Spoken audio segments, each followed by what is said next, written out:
Chapter 161, The Carefree Foodie. Over the next couple of days, Fujin tried 17 varieties of noodle dishes.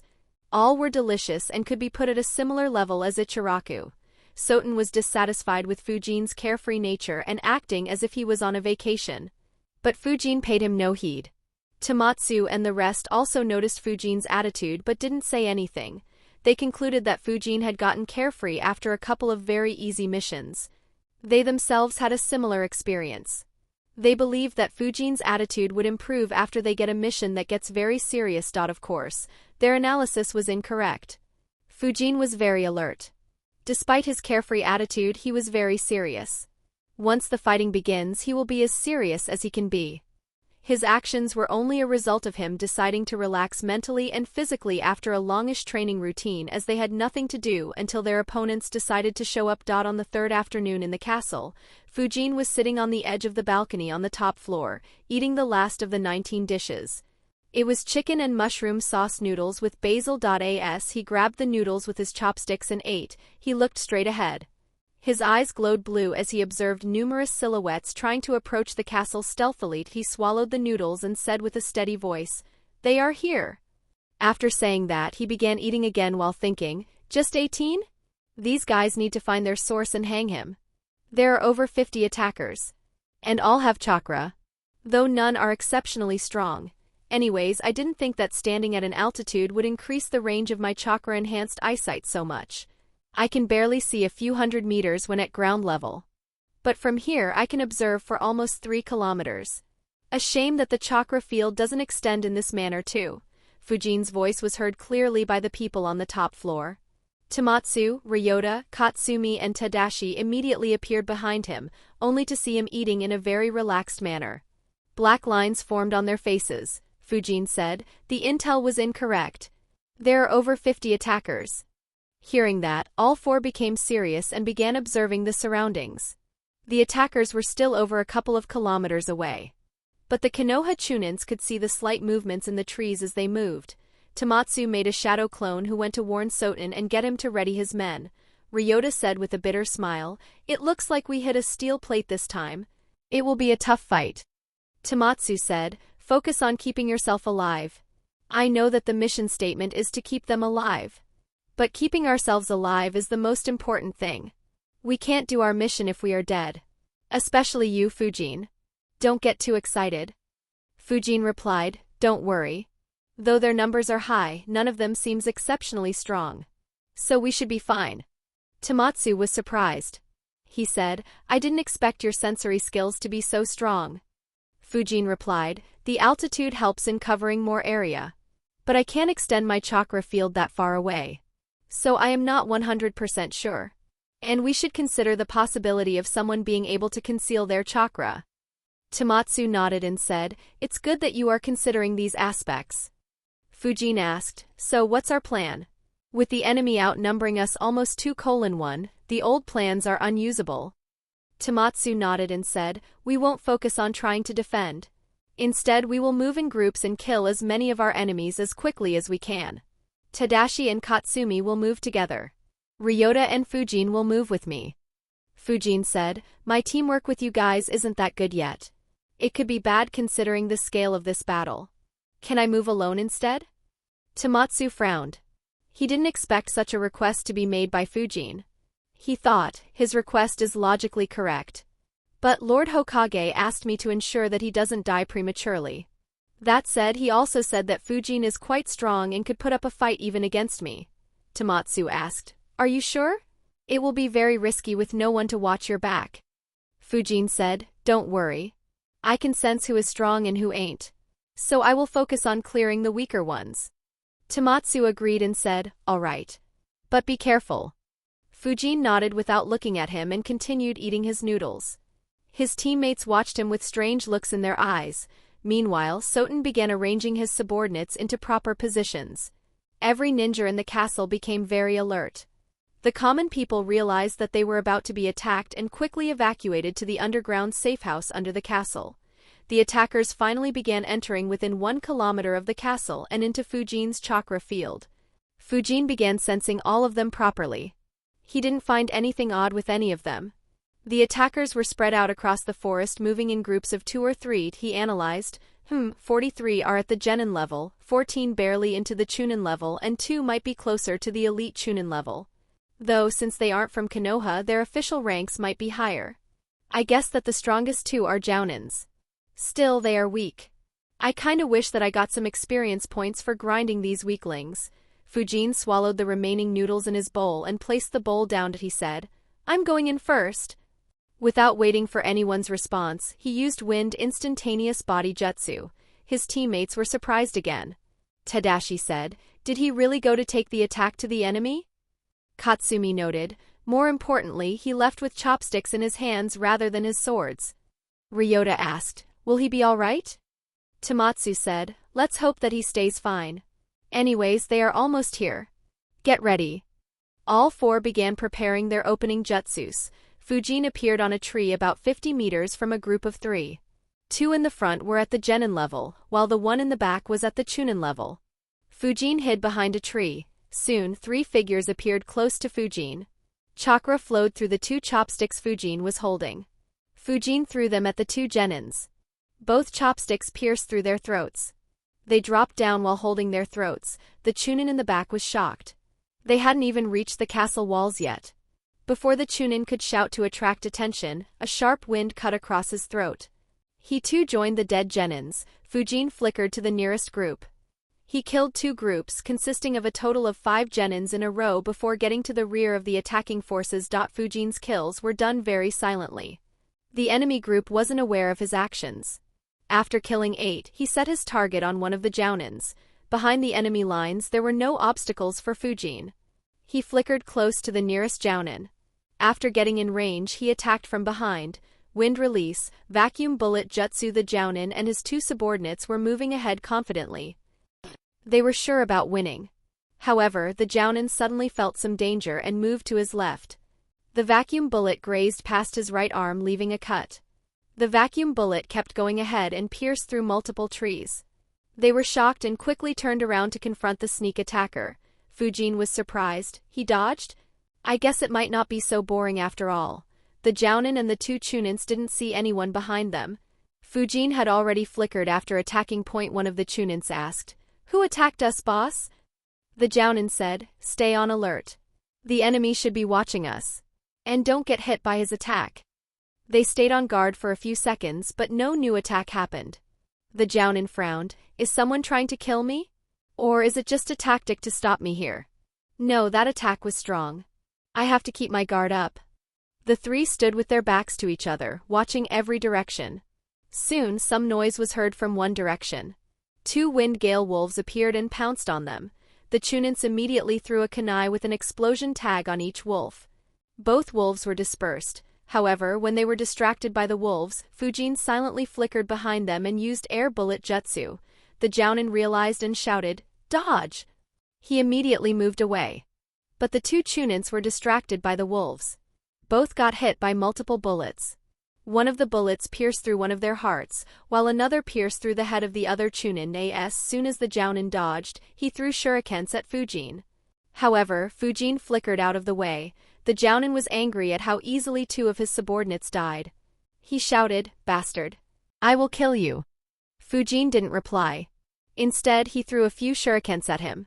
The Jounin easily blocked them with his kunai. However, while he was blocking, Fujin's shadow clone attacked with air bullet jutsu from the rear. The Jounin once again dodged quickly. A few scratches appeared on him, but none were life-threatening. The Jounin realized, he had a clone attack us with those wolves while his main body sneak attacked us. And now he has done the reverse. What a troublesome opponent. Meanwhile, Fujin was thinking, does he have eyes at the back of his head? Chapter 162, Chapter 159, The Ghostly Swordsman. While Fujin was fighting, the remaining forces reached the castle walls. The fight had begun. However, with Soten holding back the second Jounin, the Konoha Chunins began cutting through enemy ranks with ease. After dodging Fujin's attack, the Jounin opened a scroll and made a hand sign. The scroll opened in a way that it circled around him. Soon, dozens of kunais with explosion tags were launched from the scroll. Fujin immediately used infinite breakthrough jutsu while his clone hid underground. The jutsu stopped all the kunais heading towards Fujin. They all exploded. The explosion, however, also dispersed Fujin's jutsu and created a lot of dust cover. The Genin took the opportunity of the dust cover to run away from Fujin. He thought, is that a kid or a monster? How does he know so many jutsus? I don't want to fight him. This attack can fail for all I care. Fujin noticed him running and thought, did he really not figure out that I am a censor? And why hasn't he used any jutsus? As he was running, he suddenly jumped. But his legs were still caught by Fujin's clone. He lost his balance and was about to fall on his face. However, to Fujin's surprise, he managed to get a hold of himself immediately. He pointed his right arm towards the ground to ensure that he didn't fall on his face. At the same time, he threw a kunai at Fujin's clone with his free hand. Unfortunately for him, the clone had caught his legs with just one purpose. The clone immediately exploded. The majority of the force of the explosion was focused on his palms. The explosion completely ruined his two legs. His left leg was blown into two. His right leg was burned to the bone and was barely attached. He yelled hoarsely in pain. His yell stopped the next second when an air bullet pierced through his heart, killing him. Fujin made a clone to collect his body as he thought, what a strange opponent. His survival instinct was top-notch. He could dodge deadly attacks from blind spots with ease. The only reason why my clone managed to grab his legs is that that act itself didn't have any possibility of harming him, which is probably why he was slow at jumping. But he didn't use any jutsu at all other than summoning those exploding kunais. Could it be that he didn't know any good jutsu at all? Fujin analyzed for a few seconds before concluding, yes, that is probably the case. I have to admire his perseverance to train to this extent without any proper system. If he was a part of any of the major villages, he might have actually become a famous jounin. Sigh, I should be glad that I transmigrated to Konoha. If I wasn't a part of the major villages, then I would only have the knowledge of learning wind manipulation, Rasengan, and chakra control exercises. Even becoming a ninja would have been difficult. Fujin spread his chakra field to observe the battle happening on the walls. The battle had just begun and was at full force. Fujin unsheathed a sword. Chakra began flowing through it as he thought, oh well, time to harvest some lives. Wind instantaneous body jutsu Fujin appeared close to where the fighting was happening. He had already eliminated 11 enemies, bringing the total numbers close to equal. A Chunin from the land of noodles was engaged in an intense battle against a rogue Chunin. However, he was shocked when he saw a sword cut off his opponent's head in one swing. But before he could see the face of the swordsman, he had already disappeared.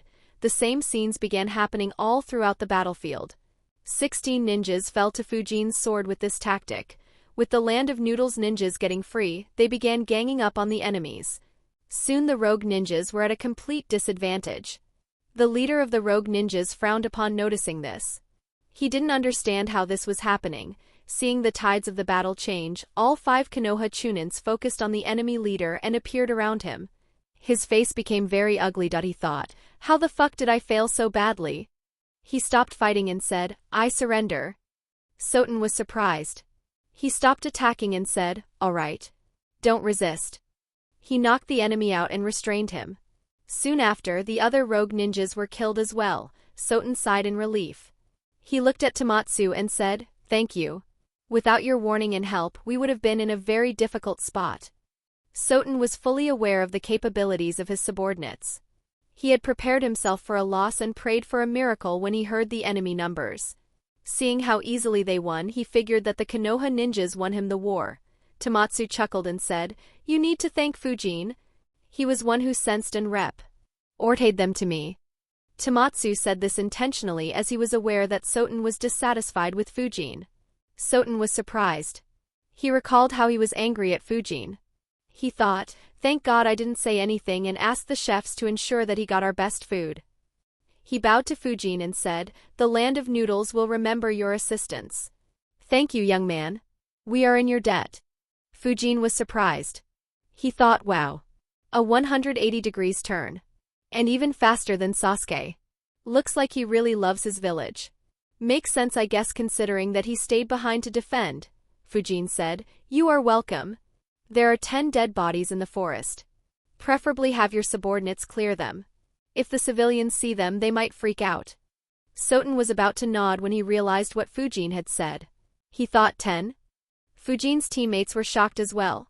Tamatsu asked. Fujin, did you kill 10 enemy ninjas in the forest before the attack reached us? Fujin replied, well, 11. One of them was a bit strong. So I stored his body in case he has a bounty. Hearing Fujin's answer left them speechless. Unlike the land of Noodle's ninjas, the Konoha ninjas had noticed Fujin cutting down the enemies. Though they didn't see all his kills, they all had only one thought. Did this 11-year-old kid kill more than us 4 combined? Soten was the first one to overcome his shock. He said, show me the body. I'll tell you whether he has any bounty. Fujin looked at Tamatsu, who nodded. Fujin summoned his body from the scroll. When Soten's eyes lay on the dead body's face, he was terrified. He yelled, the noodle thief! His shout attracted attention. The land of grass ninjas were very surprised on hearing it. On the other hand, the Konoha ninjas thought, the what? Soten looked at Fujin with a terrified expression on his face. He said, he is the noodle thief. He is a terrible rogue ninja. How did you manage to kill him? Tamatsu and others watched Fujin. However, Fujin was dumbfounded. He thought, terrible rogue ninja? He really was terrible, but I don't think he means the same. How the heck did this weakling get such a response from him? Fujin asked calmly, can you give details about him?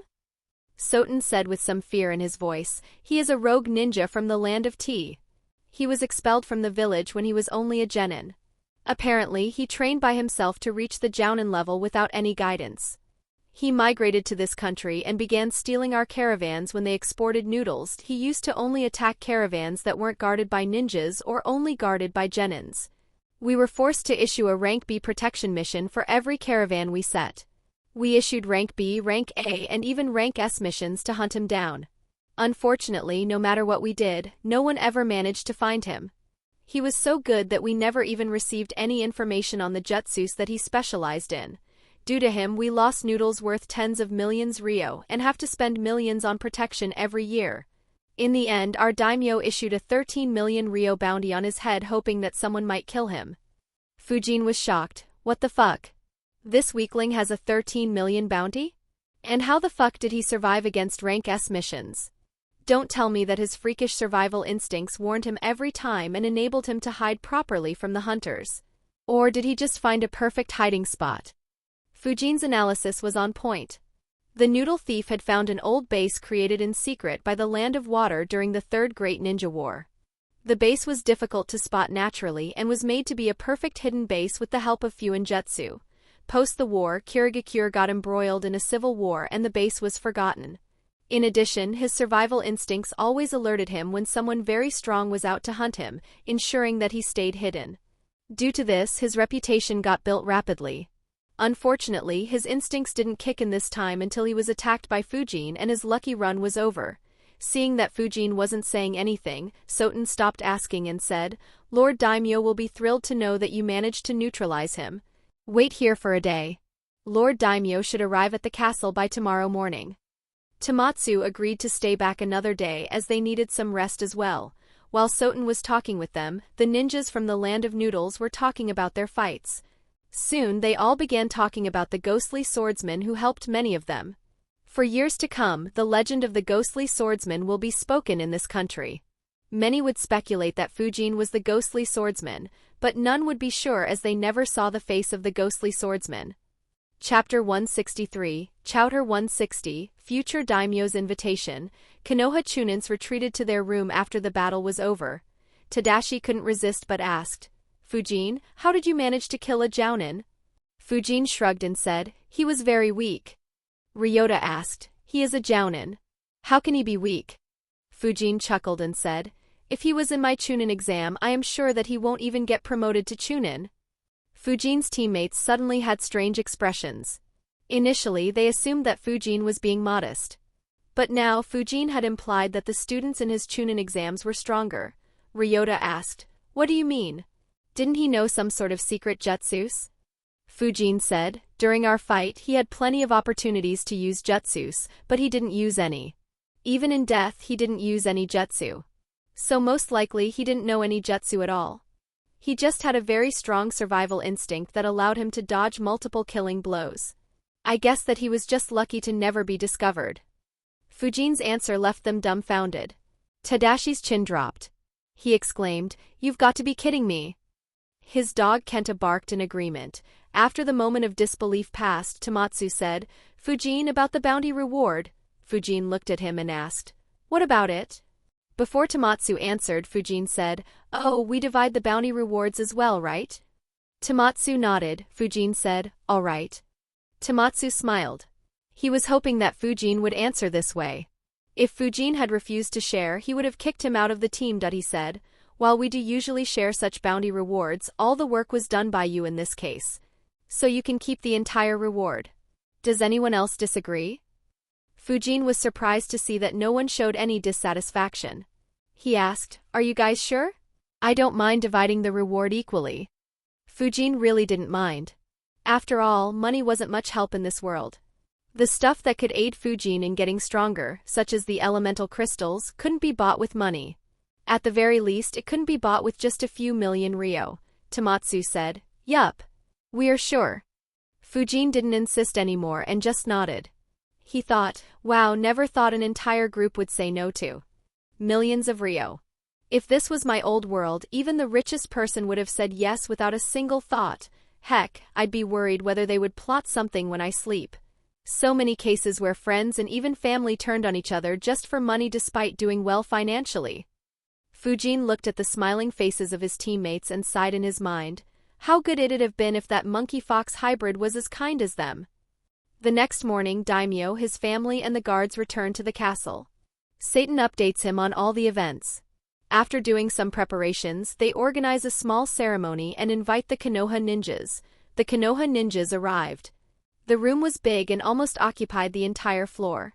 At the center of the room was a long conference table with chairs around it. Fujin observed carefully. The daimyo sat at one end with a couple of samurai bodyguards standing next to him. The daimyo was very old. In the chairs adjacent to him, a young man and a young girl were sitting. A few more officials sat next to them. Soten asked the Konoha ninjas to take the seats opposite the daimyo. Tamatsu sat on the chair exactly opposite the daimyo, while Fujin and the rest sat in adjacent chairs. The young man beside the daimyo said, I am Chikara. I thank you for doing the job so efficiently. Despite our estimates being incorrect, we were able to eliminate all the enemy with 0 losses thanks to you. Tamatsu replied with a smile, No need to thank us, it was our mission. Chikara and some of the subordinates of daimyo praised the Konoha ninjas a lot. They paid additional monetary rewards to them due to the increased difficulty of the mission. The daimyo signed a letter addressing Hiruzen praising the work done by them. After an hour of boring talks mixed with great food, Fujin was given the 13 million ryo bounty. Chikara, who presented the bounty, said, Soten couldn't stop singing praises of you. Are you also the ghostly swordsman who helped out others? Fujin replied, Nope. I am just a normal swordsman.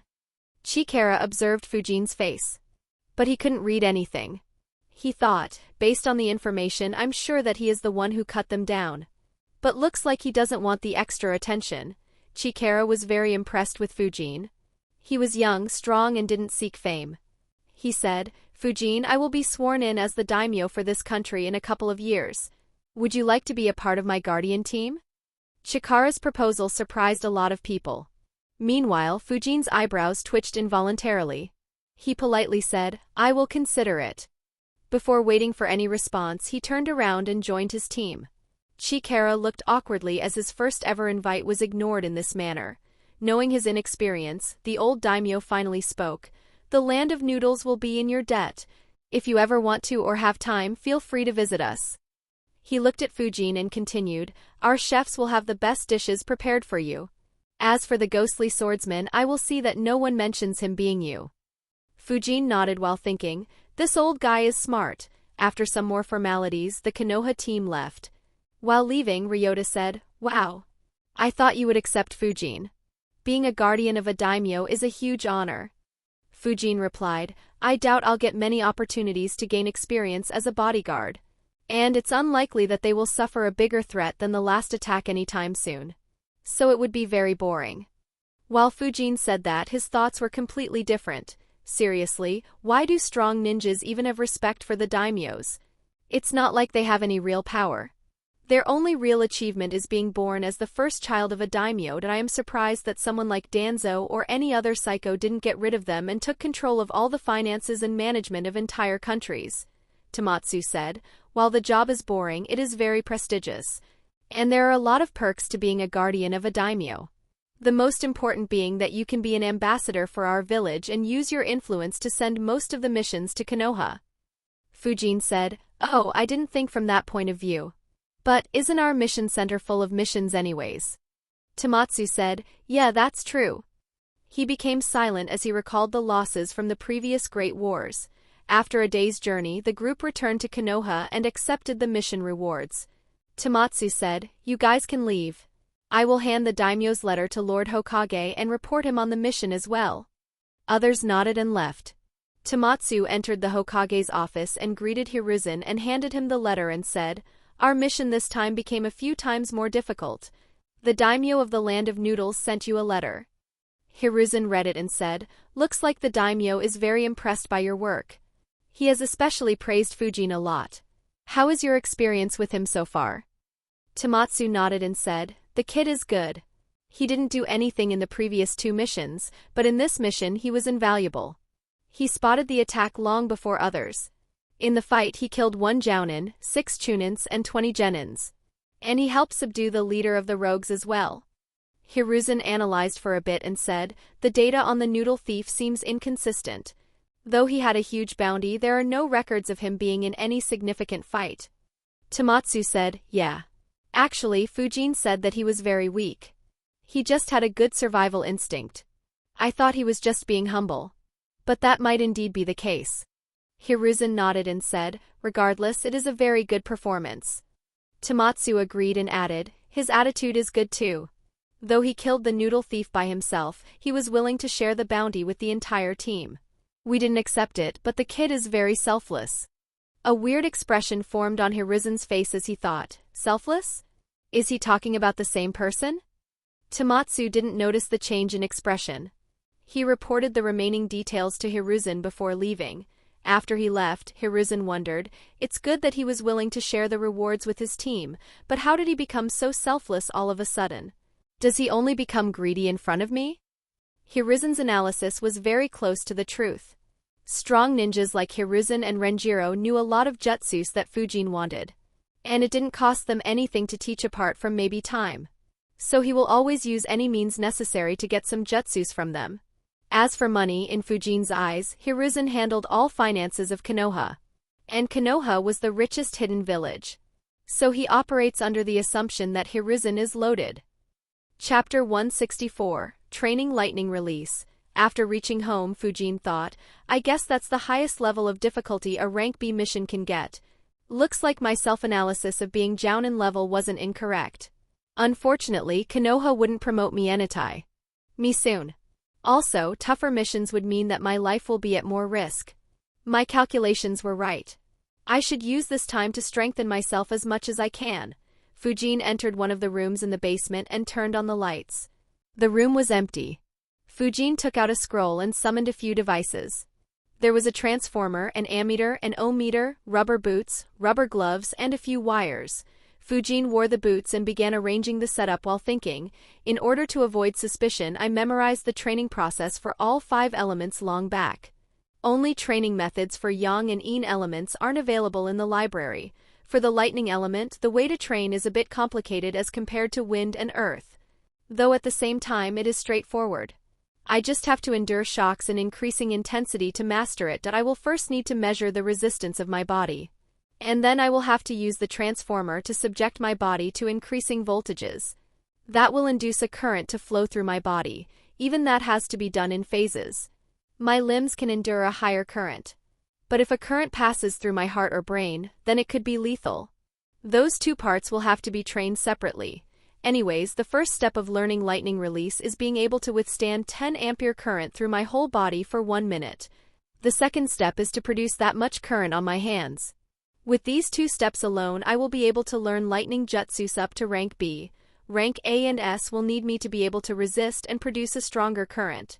That said, increasing the intensity of the current that I can produce will strengthen the lower ranked jutsus. Of course, on the flip side, I can use rank C and lower jutsus after being able to produce a current of 100 milliamperes. But it won't be very strong. Fujin completed the setup. He created a shadow clone to control the voltage. The setup had 2 open-ended wires. Fujin grabbed one with his left hand. He taped the second wire to his upper arm. This way, the current would enter his hand, pass through his arm and leave through the wire attached to his upper arm. The clone set the output of the transformer to 10V and switched it on. The current began flowing through Fujin's body. A number appeared on the ammeter which was attached to the circuit. It read 0.125 mA. Fujin began calculating. 0.125 milliamperes for 10 volts would mean that my body resistance is 80,000 ohm. The scroll said that I should be able to feel the current when it reaches 1 milliampere. He looked at his clone and said, "Increase it to 80 volts. His clone nodded and increased the output of the transformer.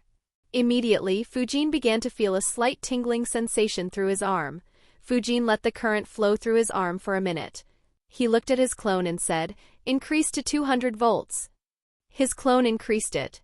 The current rose to 2.5 milliamperes. It still wasn't painful for Fujin. Fujin recalled the details in the scroll. The scroll was right at stating that we will feel the current at 1 milliampere. At 5 milliamperes will feel very disturbing to a normal human being, but it won't be very painful. From 6 milliamperes it will start getting painful. From then on, the muscles will start losing control. If a normal human is hit by this, he will just let go of the object that electrified them involuntarily. Beyond 17 milliamperes, a normal human will begin experiencing extreme pain. He can't let go of the object and there is a chance of death. Beyond 100 milliamperes, pumping of the heart becomes uncoordinated and nerve damage begins. At 2 ampere, there will be a high chance of cardiac arrest, internal organ damage and severe burns. Death becomes very likely. But as a ninja who has trained my body using chakra, my endurance could be higher. It will still be very dangerous though. I should be very patient once it begins to hurt," he said. "Increase it to 400 volts. The clone increased it and said, "Don't forget that the body's resistance will suddenly decrease after 500 volts. Fujin nodded and said, "Yes. But the decrease in resistance is due to the outer layer of the skin breaking down. Due to my training, it might be higher for me. Anyways, keep an eye on the ammeter. If the value suddenly begins increasing, turn the switch off. A second or two of high current won't be lethal. Besides, there is also the fuse which will melt at 100 milliamperes." The clone nodded. Fujin kept raising the voltage slowly. After half an hour, the clone had increased the output of the transformer to 4,000 volts. A 50 milliamperes current passed through Fujin's arm. Fujin thought, "Finally I can feel some pain. Looks like my endurance is around 8 to 10 times higher than a normal human when it comes to electricity." He took some time to get used to the pain. Once the pain subsided, he increased the voltage more. At 5000 V, the reading on the ammeter was 62.5 milliamperes. However, it suddenly began increasing rapidly. The clone immediately turned the switch off. Fujin let go of the wire and removed the one he attached. He shook his arm a few times and said, "That hurt." The clone chuckled and said, 62.5 milliampere in under an hour is great progress. However, Fujin shook his head and said, "This is just the natural endurance I have developed over the years. The main training will start from now onwards. I have a feeling that this will take a long time just to reach the necessary endurance." He thought, "I wonder how Sasuke managed to learn lightning release and master Chidori in under a month. Was it just his talent and the Sharingan? Or does Kakashi know the Hatake clan have a better way to master the lightning release?" Fujin repeated the same training for his remaining 3 limbs. He followed it up by sending current from one hand to the other, allowing the current to flow through his chest. He started low and stopped at 5 milliamperes. He repeated the same for a current to pass from the top of his head to the ground after removing his shoes. Fujin trained this way for a week. By then he could endure currents of 500 milliamperes passing through his limbs and 100 milliamperes through his whole body. He also managed to generate a current of 250 milliamperes on his hand by end these 7 days. In order to avoid any suspicion, he also went to the training ground for an early morning workout and after lunch to practice his wind release and wind vacuum technique for a couple of hours daily. The lightning training also had a great effect on Fujin's physique. Fujin noticed. In addition to learning lightning release, this method has a great effect on my body. I can feel my body getting slightly stronger due to those electric shocks. Though I guess that it will become ineffective after some time. Just like the Senju Taijutsu style increased my chakra. Still, this physical buff will be very helpful. For the next couple of months, Fujin focused on training his lightning element. The lightning training along with the intense morning work out had done wonders for his body. He now operated the training seal at 95% capacity. During this time his team did 7 rank B missions. Having seen his capabilities, Fujin was given a much more active role in the team. Unfortunately, the missions weren't very challenging. Finally, Fujin managed to generate 10 ampere current. He and his clone grinned as they read 10A on the ammeter. Fujin said, "Time to learn lightning ninjutsu now. You go to the library. Check out the jutsus of lightning, fire and water release." The clone nodded and left. Fujin meditated in the meditation room until the clone sent the info back. The clone began going through all fire, lightning and water jutsus in sections E, D, C and B. Of course, he only read the lightning jutsus with full focus. As for the fire and water element scrolls, the clone analyzed the lightning jutsus he read while pretending to read those scrolls. After a couple of hours, the clone dispelled and sent the information back. Chapter 165, Should I Form a Personal Force? Fujin's eyes in the meditation room suddenly opened. A frown formed on his face when he received the information. Wind and lightning are indeed a bad combination. Though the clone found decent ninjutsus, there wasn't a single lightning jutsu that could complement my current skills. He analyzed for some time before concluding. Looks like other than Raikage's lightning cloak mode and Sasuke's Kirin, the remaining lightning jutsus won't be of any use to me when it comes to improving my strength. So that leaves only concealment, alright. I'll form a new combat system based on my lightning jutsus. I won't use any wind jutsus or jutsus that can connect me with Konoha except the shadow clone and body flicker jutsus. The basis of this new system will be speed complemented by high accuracy and high penetration power attacks. While I don't have any immediate need of creating such a persona, I am currently in a very peaceful phase with a lot of free time. It's best to create this combat system before my life becomes hectic. With that decided, time to start learning the jutsus. I'll start with... Fujin's thoughts were interrupted as he heard a doorbell. He wondered, who'd come to visit at this time? Is Renjiro back? No, the chakra signature is too low. Fujin went up to check. Before opening the door, he sealed up the entrance to the basement. Fujin opened the door to see 5 faces that he didn't recognize. After a few seconds, he recognized a couple of them and was surprised. He thought, well, what a surprise. I nearly forgot about these 2. I wonder why they are here. Aoki Daisuke said with a bit of nervousness. Hey Fujin. How have you been? Tatsuya also greeted Fujin. Fujin said, I have been doing well. How about you too? Anyways, come in. The 5 young boys entered his house. Daisuke looked around the house with marvel. He was already surprised when he saw it from the outside. He exclaimed, Your house is magnificent, Fujin. Fujin said, Thanks. They sat in the circular room. Fujin asked, So what brings you here? Also, who are these 3? Daisuke introduced them. They are our good friends.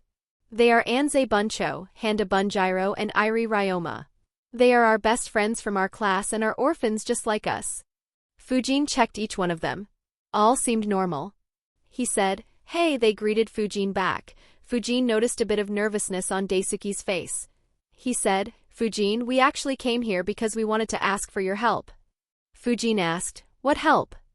He said, Actually, we are struggling in the academy. Our graduation exams are less than half a year away and I am afraid that we will fail. We saw your fight in the Chunin exams and saw how you defeated everyone with ease. Even the kids from ninja clans weren't a match for you. So we wanted to ask for your help and guidance to pass the exam. Fujin was surprised to hear that. It wasn't just the request that surprised him, but rather the change in Daisuke. He thought, I know that the adults in this world are scheming bastards. But how the fuck did this straightforward guy become such a smooth talker? He perfectly blended flattering with the request such that it wouldn't seem too much and instead look very genuine. Seeing that Fujin was not answering made the 5 boys a bit nervous. They had decided to let Daisuke do most of the talking as he was familiar with Fujin. But as Fujin didn't reply, Tatsuya asked, Fujin? Fujin replied. Can you tell me what have you learnt so far? And what areas are you struggling in? They immediately began telling Fujin their issues. Fujin paid half attention to their words. As for the remaining half, he was thinking, what to do? I have no interest in teaching them. After all, even though I have time, I also have a crazy amount of stuff that I want to learn. The only gain I can see from helping them is getting their favor. Another possible gain could be an improvement in reputation if my kind deeds are spread. But neither gain is significant. Even if I gain their favor, what can a bunch of Genins do for me? And in a world where power reigns supreme, reputation isn't worth anything. At most, it could improve my image in Hiruzen's eyes, but I don't expect him to give me any more benefits anytime soon. The only gain that could be worth it is if I gain their loyalty and they become my subordinates. In that case, I could create a small power base in Konoha. It won't be as powerful as any clan, but it would have great potential to grow. Especially once Danzo is out of the picture and the insane casualties of the Fourth Great War leave a lot of orphans that I could recruit. But do I even need such an organization, especially within Konoha? And will these guys be that loyal? Fujin analyzed quickly before reaching the conclusion, no. A faction within Konoha will be watched by many eyes. If I infringe upon the benefits of others, we will be hit by a multitude of schemes that would leave us a mess. And it would eat into my precious training times. All the attention would also make it much more difficult for me to do anything in the dark. More importantly, these guys cannot be trusted to be that loyal. The root is loyal to Danzo as he picked them up when they were orphans and has completely brainwashed and indoctrinated them. While Orochimaru picked up kids who had lost everything and had no hope and gave them food, power, hope and dreams. Which is why his subordinates were loyal to him. Of course, in addition, both also use seals to keep their subordinates in check. Neither of those two cases applies here. Even if I stayed in touch with them after I entered the academy and became best friends and helped them, I wouldn't have that level of loyalty. At most, it will be a strong friendship bond and a sense of camaraderie like the bond between Naruto and Shikamaru. That said, I do plan on creating an organization outside Konoha. I have a lot of plans that an organization could simplify. Perhaps training these guys would provide me with insights on how to train the ones I take in my future organization. I guess I will need to create a proper training system for the organization in order for them to be useful. Or perhaps create something like the curse mark to strengthen and control them. After a long internal debate, Fujin decided to aid them. He had heard what Daisuke said. Apparently, their class wasn't taught as much as Fujin's class was. They were taught the 3 Academy ninjutsu in the 6th year. In the previous 5 years they were only taught theory, hand signs, leaf concentration, shuriken throwing, kunai wielding and various survival skills needed to be a ninja. None of the 5 ever mentioned visiting the library. After they stopped speaking, Fujin said, "Let's go outside. Show me how you perform the 3 jutsus." Their eyes brightened when they heard it. It meant that Fujin was planning to teach them. They left the house. Daisuke started first. He said, "I will start with the substitution jutsu." He began making hand signs. Fujin thought, correct hand signs but too slow. Daisuke wanted to use the substitution jutsu to impress Fujin, but Fujin was staring right at him without looking away. The substitution jutsu worked on misdirection. With Fujin staring directly at him, he had no way to misdirect Fujin. He tried to time his substitution jutsu to the time Fujin blinked his eyes. But Fujin saw it clearly as he grabbed the log next to him and swapped positions with it. Seeing Fujin's eyes following him left him embarrassed. Fujin said, "This looks all right. Though you have to be faster. Show me the transformation jutsu. Transform into Tatsuya." Daisuke nodded and made hand signs and transformed into Tatsuya. There were a lot of imperfections in the jutsu. Fujin said, "You will have to practice this more. Show me the clone jutsu." Daisuke made hand signs. Immediately, a clone appeared next to him. But the clone looked nothing like him. In fact, Fujin doubted whether it could even walk. Fujin thought, I guess Naruto isn't the only one who sucks at this. Daisuke was embarrassed looking at the clone. Fujin asked the others to display their jutsus as well. All 4 could do one jutsu satisfactorily but struggled in the remaining 2. Fujin said, "Actually, there is not much I can do to aid you with the jutsus directly. You guys will just have to practice until you learn. I will instead help you with some other techniques that would aid you in learning jutsus faster." Their expressions fell when they heard that Fujin won't be able to help them. But on hearing that he will teach them other techniques, they got excited. They had seen the jutsus Fujin used in the Chunin exam. They thought, if he taught us even one jutsus from the ones he used in the exam, we will be the strongest in our class. Unfortunately, their sky-high expectations were set to fall on the ground and be broken into a million pieces. Chapter 166, Learning Lightning Jutsus. Fujin said, "How long can you guys hold the leaf on your head during the leaf concentration exercise?" Daisuke answered, 23 minutes. Tatsuya said, 28 minutes. Buncho said, 17 minutes. Bunjiro said, 38 minutes. Ryoma said, 26 minutes. Fujin said, "That's very low. No need to practice any ninjutsu for now. Increase that to 1 hour." Tatsuya immediately complained, "But that exercise is so boring." Fujin said, "Not really a choice, Tatsuya." Ryoma complained, "Can't you just teach us any of your jutsus, Fujin?" Fujin looked at him and said harshly, "The reason why I could become strong is that my basics are good. If any of you can't maintain the leaf for an hour, you should give up your dreams of becoming a ninja and drop out of the academy." Fujin's reply shocked them. Fujin was their age. They expected him to be cordial with them and help them like a friend. They never imagined that he'd be stricter than the academy teachers. Before anyone could make another comment to upset Fujin, Daisuke said, "All right, Fujin. We will work on it." Fujin said, "Come back after you guys manage this. Oh, and come around noon. If I'm not at home at that time, then I'm doing a mission. So check after a few days." Daisuke nodded. Fujin returned back home while they left his property. They immediately began complaining. Banjiro said, "This was a waste of time. I admired him so much. I never thought that he would be so arrogant." Ryoma agreed, "Yes. He asked us to quit the academy if we can't do a stupid leaf exercise." Daisuke said, "Though we grew up together, we haven't been very close since we joined the academy. We should be glad that he at least agreed to help us." Buncho added, "I heard that he was able to hold the leaf for over an hour in his second year in the academy. So his advice could be right." Tatsuya sighed and said, "Anyways, we are struggling in the academy. Let's give his method a try. If it works, we will become ninjas. If it doesn't, it won't be much different." They talked for a bit before deciding to follow his instruction. Fujin had anticipated such a reaction when he said those harsh words. But he didn't care. He didn't care about these 5. It didn't matter to him if they graduated or not.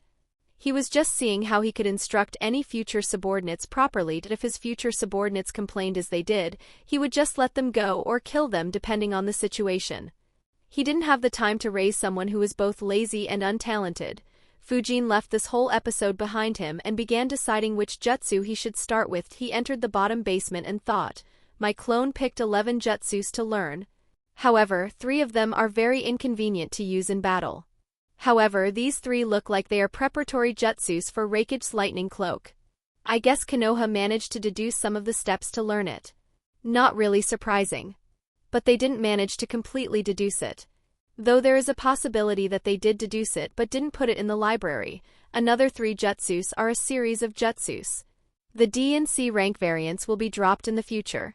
Another jutsu has potential but is highly inaccurate. That leaves me with 1 utility jutsu, 1 defensive jutsu, 1 long-range jutsu and 1 mid-range jutsu in addition to the rank B jutsu. Konoha's stock of lightning jutsus is disappointing. Another issue is that there is no lightning instantaneous body jutsu. So long-range escape with this element isn't possible. I'll have to depend on the flicker jutsu. Anyways, I'll start with the series and then move on to the 3 preparatory jutsus. Even though they don't have much use on the battlefield, they might be able to strengthen my body further." Fujin made hand signs and extended his right arm straight. A lightning bolt formed in his palm and shot towards the metal statue and barely missed it. Fujin analyzed, "Wow, learnt in 1 try. I suppose now that I have learnt so many jutsus, I'll have an easier time learning new jutsus. Especially if it's only a D rank J. Utsu. Anyways, it looks like I will have to perfect the aim of this lightning bolt jutsu. Then I can move on to the lightning blast jutsu. Shouldn't take long." Fujin began practicing. In a few hours, he managed to gain 100% accuracy with the jutsu. The lightning bolt jutsu didn't do much damage. At best, the opponent will suffer minor electric shocks. Though it could paralyze the opponent temporarily, Fujin moved on to the lightning blast jutsu. It was a C-rank jutsu. It worked the same as the lightning bolt jutsu. The only difference was that instead of one lightning bolt, it would attack the target with a continuous blast of lightning. The jutsu would continue hitting the opponent until the user decided to stop it or doesn't have the chakra to keep it up. Fujin managed to learn and aim it correctly in under a day. However, he realized a crucial issue. Though I can aim properly, I can't control the intensity of the shocks perfectly. Only in around 15% of cases, it was as intense as I wanted it to be. Fujin sighed in relief. I'm glad I didn't try those jutsus before realizing this issue.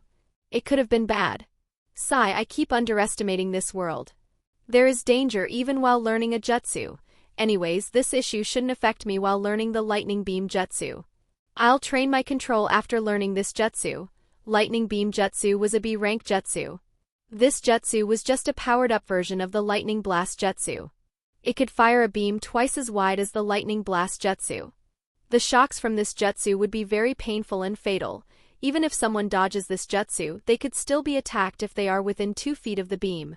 Due to the high power of the jutsu, small lightning arcs are expelled occasionally from the beam that can hit anyone in the vicinity and cause more damage than the lightning bolt jutsu. 3 days after Fujin began learning the jutsu, Fujin was standing in front of a metal statue. He made the hand signs and aimed his right palm at the statue. Lightning appeared in his palm and a beam was fired at the statue. The lightning beam hit the statue. The statue kept getting hit by the beam for 30 seconds when Fujin finally stopped it. The statue was in a bad shape. The face had melted and couldn't be called a face anymore. Multiple cracks had occurred on the surface of the statue. Fujin smiled. Alright. Single target mid-range jutsu learnt. Now I should work on control. Fujin returned to the room where he had endured electric shocks. He opened his scroll and took out a few items. He set up a circuit. The circuit had an 80 kilo-ohm resistor and an ammeter connected with a wire. Another couple of wires were connected to the other end of the ammeter and the resistor. These wires were left open. Fujin grabbed the wires and began generating electricity with his right hand. The current flowed through the circuit and values began appearing on the ammeter. Fujin decided, 2.3 ampere current. Let me try to keep it at 1 ampere for 10 minutes. Then I will try keeping it stable at other amperes. I should also check this with the voltmeter instead of the ammeter to check both readings. The resistance of the resistor doesn't decrease like the human body, but it would still be better to check. Fujin began practicing. His control improved slightly but not much. The lightning was very unstable. Fujin could easily provide the max power continuously, but controlling it at lower levels was challenging. He kept practicing till he had to go on a mission. His team gathered outside the mission center. Tamatsu went in and accepted a mission. He came out and said, I accepted a mission to the Land of Frost. Apparently, a family heirloom was stolen. They issued a rank B mission to retrieve it. The opponents will be rogue ninjas from Kumogakure. Fujin, your wind jutsus will be important to counter their lightning release. Fujin nodded. The group made some preparations and left the village. The group traveled across the Land of Fire and the Land of Hot Water to enter the Land of Frost. The journey took a day and a half before they finally reached their destination. Chapter 167, Chapter 164, A Chakra Metal Sword and Ice Kekii Genkai. The Land of Frost didn't have a ninja force. While they did have some in the past, their army was destroyed in the Second and Third Wars by Kumogakure. Right now they only had a few ninjas for the protection of the daimyo and the city. All their missions would be issued to Konoha or Kumo. Tamatsu briefed Fujin on the details of the Land of Frost en route. Tamatsu also warned his group saying, I don't have the exact information, but I heard some rumors about our Umbu squad clashing with some ninjas from the Land of Frost. So keep your guard up in case this mission is a trap. Everyone nodded. They entered the city as soon as they reached it. After going through some formalities, the group was received by an old politician and his bodyguard. Fujin and his group observed their client. He was very old, probably in his 80s. His back seemed to have been bent permanently and he walked with the help of a walking stick. A samurai acted as his bodyguard. The old man introduced himself, I'm Kanda Kunio. I'm happy to see that Konoha sent a strong group for my mission. Tamatsu asked, Kanda? Are you related to the daimyo? Kanda Kunio smiled and said, looks like you are well informed as well. The current daimyo is my nephew. Tamatsu said, "Can you tell us more about the mission?" The mission statement didn't have much information. Kunio nodded and said, "For generations we had a family heirloom pass through our family. It was a sword made from chakra metal. Unfortunately, we had a break-in last week and our sword was stolen. We did some investigation and found that the thief was a rogue ninja who was formerly from Kumo. His name is Seigo Rikyu. He used to be a chunin. He became a missing nin 3 years ago. We discovered that he has created an organization and has set up multiple bases in our country. We don't have the ability to track and kill him." As he was speaking, the samurai led down a map on the table. It was a map of the Land of Frost. It had 5 red crosses. Kunio continued, "We have discovered that his organization has these 5 hidden bases. But we don't know which one he is hiding in. We also don't know the exact number and strength of his forces. So your mission is only to retrieve the heirloom. There's no need to kill him or his group. Of course, if you kill him and eliminate his group, that would be the best. You can claim his 2.5 million Ryo bounty if he is killed." The Konoha ninjas analyzed the information. There was a lot of information that hadn't been confirmed. The mission could be very risky if stronger ninjas were hiding in the hideouts. Tamatsu asked, "If such a group is operating in your country, why didn't you issue a higher-ranked mission to eliminate them and resolve the issue forever?" Kunio didn't reply for a few seconds. He let out a sign and said, "It's complicated. Every time we issue a high-ranked mission to clear such a rogue group, another takes its place. It's a never-ending cycle. My nephew decided that as long as they don't kill anyone, we won't spend money to hunt them down. Unfortunately, I don't have the money to issue a higher-ranked mission without getting funds from him." He took out a small book and placed it on the table and said, "I reiterate that your mission is just to retrieve the heirloom. However, if you are able to exterminate the rogue group, I will reward you with this book. This book contains research conducted by the previous generation of our ninjas on how to combine water and wind manipulation into ice manipulation." This info shocked the group. They began staring at the book. Fujin thought, "You gotta be kidding me. How does a weak country have such a book and how did he manage to hold on to it?" The old man saw the expressions on the faces of Konoha ninjas and said, "I would like to clarify that the research is incomplete. Though we tried a lot, none of our ninjas ever learned Ice Kekii Genkai." The group calmed down. It made a lot more sense now. They guessed that the Land of Frost would have multiple copies of this book. Tamatsu said, "All right. We will get your heirloom back and investigate the rogue groups as well." Kunio smiled and got up. He said, "Enjoy your feast. I'll send someone to show you your rooms for the night." He and his samurai bodyguard left. The Konoha group didn't discuss the mission at all. They rested for the night and left the city early in the morning before the sun had risen. After they were a sufficient distance from the city, Ryota asked, "What are your thoughts on the mission?" Fujin answered first, "It is very tricky. We don't know how many are in his organization. We can't even be sure that he is the leader. If he is just a lackey instead of a leader, then this mission will be very difficult." Tamatsu nodded and said, "You are right. It will be a rank A or even S in that case. Considering the risk involved, focus on your safety first. The mission comes after the safety of our group. So don't be impulsive. Especially you, Tadashi." Tadashi's ninja dog, Kenta, barked in agreement. Tadashi replied, "Hey, I have enough control over myself." The group ignored him and continued forward. They reached the first hideout. It was a small hill with multiple caves in it. Tadashi said, "I don't smell anyone inside the hill. I do smell some scents, but they aren't fresh." Katsumi said, "I will send my bugs in to check." He sent a few bugs to investigate the hill. The remaining group stayed a considerable distance away. After some time, even the bugs returned empty-handed. Tamatsu looked at Fujin. Fujin spread his chakra field and shook his head. "I don't sense anyone." Tamatsu said, "All right, let's check the next hideout." The group checked the nearest hideout but didn't find anyone once again. So they moved to the third location. There was a huge waterfall at this location. Apart from the river and some sparse trees around it, the area was open. Ryota asked, "Where is the hideout here?" Tadashi said, "I don't smell anyone." Kenta barked in agreement. Fujin asked, "Should I try to sense right away?" Tamatsu said, "No, let Katsumi check the area first." Fujin nodded.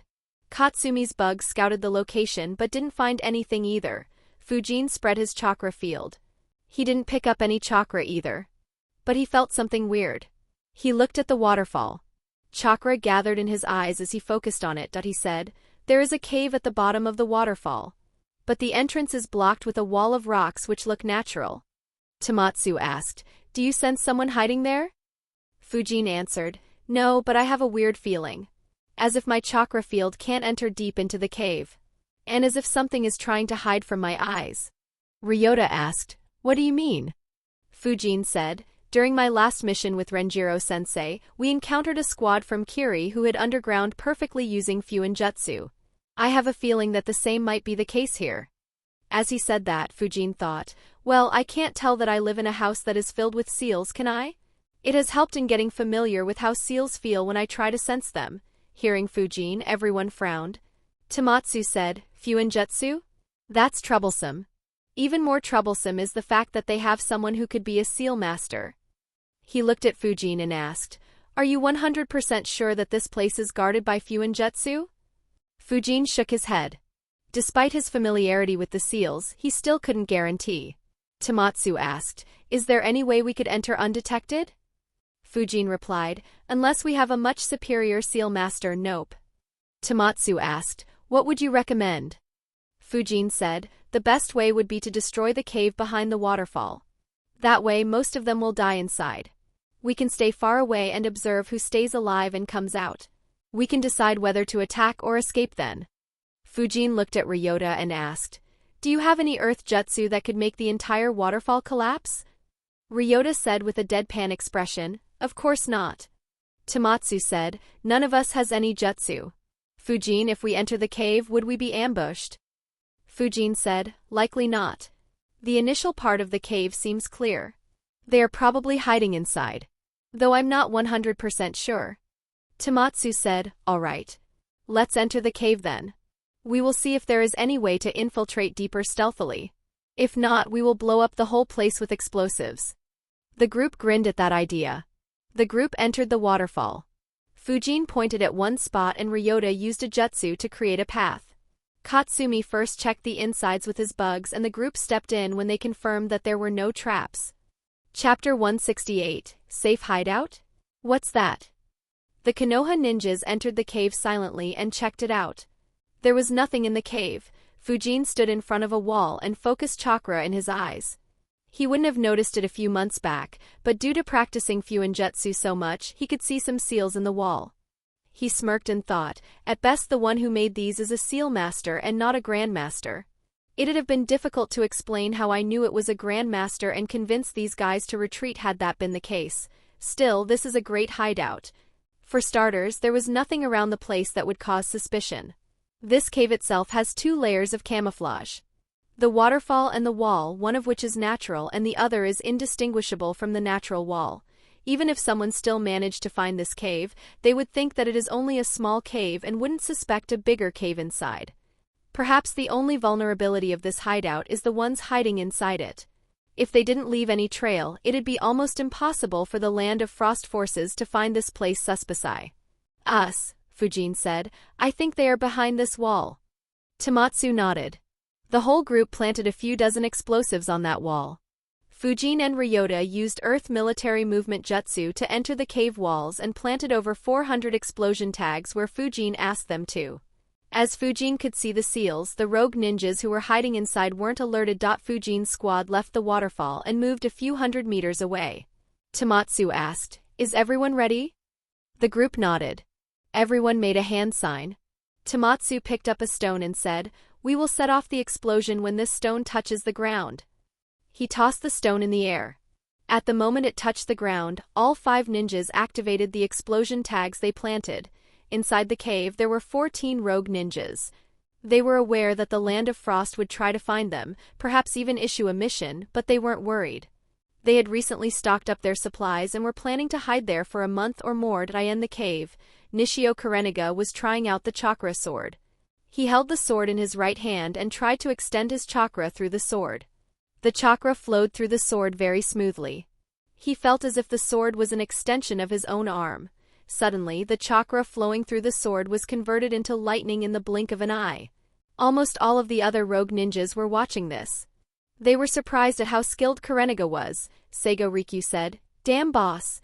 You are on fire. It's as if the sword was crafted for you." However, Kurenaga shook his head and said, "No, you have done a great job. This sword is amazing. I am surprised that this weak little nation had something so good." Rikyu grinned and said, "It was their family heirloom. They might still have some good stuff that we can try to steal." Kurenaga nodded and said, "Yes. I'm interested too. But not now. They might have issued an A-rank mission to Konoha or our former village to hunt you down." Rikyu immediately got serious and said, "Yes. They must be hunting for me now."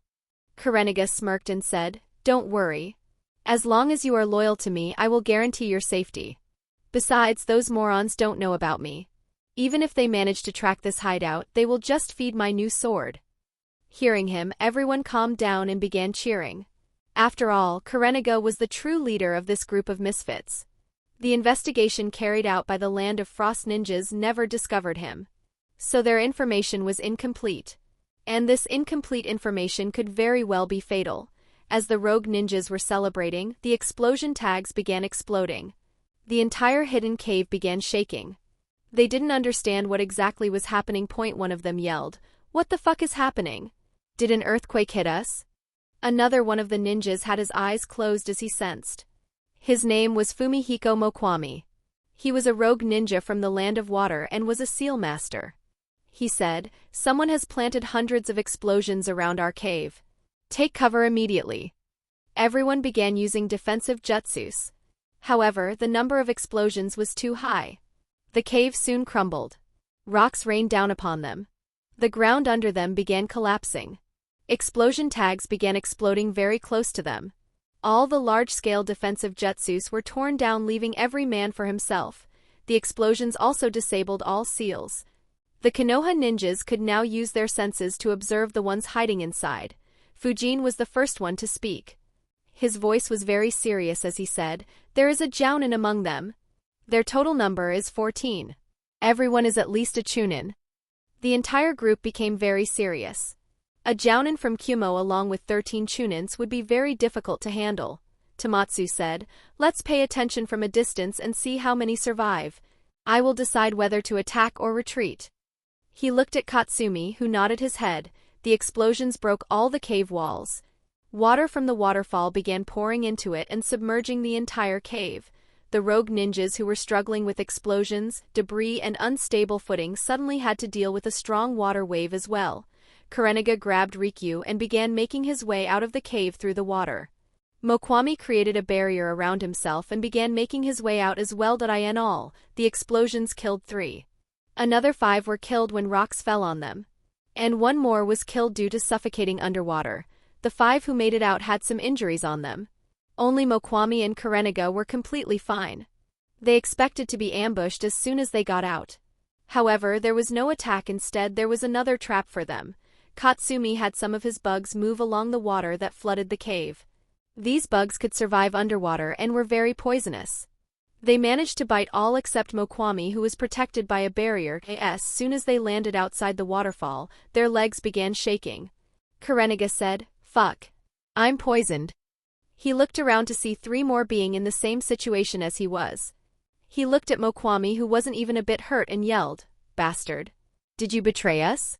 Mokwami quickly defended himself, "I have done no such thing."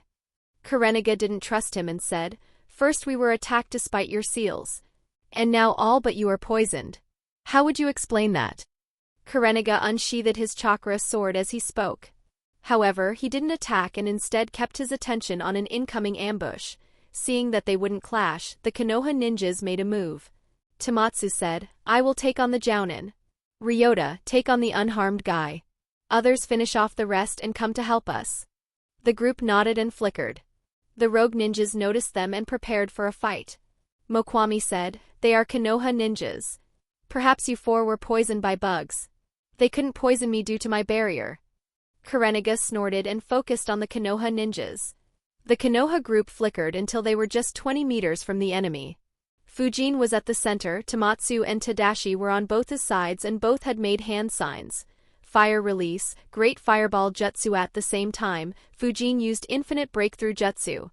The three jutsus combined, creating a massive firestorm. While their missions over the last couple of months weren't challenging, Fujin did improve his teamwork alongside the group a lot. The rogue ninjas were surprised by the huge firestorm heading for them. Kurenaga yelled, "Get underwater!" The rogue ninjas immediately dove into the river they were standing on. Ryota, Tadashi, and Tamatsu followed them underwater. Katsumi didn't join them as most of his bugs were ineffective underwater. While Fujin didn't go as he didn't want to face an experienced lightning user underwater. Under the water, Kurenaga saw the Konoha ninjas following him. He immediately became angry. "They dare to fight me underwater?" He made hand signs. Lightning release, false darkness. He released a spear of lightning from his mouth at Tamatsu. Tamatsu watched the incoming lightning spear with a grim expression as he thought, "I didn't expect him to use such a strong jutsu despite being poisoned." He threw a kunai with an explosion tag at the incoming spear. It exploded right before reaching the spear. The explosion dispersed the spear. However, since they were underwater, the current began spreading through the entire area. The Konoha ninjas as well as the rogues were electrocuted. Among the rogues, 3 had an affinity to the lightning element. They were fine. While Mokwami once again insulated himself with the help of seals. Only one rogue was shocked. On the side of the Konoha ninjas, all the 3 who went underwater and the dog were shocked. Though it didn't injure them, the shock had a paralytic effect on them and hindered their movement. They immediately began exiting the water. Their advantage had been reversed with a single jutsu. Chapter 169, The Hunt Begins. The immediate reversal lifted the spirits of the rogue ninjas. They began making hand signs to use more lightning jutsus. However, Kurenaga was frowning. "My entire body is hurting. This poison is very troublesome. We will need to win this fight or escape successfully within 5 minutes.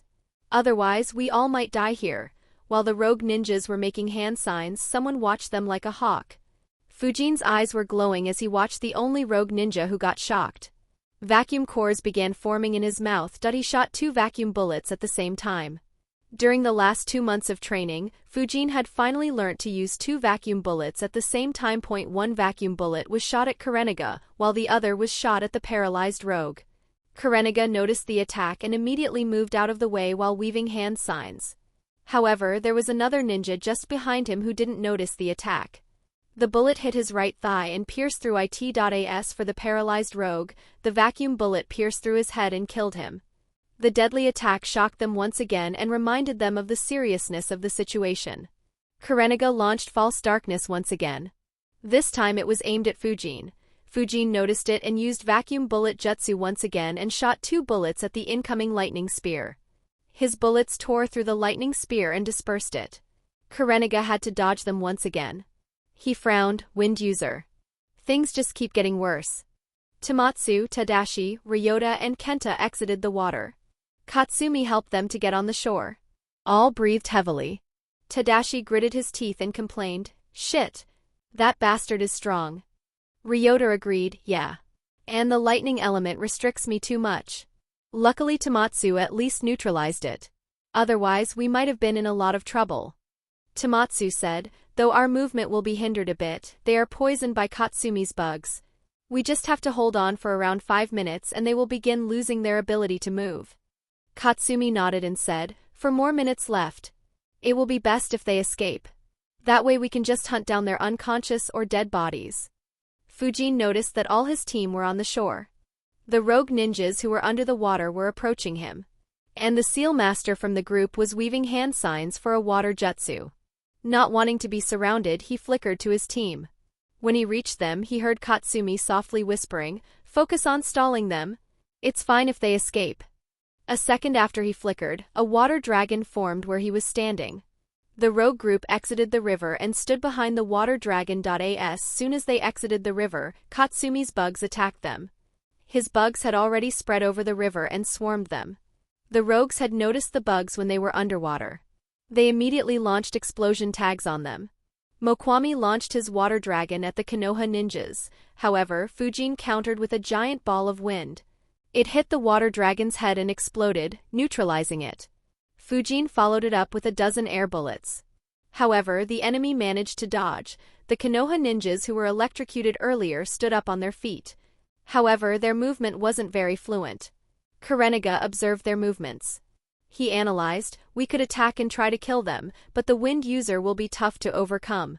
He can keep neutralizing our jutsus and keep us at a distance. Every second that he stalls will be lethal for us.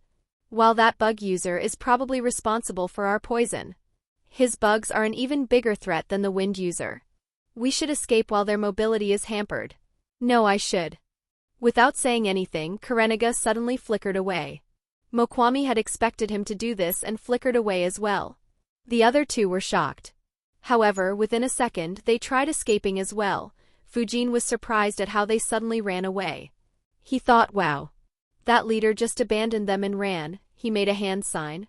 A shadow clone with 10% of his chakra appeared. He flickered immediately. Just 2 flickers and he appeared behind the rogue who was running away on 1 foot. The rogue ninja noticed him and threw a few shurikens at him and began weaving hand signs. However, the clone dodged all shurikens with extreme ease. A sword appeared in his hand and he swung the sword at the enemy. Realizing the threat, the rogue ninja moved backwards. However, a sword slash was released from the sword. The clone watched as the enemy's head was split from his neck. While the clone was fighting, Fujin created another shadow clone and 10 wind clones which chased after the remaining 3. After finishing off his opponent, the first clone also joined the chase. Tamatsu looked at it and said, "Good work." Fujin nodded and asked Katsumi, "Did you plant your bugs on them?" Katsumi nodded and said, "All except the guy who used the water jutsu. They are poisoned as well." Fujin and Katsumi stayed on guard while the others warmed up to get rid of any issues they might have in moving around. After a couple of minutes, they began chasing. Fujin said, "The one who was injured is dead. The others are escaping in different directions."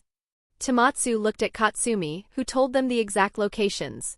He instructed, "All right. Fujin and Tadashi will hunt Seigo Rikyu. The rest of us will hunt that Jounin. Ignore the third ninja for now."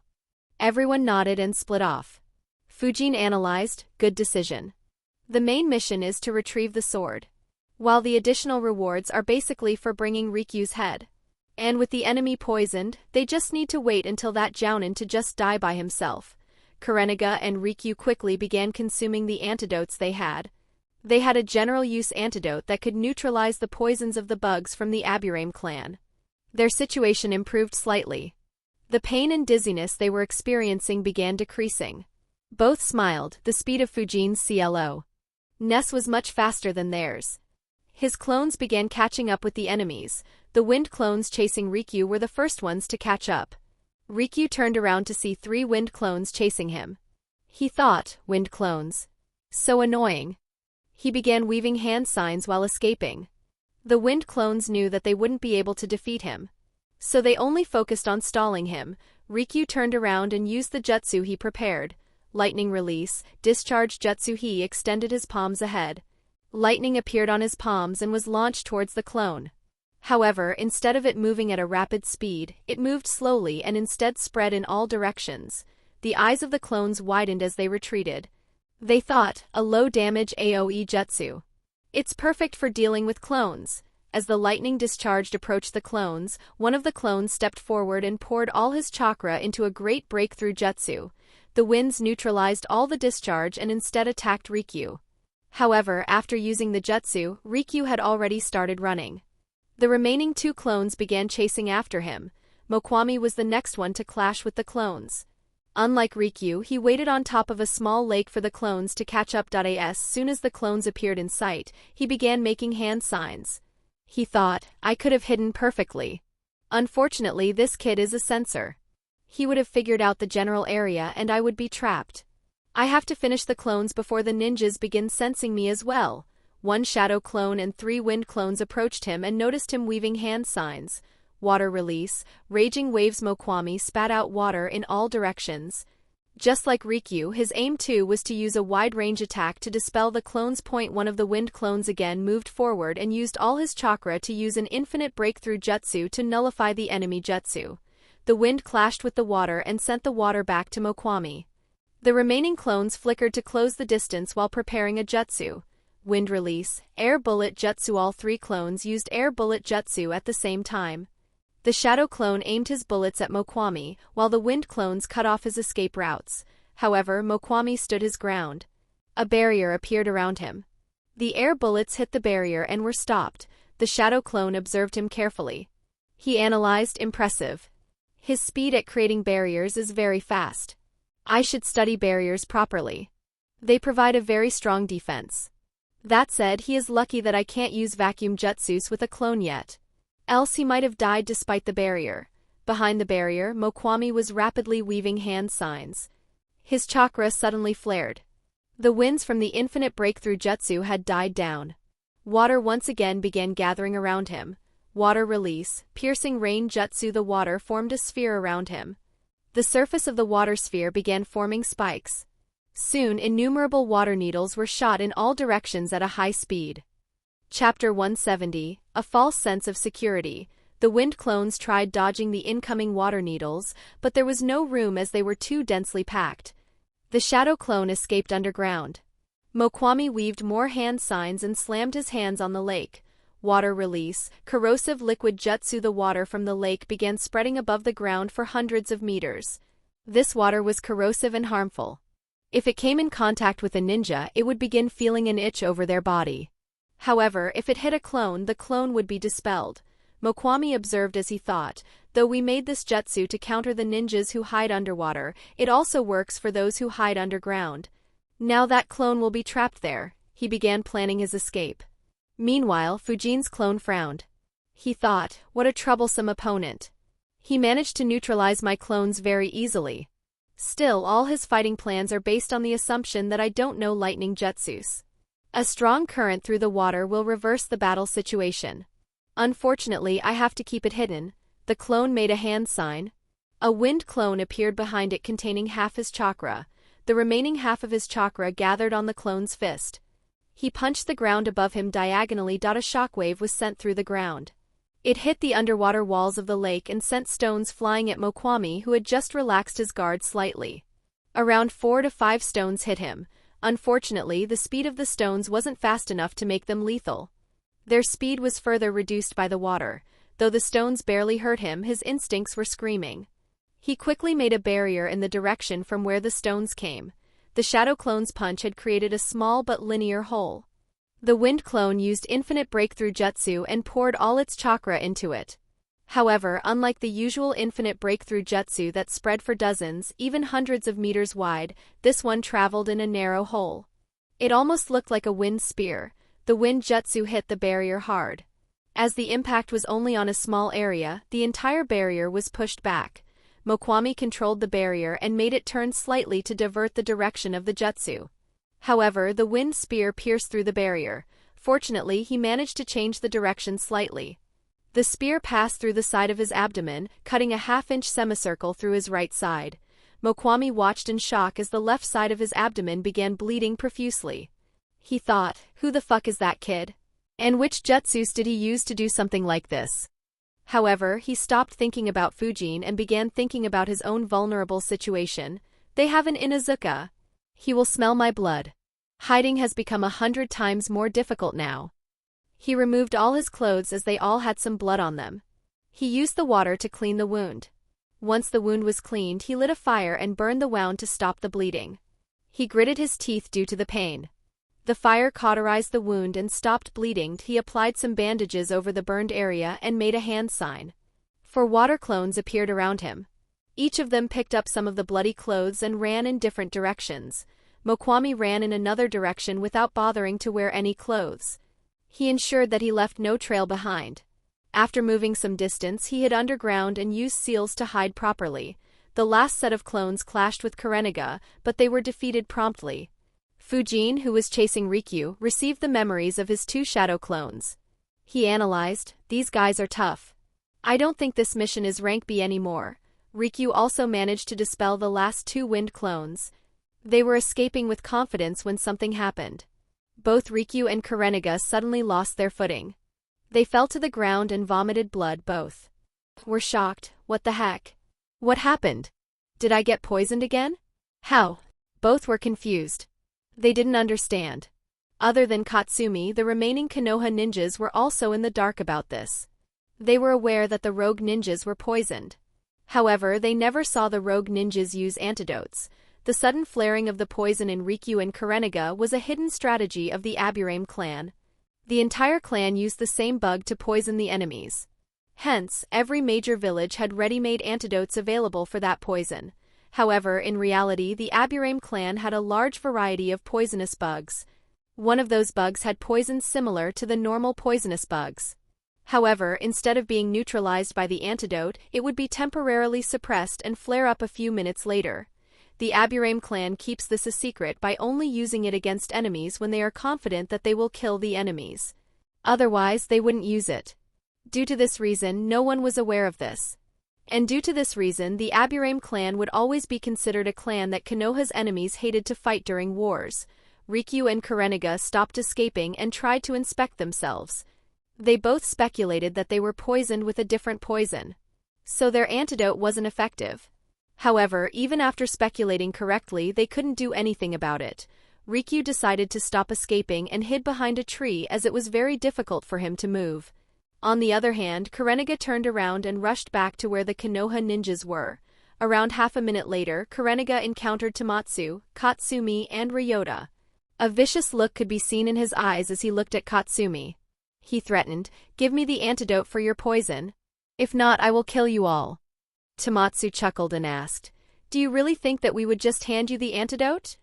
However, he and Ryota were on alert. They had the same thought. Why did he escape if he didn't have the antidote? Did he set up any trap here?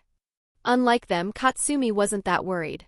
They began fighting. Fujin and Tadashi caught up with Rikyū as well. His blood was very easy to smell for Rikyū, while Fujin could sense him when they entered in range. They stealthily approached him from behind. They could hear him coughing. Tadashi grabbed a shuriken that had a string attached to it. He threw it around the tree from behind. It went around the tree and trapped Rikyū.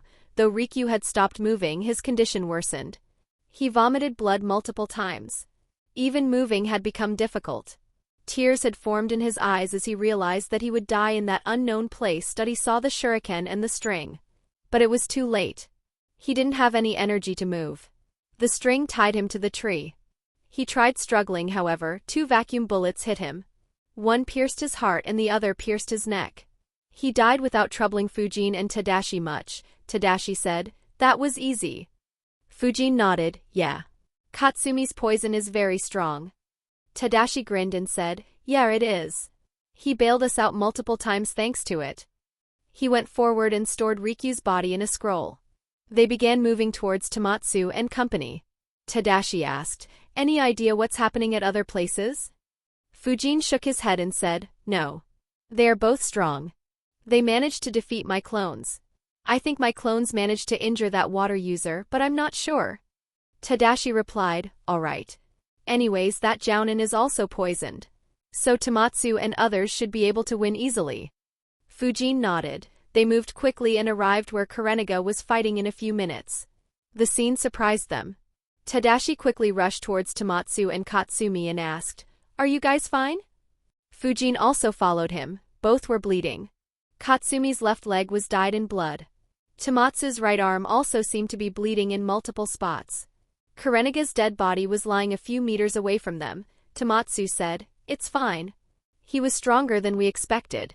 And the poison made him very desperate." They began applying first aid to them. Katsumi's left leg had multiple nails embedded in it. Kurenaga had charged the nails with lightning and used them to attack from range as Katsumi always maintained a distance from him. Meanwhile, since Kurenaga was targeting Katsumi, Tamatsu decided to engage him at close range. That resulted in 2 long and deep slashes on his right arm with the chakra sword. While applying first aid, Ryota said, "This guy was very strong. Especially with the chakra sword. It's lucky that he was poisoned, else we might have been in severe trouble." Tamatsu agreed, "Yeah, I thought I could take on him. Unfortunately, he was stronger." While the first aid was being applied, a few of Katsumi's bugs were moving inside Kurenaga's dead body. They were cleaning all traces of the poison in his body.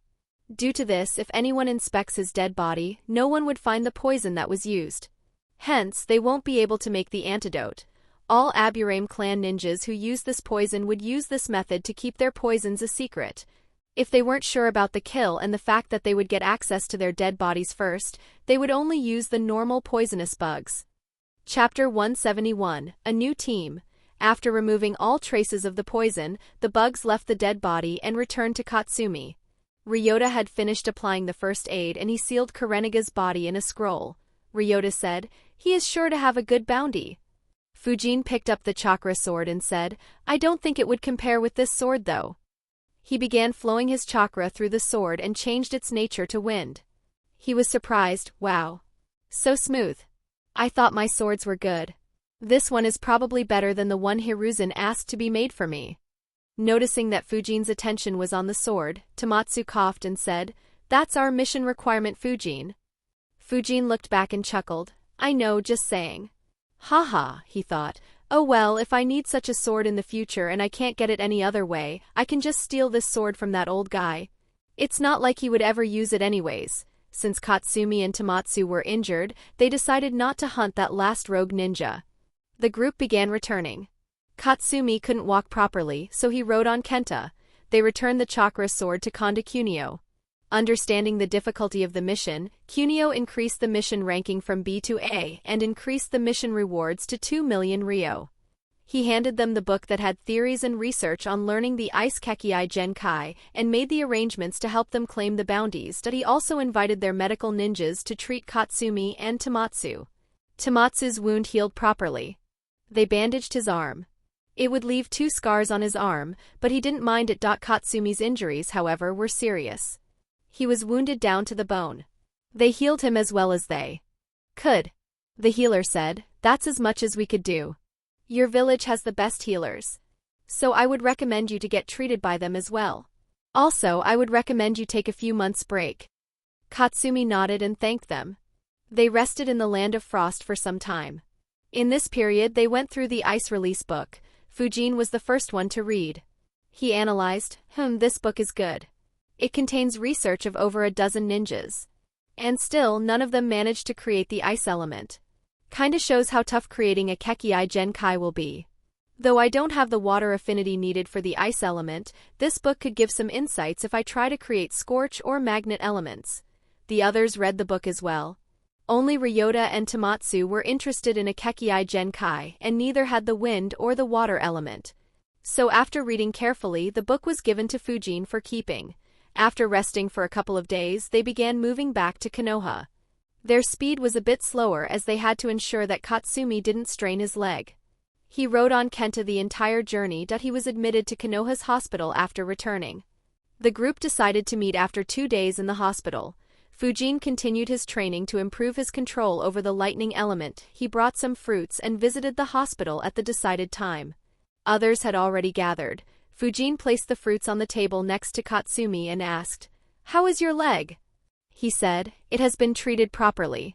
Unfortunately, I have to rest for a couple of months for the damage to the bones to be healed and for the bone to become strong once again." Fujin replied, "Oh, that's bad. I'm glad that there are no permanent injuries though. Take a good break." Katsumi nodded. Tamatsu said, "I have something to discuss." The entire team looked at him. Tamatsu said, "We have been taking missions continuously for quite a long time. I was thinking that it would be best for our team to take a few months off. I was thinking about a 3-month-long break." The group was surprised. Tadashi asked, 3 whole months?" Tamatsu nodded. He said, "Along with missions, it's also important to build up your strength. Take these 3 months to train newer skills or master the old ones further. In that time, Katsumi will also get healed, so we won't have any issues with team composition. Also, we do need a break from the missions." The group began analyzing. Ryota, Tadashi, and Katsumi were thinking about the things they could learn in the 3 months. Meanwhile, Fujin thought, "Seriously? Another 3 months break? I didn't think completing 50 rank B missions would be so challenging." As no one spoke anything, Tamatsu said, "The last mission gave all of us 2.5 million ryo. So we shouldn't have any monetary issues. Once we get stronger, we could try to do tougher missions more frequently. A substantial increase in strength could improve your chances to become elite chunins or even a special jounin." The prospect of promotion excited them slightly. They agreed. Tamatsu looked at Fujin, who hadn't said anything yet. He said, "Fujin, your strength is already very high. Perhaps if we had you in the team that faced Karenega, we might have killed him without taking any injuries. And I understand that you may want to take multiple rank B missions to reach close to the 50 missions mark. Fujin nodded. Tamatsu continued, if you want to, you can form or join other teams in this time period. But we would love it if you join us again after 3 months. But we would understand if you don't. Fujin smiled and said, you are thinking too much, Tamatsu. I'll be back in this team. Tamatsu and others smiled. The group talked for a bit before leaving. Fujin thought, now I have to find a new team again. Though this may not be all bad. I should try to form a new team. A younger team that would want to take continuous missions. That way we could reach the 50 mission criteria soon. If I get promoted to Elite Chunin, my sword and sensor skills would get me promoted to Special Jounin rank 2. Then I could join teams that do rank A or even rank S missions. Still, doing more missions would mean getting less time for training. What to do? Fujin analyzed his situation. In the end, he almost pulled his hair as he couldn't decide. He thought, ugh. This is so fucking confusing. Missions give me combat experience that no amount of training would provide me. On the other hand, training will increase my strength and skills, which would be useful for missions. Fuck it. I'll first master the control over the lightning element. Then I'll try forming the team and doing a month or 2 of non-stop missions. For the next 10 days, Fujin devoted the majority of his time to mastering his control over the lightning element. He practiced with 10 shadow clones at all times. Finally, he sighed in relief. Finally done! I can freely control the electric current from 10 mA to 10.5 amperes. I can also control voltage from 200 volts to 840,000 volts. Time to head for missions. He left his basement. He was about to send clones when he heard his doorbell. He opened the door to see Mieko. His eyes involuntarily twitched as he thought, I was just about to send a clone to her. He waved his hand and asked, what's up? Mieko entered his house and asked, do you have any missions lined up? Fujin shook his head and said, no, my team just took a break. Her eyes sparkled. She said, great. I am recommending you to my team. Fujin observed her carefully. He asked, what do you mean? She said, I was assigned to a team that is planning to undertake a rank A mission. Unfortunately, the member that specializes in wind jutsus is injured. And we need a replacement to take that mission. So I recommended you to my team. Come with me. Fujin locked his home and followed her. He asked, they just agreed? She sighed and said, no, I had to convince them a lot. The injured guy is a Jounin. But they couldn't find any other option. So they had to accept my recommendation. Fujin nodded. He knew that wind users were too rare in Konoha. Not a single clan specialized in the wind element, he said. Actually, I was about to look for you too. She looked back at him and asked, why? He said, my team has taken a 3-month-long break. I was thinking about forming a team with you, Teru and Hoka to undertake rank B missions continuously. We could undertake 15 to 20 rank B missions in around 2 months. It would help us secure the Elite Chunin promotion quicker. Mieko's eyes widened. She asked, 15 to 20 rank B missions in 2 months? I only do 3 every month. Fujin nodded and said, most rank B missions are very easy. We could focus on doing missions that take less time to complete and are easier. Unless the mission gets upgraded to rank A, we should be able to complete it with ease. Once we get the Elite Chunin promotion, the promotion to Special Jounin wouldn't be far. So we can start taking rank A and even S missions. The thought of undertaking rank S missions excited Mieko. She said, all right. Let's do it after this mission. Fujin smiled and said, great. I'll try to convince Hoka and Teru after this mission. Mieko said, I'll join you. Fujin said, that will be helpful. The two reached the Uchiha compound. Mieko led Fujin to a house where her team was gathered. Chapter 172, Missing Children. As soon as Fujin entered the room, he saw 6 Uchihas looking at him. He thought, ugh, I forgot that her squad is an all-Uchiha squad. I hope that it doesn't attract any unwanted attention. Among the 6 Uchihas, 3 seemed to be in their 30s, 2 in their 20s, and the last one was just a year older than Fujin. One of them said, so this is Fujin? Not bad, his chakra is quite high for his age. Fujin wondered, he can tell chakra without using his eyes or sensing? Mieko said, yes, Uncle Akihiko. She looked at Fujin and said, Fujin, this is Uncle Akihiko. Just like Sensei, he is an elite jounin too. He will be heading this mission. Fujin nodded and respectfully said, "Pleased to meet you, Akihiko-san." Uchiha Akihiko smiled and said, "No need to be formal, Fujin. You can call me uncle as well." Fujin replied with a smile, "All right, Uncle Akihiko." While he was speaking, he thought, "Not bad. I was afraid that all of them would be arrogant to the core." At that moment, the Uchiha, who was slightly older than Fujin, scoffed and said, "Mieko, are you sure that he is strong? We don't want any slackers joining us. Besides, can he really replace Uncle Tainosuke?" Fujin looked at him and thought, "Never mind." "I concluded too soon," Mieko rebuked him. "Shunko, you can't even defeat me. Fujin is even stronger than me." Akihiko calmed the kids down. "Calm down. Shunko, learn to work with your teammates. And Mieko, don't insult your teammates. Fujin, don't mind Shunko." Fujin nodded. There wasn't much change in his expression, but he was surprised. "Who'd have thought that she would admit that she was weaker than me?" Akihiko asked. "Mieko, you and Fujin can do the fire-wind combination jutsu, right?" Mieko and Fujin nodded. Akihiko said, "All right. Tainosuke could do the fire-wind combination jutsu with all three of us. But that was due to us taking missions together for years. We won't be able to reach the same efficiency with Fujin in this little time. So this combination jutsu will be left to you guys." Mieko grinned and replied, "Don't worry, we got it." Akihiko said, "The mission is an emergency. It is a rank mission issued by Kusagakure. Over 100 kids younger than the age of 6 have suddenly gone missing and all their attempts at investigation have failed. Instead, some of the search teams have gone missing as well. Our mission is to investigate this event and rescue those kids. We will leave the village in 30 minutes. Gather your supplies and weapons and meet at the village gate as soon as you can." Everyone nodded and left. Mieko looked at Fujin and guessed, "You are carrying all the supplies that you need." Fujin nodded, "Yup. What about you?" Mieko grinned and said, "Same here. Let's race to the gate." She flickered before Fujin could reply. Fujin sighed and flickered as well. He very quickly caught up with Mieko and commented softly, "Why do you arrange a competition that you have no chance of winning?" He overtook Mieko but didn't create a huge difference between them. Mieko snorted at his confidence. She tried hard to catch up, but Fujin's physique as well as the mastery of body flicker jutsu was better than hers. Fujin reached the village gate. However, he wasn't the first one there. Akihiko and the other two older Uchihas were already at the gate. Mieko reached a few seconds after Fujin. The three senior Uchihas saw them. One of them smirked and said, "Looks like both of you lost the race." Mieko was annoyed by his smirk and taunt. But at the same time she was happy that Fujin lost too. So she didn't complain and looked at Fujin with a smirk.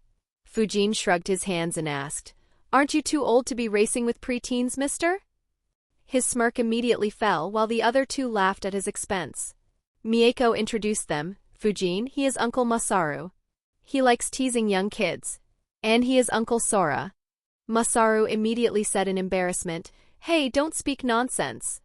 Meanwhile, Fujin wondered, is this entire world filled with pedos? Mieko laughed at his reaction.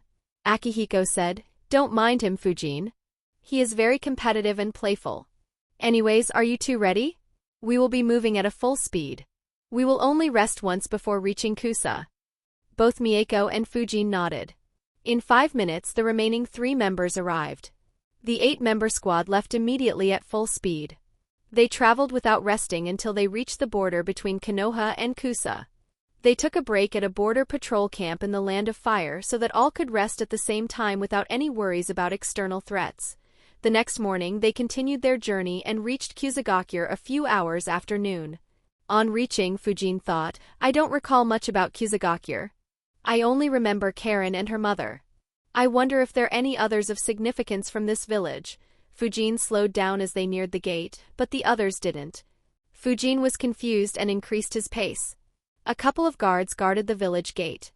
They noticed a few ninjas moving towards them at high speed and got alert.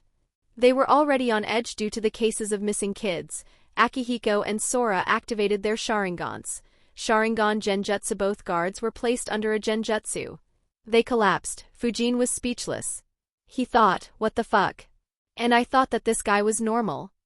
Akihiko said, Masaru, stay here with the kids and interrogate them. Others follow me. Akihiko, Sora and 2 others went inside the village. Masaru, Fujin, Mieko and Shunko stayed back. Masara said, I will release the genjutsu on them. Mieko and Shinko, you cast a new genjutsu on them and interrogate them. I will observe. They nodded and stepped forward. Masaru made a hand sign and released the genjutsu. The guards woke up but were confused.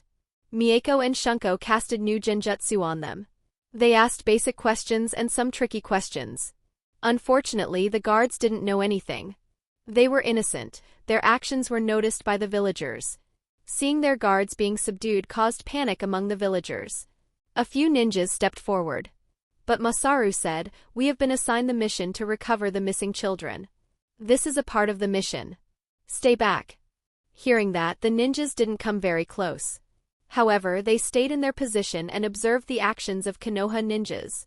Many of them were unhappy. A few thought, the Uchiha clan. They are so fucking arrogant. Under normal circumstances, they would have lashed out. But the missing children had put them on an edge. They gritted their teeth and endured the humiliation, while the interrogation was on. Akihiko's group entered the central building in the village. They were quickly led to the room hosting the leader of Kusagakure and the daimyo. The current leader of Kusagakure was Ashikaga Hiroshi. He said, Welcome to Kusagakure, Uchiha Akihiko. I am glad that you arrived so quickly. Akihiko nodded and said, It is an emergency after all. Can you brief me on all the details of this mission?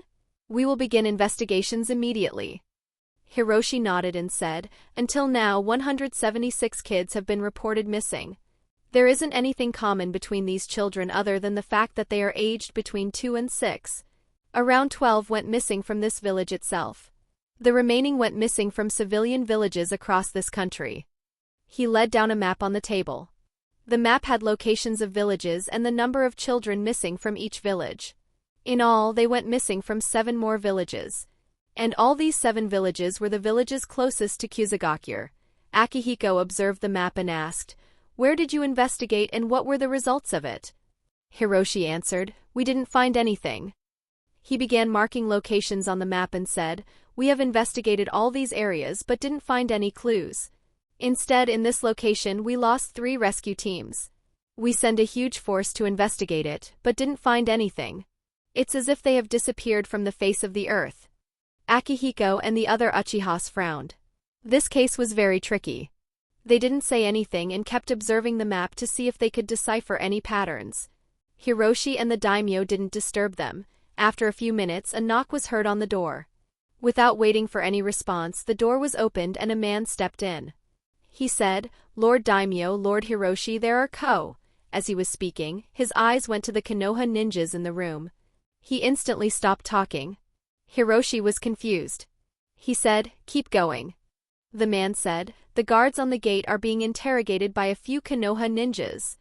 Before Hiroshi could say anything, Akihiko said without taking his eyes off the map, Don't worry, they are my subordinates.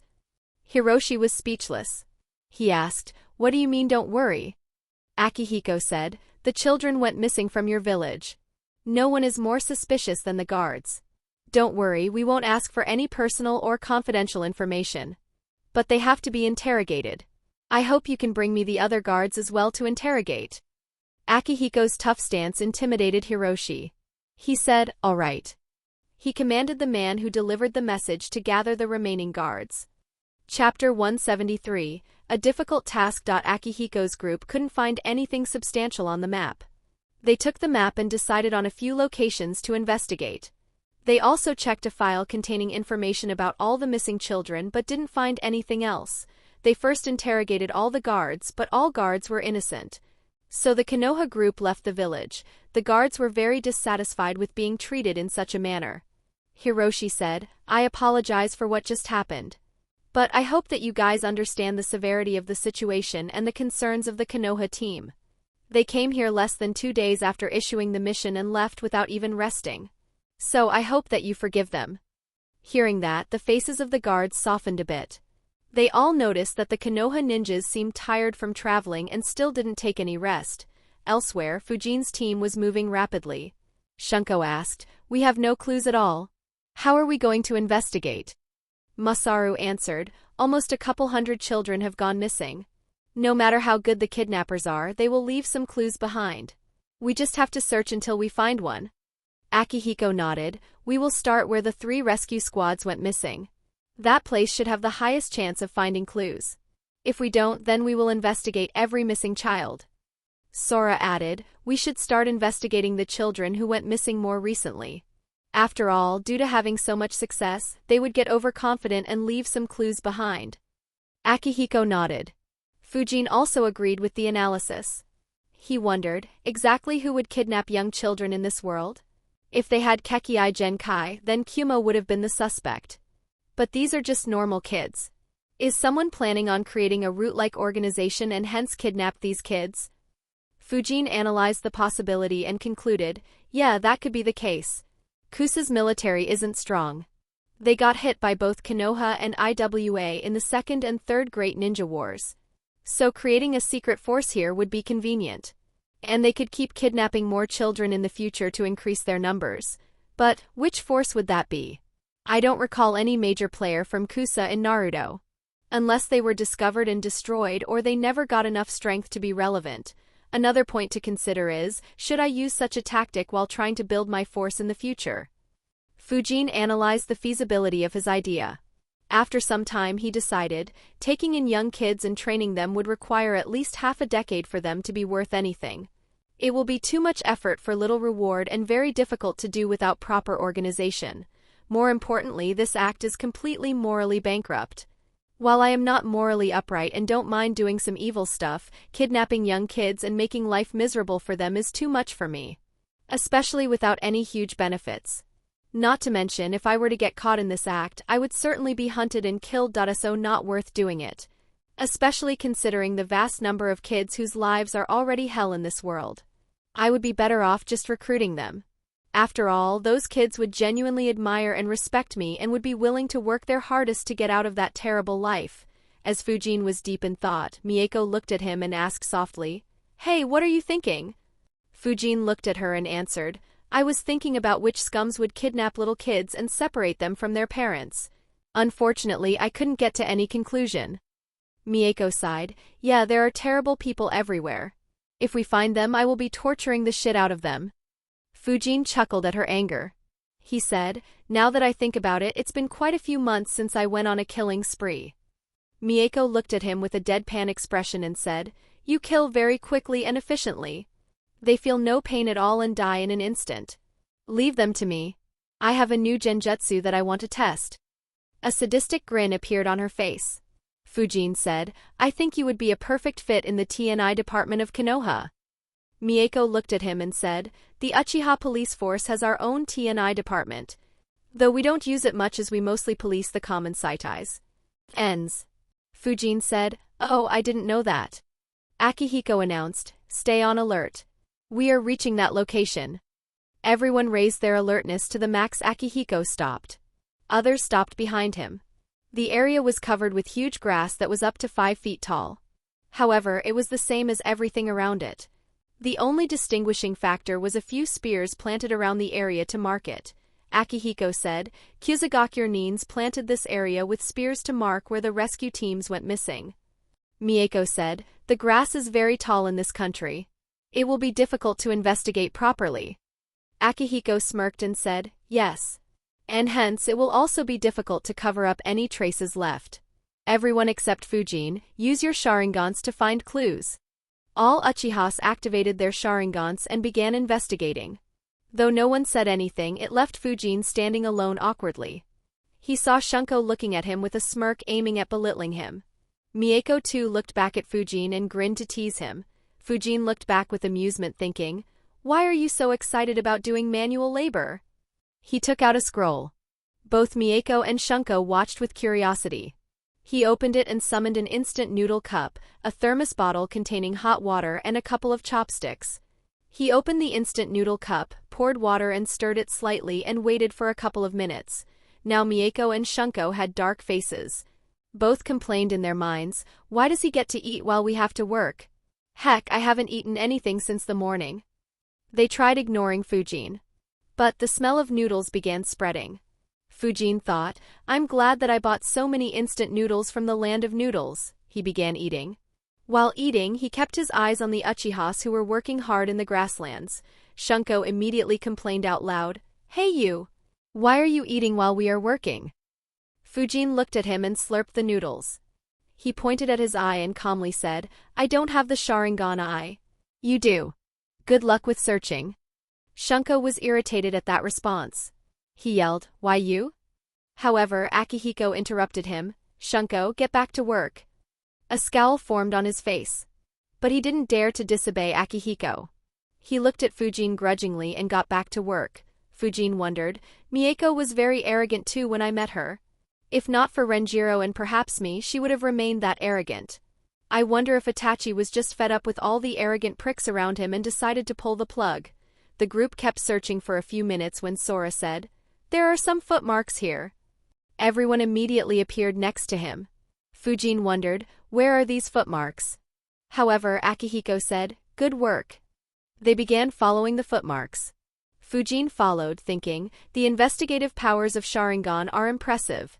Even after focusing chakra in my eyes, I can't see anything at all. They walked for around 40 meters before stopping. All Uchihas frowned. Masaru said, The footsteps have ended here.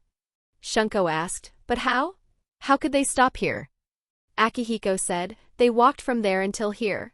From here they traveled through other means.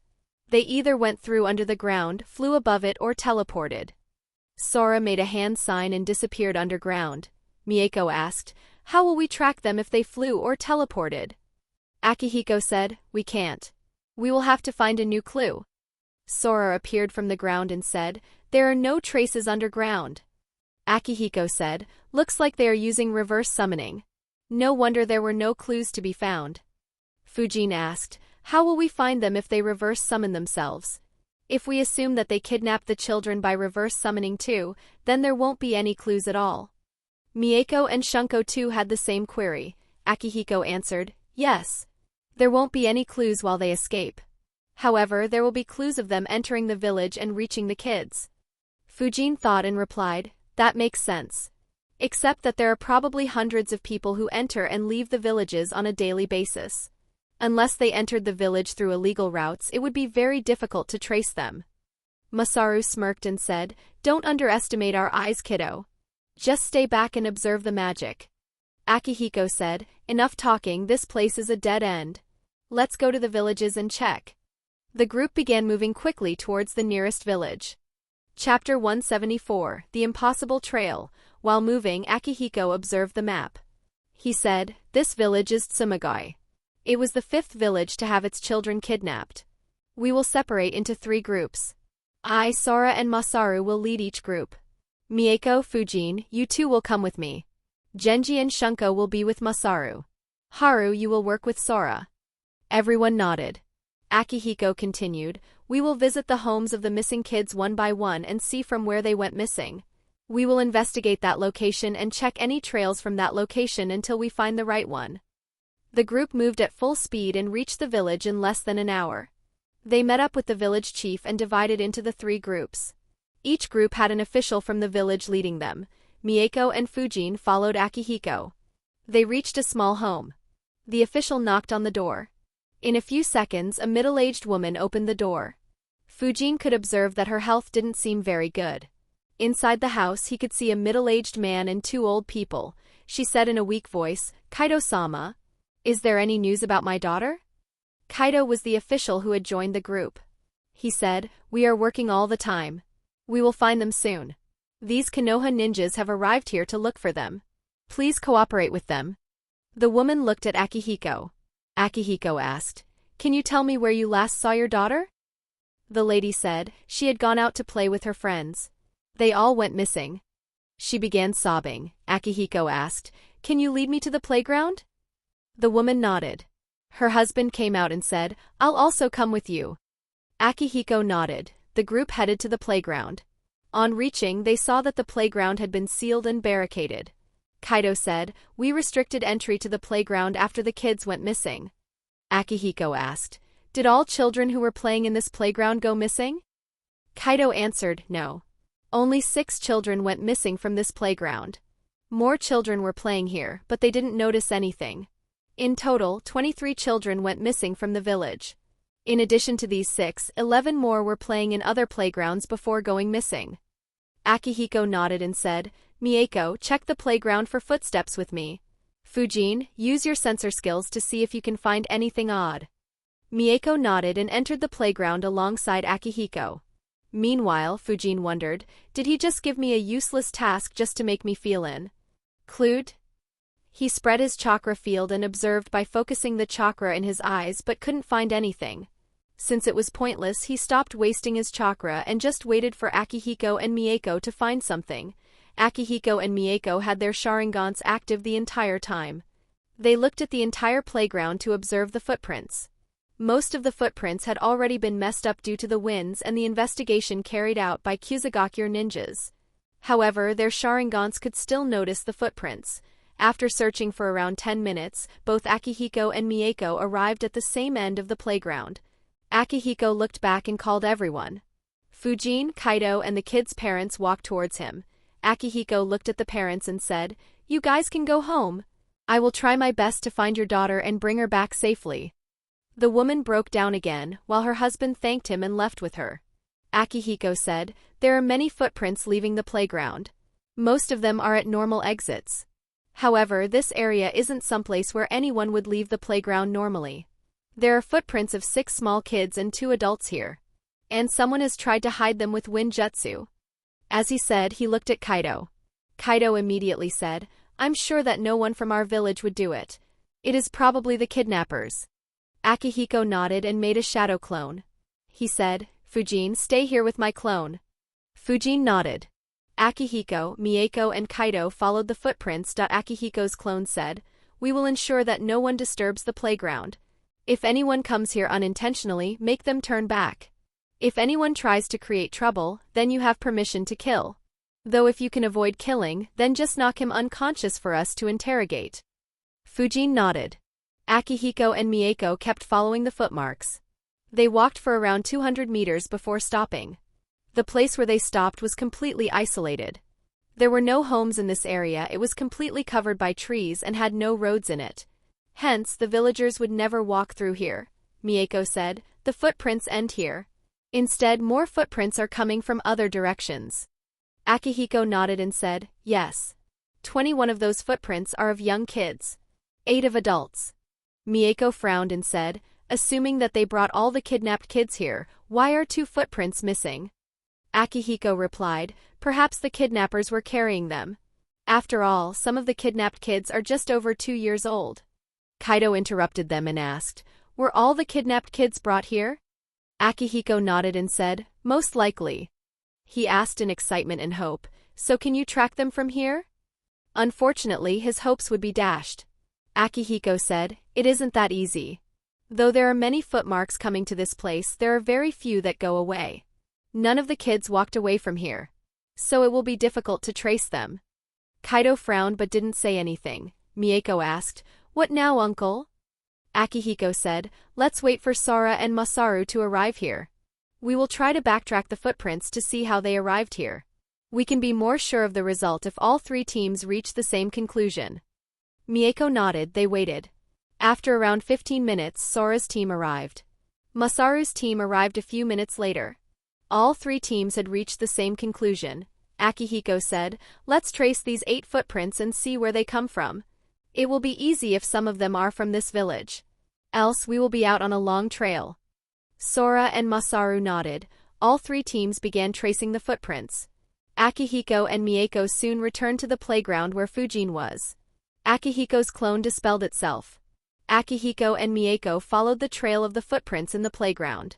Fujin followed behind. Soon they left the playground. They walked through the streets. At some point, the footprints split in 2 directions. Akihiko made a clone to trail the other footprint, but soon they met again. After trailing everything, they reached the village gate. Mieko sighed, "We will have to search in the wild." Akihiko nodded, "And we can't even rest. Otherwise, we might lose the trail." Fujin thought, "Wow, I never thought that I would be the slacker in the team. That said, it doesn't feel bad. To just relax and even eat while others do all the hard work, haha. And they can't even complain. Masaru and Sora's teams also reached the gate. They too sighed at the amount of work they would have to do. Akihiko looked at the officials and said, "We found a trail, so we will investigate it. See to it that no one in the village damages the trails that we saw." They nodded. The Konoha ninjas left the village. All of them ate a soldier pill. The Uchihas ate it as using the Sharingan continuously was eating up their chakra. While Fujin ate it as they won't be waiting for any breaks. As they were moving, Shunko complained, "It is very difficult keeping a track of the trail in this grassland." Masaru replied, "Yes. And finding a new trail is even more difficult. We couldn't find any proper trail to backtrack in the previous location. That is why once you find a proper trail, don't let it go to waste." Shunko nodded helplessly. The task was already difficult due to the grassland. It was made even more difficult by the use of wind and earth elements to hide the footprints. And all other clues were eliminated by the kidnappers. There was no scent to use, just microscopic footprints that were difficult even for the Sharingan to see. The group trailed the footprints for over 14 hours. Finally, they reached the end. The footprints went towards a mountain. There was a small village being built on one side of the mountain. It looked to be built very recently. Additionally, the mountain had a huge cave. The mouth of the cave was 10 meters wide and 15 meters high. The Sharingan observed the chakra signatures inside the cave. Fujin too saw them. Masaru said, "That's one big cave." Shunko wondered, "Who are these people? And are the kidnapped children here?" Akihiko answered, "Most likely. I'm guessing that they are imprisoned somewhere inside the cave. Don't engage in combat and stay hidden until we find the kids." As they were speaking, a group of people exited the cave. The Konoha ninjas stopped talking and observed. They were already hidden properly and hence weren't worried that they would be noticed. However, Fujin's eyes widened as he saw those people. Chapter 175, Jashin. 7 people exited the cave. All had weird symbols on their faces and wore robes. One of them said, "We need to find around 175 children to complete the ritual. If we don't bring them here in time, then Zankaku-sama will skin us alive." Another said, "But how can we do that? All villages in this country are on high alert. It's impossible to kidnap more of them." The man standing in the center said, "In that case, we just need to go to the neighboring countries and kidnap 175 children. And before they become alert." However, the other members weren't entirely convinced. They said, "But reverse summoning over long distances will need a lot more chakra. It will be very difficult." However, the man insisted, "There is no other way. We will kidnap children from the land of waterfall. We will focus on the villages close to the border area. So the distance won't be much larger." As they were discussing, Fujin's mind was busy analyzing as well. Though I don't recall Haiden's tattoos well, their tattoos make me think of the marks that would appear on Haiden after he licked someone's blood. Safe to say that these guys are followers of Jashin. But what the heck are they doing here? Wasn't Haiden from the land of hot water? Also, why do they already have those marks? Aren't they useless unless they stand in that diagram made from blood? No, I don't think these guys are as strong as Haiden. Otherwise, their group would be too strong. I guess that they have just made the tattoos manually and they don't have the same mastery of whatever this craft is as Haiden. Still, why are there so many Jashin followers? I thought Haiden was the only one. Or perhaps one of very few. That said, except for the one in the center, their chakra seems quite low. So I guess they just got wiped out before Haiden completed his ritual. Perhaps in this mission itself. Another point to consider is, wasn't Konoha completely unaware of the existence of Jashin? Shouldn't this mission have made them aware of the existence of Jashin, or at least his followers and their rituals? So did they not report this mission accurately, or will Konoha be aware of them? Fujin thought for a bit and concluded, "No, a religion that engages in kidnapping and sacrificing staying secret for so long in a world full of ninjas is unlikely. It's more probable that all 5 villages are aware of them. Just that either they didn't consider Jashin to be much of a threat or Jashinists managed to hide or escape from them. There is also the matter of Orochimaru. He is exploring ways to attain immortality. So did he also experiment with Jashin? That's one research I'd like to see. After all, though Haiden was weak, there wouldn't be any ninja who wouldn't want his survivability. Though Orochimaru left the Akatsuki before Haiden joined it, he should still be aware of Jashin's. At the very least he should become aware of them after Haiden joins the Akatsuki. Oh well, I will consider this later. There is no point in thinking about this for now. As he was analyzing, Fujin saw them talk. Unfortunately, the distance between them was too high, so he couldn't hear anything.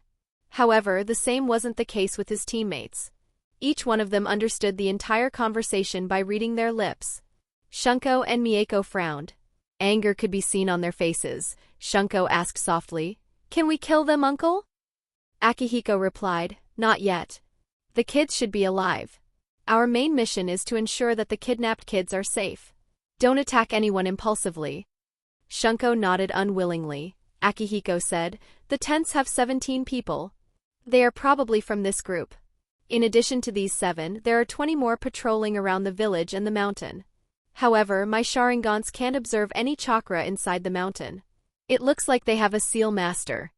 Sora said, "Unless this group is backed by one of the 5 villages, their mastery of Fuinjutsu shouldn't be too high. I'll deal with the seals. But I will need some time. And my actions could be noticed by the ones outside that cave." Fujin looked at Sora and thought, is he a seal master? Or do those broken eyes also neutralize Fuinjutsu? Akihiko began analyzing a plan. Fujin said, "I could assassinate the ones under elite Chunin levels silently." However, Akihiko shook his head and said, "No, there is no guarantee of assassinating silently when dealing with ninjas. Just one miscalculation will blow up our cover." He looked at Sora and said, "Sora, you take a look at the seals and begin neutralizing it. Haru and Genji would go with you. For now, move under the ground so that your cover isn't blown." They nodded and made a few hand signs and disappeared under the ground. Akihiko said, "The guy in the center of the group is at Jounin level. And there is another Jounin level opponent in the central tent. Fujin, how confident are you in assassinating at a quick speed?" Fujin replied, "I can launch a dozen air bullets at the same time and accurately. Unless the enemy's reaction speed is very fast, they will die." Akihiko said, "That's good." He observed the Jashin worshippers entering the central tent. Inside the tent there was a big circular table. And there were 6 people, one of whom was the Jounin level ninja that Akihiko had talked about. The others were at Chunin levels. As they entered the tent, the Jounin level ninja in the tent asked, "Datsuron, is there any command from the Grand Priest?" Datsuron was the Jounin from the 7 kidnappers who had left the cave. He stood on the other side of the table, nodded and said, "Yes. We have to kidnap 175 more kids between the ages of 2 and 6, Yasuhiro." Yasuhiro frowned. He understood the difficulty of the task. He looked at his followers in the tent. His followers understood that he needed some privacy to discuss something important. All but 2 left the tent. Datsuron too did the same. His followers also left the tent. So only Yasuhiro, Datsuron and 4 Chunins were in the tent. Yasuhiro said, "We need to discuss from which villages we should kidnap more children. And also need to consider how many people we will need to successfully reverse summon from that distance." Datsuron nodded. He was about to speak when suddenly he felt something. He quickly turned around and looked behind. A minute ago, when the majority of the Chunins left the tent, Akihiko decisively said, "We will move through the ground and enter the tent from below. Fujin, use your air bullets on the 4 Chunins in the tent. Leave the Jounins to me and Masaru. Mieko and Shunko, you 2 follow as well. If Fujin fails to kill his opponents, you 2 would step in. Don't allow them to make a lot of noise and alert others." Everyone nodded and moved through the ground. Chakra glowed in Fujin's eyes as he noticed that the Chunins were standing on opposite sides behind the Jounins. He thought, "I could target them all with air bullets, but the ones who are away from me will have more time to see and dodge. If they do dodge it, my air bullets will pierce through the walls of the tent and alert others. So I will have to aim such that my bullets pass through the roof of the tent instead. That way no one will be alerted." He made a shadow clone. Fujin's clone got in position under the 2 Chunins standing behind Yasuhiro, while Fujin got in position under the Chunins behind Datsuron. Masaru stayed next to Fujin's clone while Akihiko stayed next to Fujin. At the same time, both used air bullet jutsu. The Chunins never saw the attack come. All 4 were hit successfully. The air bullets pierced through their body and went through the roof of the tent. At the same time, Masaru and Akihiko also made their moves. They left the ground and attacked Yasuhiro and Datsuron respectively. Yasuhiro and Datsuron both turned around quickly. However, they were disturbed by the sight of their followers being killed so suddenly. They saw Akihiko and Masaru and became ready to fight. However, their eyes met with the 3 Tomo Sharingans. Both instantly fell into genjutsu. They stopped struggling and stood still. Fujin observed that and thought, I always knew how strong the Sharingan is. But seeing 2 Jounins fall under the genjutsu so easily with just 3 Tomo Sharingans is still so shocking. Meanwhile, Akihiko and Masaru looked at Fujin and thought, despite all the praises she had, Mieko probably still underestimated this kid. Killing 4 Chunins in an instant at the mere age of 11. Very few could claim to have such an ability at that age. Mieko and Shunko left the ground. Shunko was shocked at how efficient Fujin was. Akihiko said, Good work, Fujin. He looked at Masaru, who nodded and made a hand sign. The ground in the tent began moving. The bodies of the dead Chunins and any blood in the tent began moving inside the ground and new soil was excavated out. Soon all signs of them were buried under the ground. Akihiko looked around and said, There are still some blood drops on the tent. We won't be able to use this tent. Masaru nodded. Chapter 176, The Uchiha Way. Fujin, Akihiko and Masaru had moved very quickly and silently. The 7 Chunins who had left the tent didn't hear anything suspicious from the tent. They did hear some noise when the 4 Chunins fell to the ground, but it didn't alert them much as they guessed that their leaders were frustrated by the difficulty of the next mission. Inside the tent, Akihiko looked at Datsuron and asked, Who are you? Datsuron answered, I am Datsuron, a follower of Lord Jashin. Akihiko asked, Who is Lord Jashin? As Datsuron answered, pride could be felt in his voice. He is the god who we worship. He will save humanity. His reply surprised the Konoha ninjas. They all looked at him like he was an idiot. Mieko asked, Is he being serious? Shunko exclaimed, Did he kidnap hundreds of children for a fake god? Akihiko sighed and said, There are lunatics like him all over the world. He asked, Tell me how many people you have with you and their power levels. Datsuron said, We are led by Zankaku. He is the Grand Priest and is organizing a ritual for Lord Jashin. He has 7 priests under him including me. Each priest has 3 to 7 devotees under them and every devotee has 3 to 7 servants serving them. A priest is as powerful as a Jounin. A devotee is as powerful as a Chunin, whereas servants can go up against Genins. In total, we have 37 devotees and 140 servants. The number alarmed the Konoha ninjas. Masaru muttered, 7 Jounins, 36 Chunins and 140 Genins. They are as strong as a normal ninja clan. The others nodded. This mission could no longer be classified as a rank A mission. Fujin thought, 2 consecutive missions getting upgraded to the next rank. I wonder if this one would result in casualties as well. I need to be on guard. Akihiko asked, How strong is the Grand Priest? Datsuron said, I am not aware of his strength. Akihiko frowned. Fujin said, If we assume that he is as strong as an elite Jounin, then this mission would be very difficult. For once, Mieko and Shinto didn't disagree with Fujin. Akihiko sighed and said, If I knew that this mission would be so difficult, I wouldn't have brought you kids along. Sadly, we have no choice but to act. Stay on guard. He looked at Fujin, Mieko and Shunko and said, You are still very young. So you aren't aware of how the Uchiha clan operates in the missions. See how the events play out carefully. Especially Mieko and Shunko. In the future you will have to lead Uchiha squads into missions. Both nodded obediently. Fujin too heard carefully and thought, I am intrigued. I hope he puts up a good show. Akihiko asked Datsuron, Are the children you kidnapped still alive? He answered, Yes. Akihiko asked, Where are they?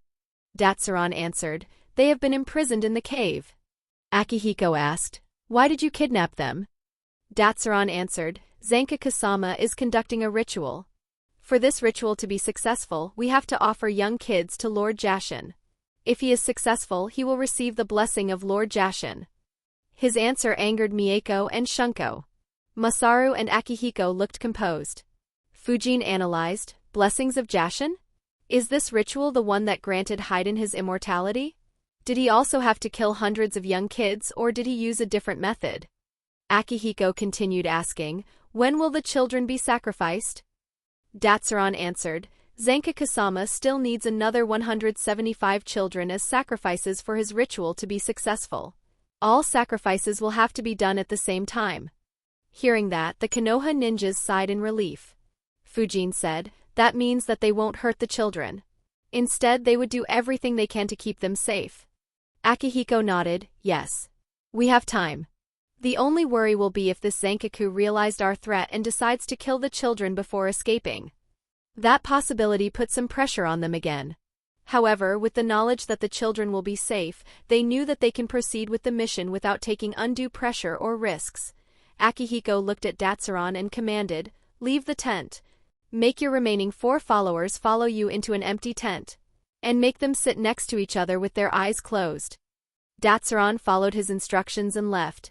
Akihiko looked at Fujin and said, Fujin, follow me. He disappeared underground and followed Datsuron. Fujin followed him. Datsuron left the cave and looked at his followers and said, follow me. The 4 devotees that had arrived out of the cave with him followed him. One of them asked, where are we going? And what happened to TH? However, Datsuron harshly said, just follow me. His tone surprised the devotees. They thought, normally he is very cordial with us. Did he get into an argument with Yasuhiro-sama for his mood to become so bad? Not wanting to upset him, they followed him silently. Datsuron soon entered an empty tent. His 4 devotees followed. Datsuron looked at them and said, sit down in a meditative position. Close your eyes and listen to what I have to say. They nodded and followed his instructions.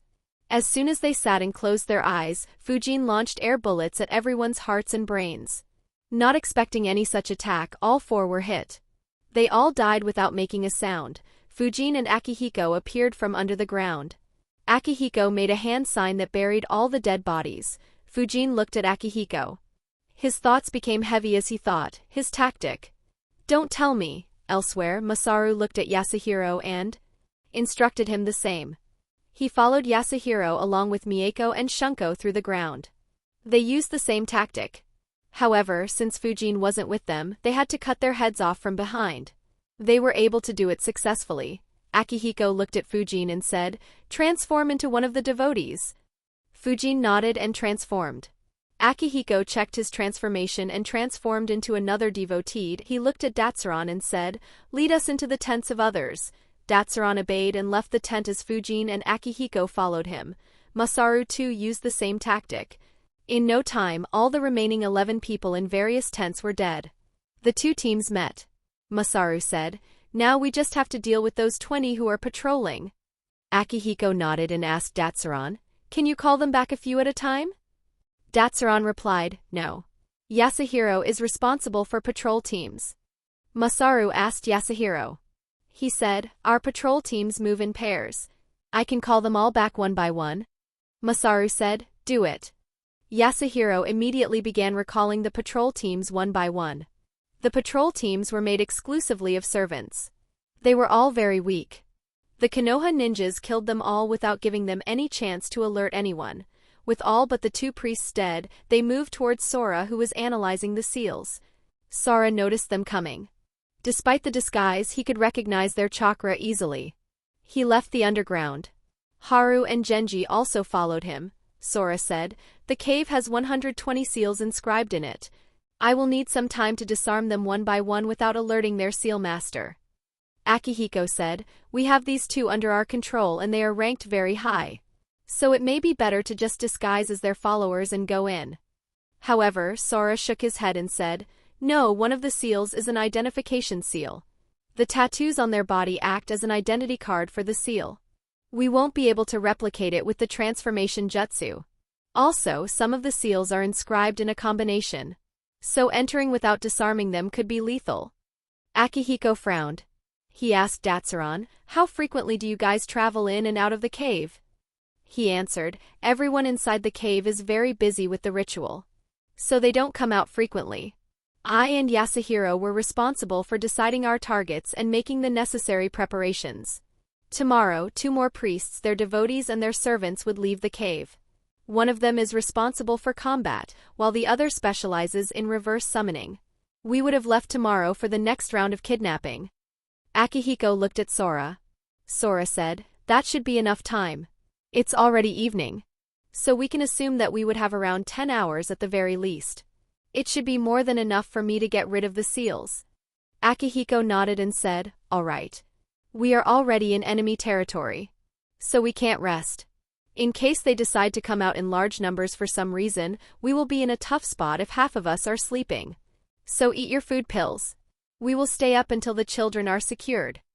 Everyone nodded and ate their food pills. Fujin asked Sora, can I observe you while you deal with the seals? Sora was surprised by the request. He asked, are you interested in Fuinjutsu? Fujin nodded. Sora said, all right. You can follow me. Akihiko said, in that case we will leave the task of protecting Sora from any sneak attacks to you Fujin. The rest of us will keep an eye on the cave entrance. Chapter 177 The Battlefield. Everyone nodded. Except for Fujin and Sora, the others took positions that would allow them to keep an eye on the cave entrance and help them in ambushing the enemy. Akihiko and Masaru also interrogated Yasuhiro and Datsuran about the interior of the cave. They drew up a rough map and also marked where the children were imprisoned. They also learnt that the seal master was a priest as well. And he would never leave the cave. Meanwhile, Sora began releasing the seals that he had observed and put fake seals in their place instead so that the seal master inside the cave wouldn't be alerted. Fujin followed him and observed his work properly. He was surprised, Fujin thought, wow. His mastery of the seals is way beyond mine. No wonder he was so confident. I wonder if he is a grandmaster in Fuinjutsu. Fujin observed him very carefully. Though Sora used some seals that Fujin didn't know, most of the seals he used were the ones that Fujin knew or had read in the library. Though the seals were similar, Sora used many different methods to use the seals. What intrigued Fujin the most is how he placed fake seals and the speed at which he made them. The fake seal was placed almost instantly. Fujin's knowledge about seals grew every minute. Sora noticed Fujin observing him. He thought, looks like he is intrigued by the seals. Unfortunately, Fuinjutsu is very boring. He will be bored in some time. However, to his surprise, Fujin didn't lose his concentration for hours. In the end, he couldn't resist but ask, Fujin, are you interested in becoming a seal master? Fujin nodded and said, yes. I have studied some seals from the library. Though I am still a long way from becoming a seal master. If it was earlier, Fujin would have never exposed his skill with the seals. However, after inscribing his home in 10 times more seals than what the Jashinists inscribed on their base, it was only a matter of time before his skills became known. So he didn't bother hiding it actively anymore. Sora was surprised. He thought, now it makes sense why he has been observing my actions with so much concentration. He said, that's good. If you have any questions, you may ask me. Fujin immediately thanked him. Thank you, Uncle Sora. Fujin was aware that an opportunity to ask queries to someone as skilled as Sora in Fuinjutsu would be very rare. Fujin asked him for every doubt that he had. Surprisingly, Sora answered every question patiently while doing his job. This continued until 4:30 a.m. when Sora was finally done. The group soon gathered together. Sora said, the seals won't alert them of our presence any longer. We can enter the cave. I also added some seals that would help us deal with any more seals they might have inscribed inside the cave. So I would be able to neutralize them in much less time. Akihiko nodded and said, good work. But let's wait here for now. The two groups who would leave the cave will become suspicious if they don't find anyone here. So we will kill them first. Set up a battlefield here. I want them trapped outside the cave and also ensure that they won't be able to send any messages outside. One of them specializes in reverse summoning. So shut that down as well. Sora smirked and said, all right. He immediately got to work. He began inscribing seals in front of the cave entrance. Once they were done, he inscribed seals all around the place. There were seals to block sounds, chakra, light, etc., seals to create an illusion for anyone who'd watch from outside to prevent any suspicion, and seals that prevented summoning and reverse summoning. In addition, he also created barriers to surround the entire place. It included a barrier on the ground to prevent any earth element users from escaping underground. He also sealed the escape to the sky by creating another barrier to prevent anyone from sending messenger birds or messages through any such means. In half an hour, Sora had inscribed seals in the area between the cave and the tents. Fujin watched thinking, fuck.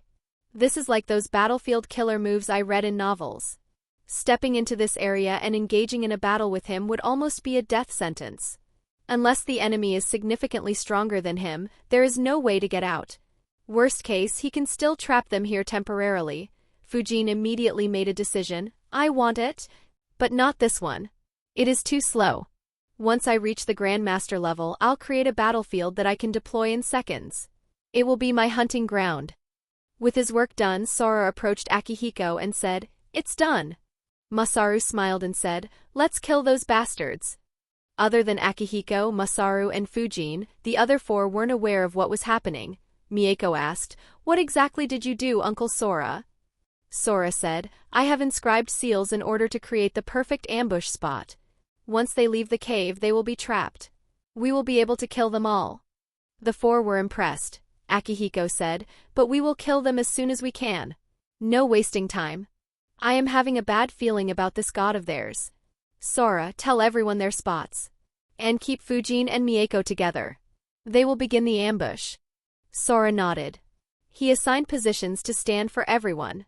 Once everyone was in place, he said, "As long as you are standing at the assigned spots, the enemy won't be able to see, hear, or sense you. Of course, when you attack, they can guess from where the attack is coming." He looked at Mieko and Fujin and said, "I will put up a barrier against the cave entrance once everyone leaves. Once you see the barrier, you can attack." They both nodded and stayed in their position. Their position was directly next to the entrance. Once the barrier was up, they would launch their jutsu. Everyone else was standing in such spots that they wouldn't get in the line of fire. They waited patiently for the Jashinists to leave the cave. They waited for half an hour, then 2 hours. However, no one left the cave. Mieko was very annoyed. She complained, "When will those lazy asses come out of the cave?" Fujin sighed and said, "They aren't gonna come faster if you keep yelling." Mieko's shoulder dropped. She muttered, "Maybe they would if I left this stupid battlefield." Fujin looked at her and wondered what Sora would think if he heard what Mieko said. Thanks to the seals in their spot, other than them, the others didn't hear what they were speaking.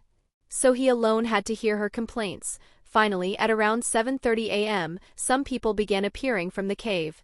All Konoha ninjas readied themselves for a battle. They watched carefully as the Jashinists were leaving the cave. In all, 35 people left the cave. 2 of them were priests, 9 were devotees, and 24 were servants. As they left the cave, they entered Sora's battlefield. However, not a single person felt anything strange. Some left in silence, some were chatting casually, and a few were excited about kidnapping more children and separating them from their parents. They talked as if it would be the greatest offering to their god. Sora and Akihiko paid close attention to the entrance of the cave. Their Sharingans observed as deep into the entrance as they could. As soon as the last person entered the battlefield, Akihiko nodded. Sora made a hand sign and a barrier sealed them, cutting all access to the outside world. Fujin and Mieko saw it. Both immediately built up a huge chakra. Wind release, infinite breakthrough jutsu fire release, majestic destroyer flame. Mieko converted a quarter of her chakra into fire and expelled it from her mouth. The Jashinists weren't expecting any attack. Suddenly feeling the heat on their back shocked them.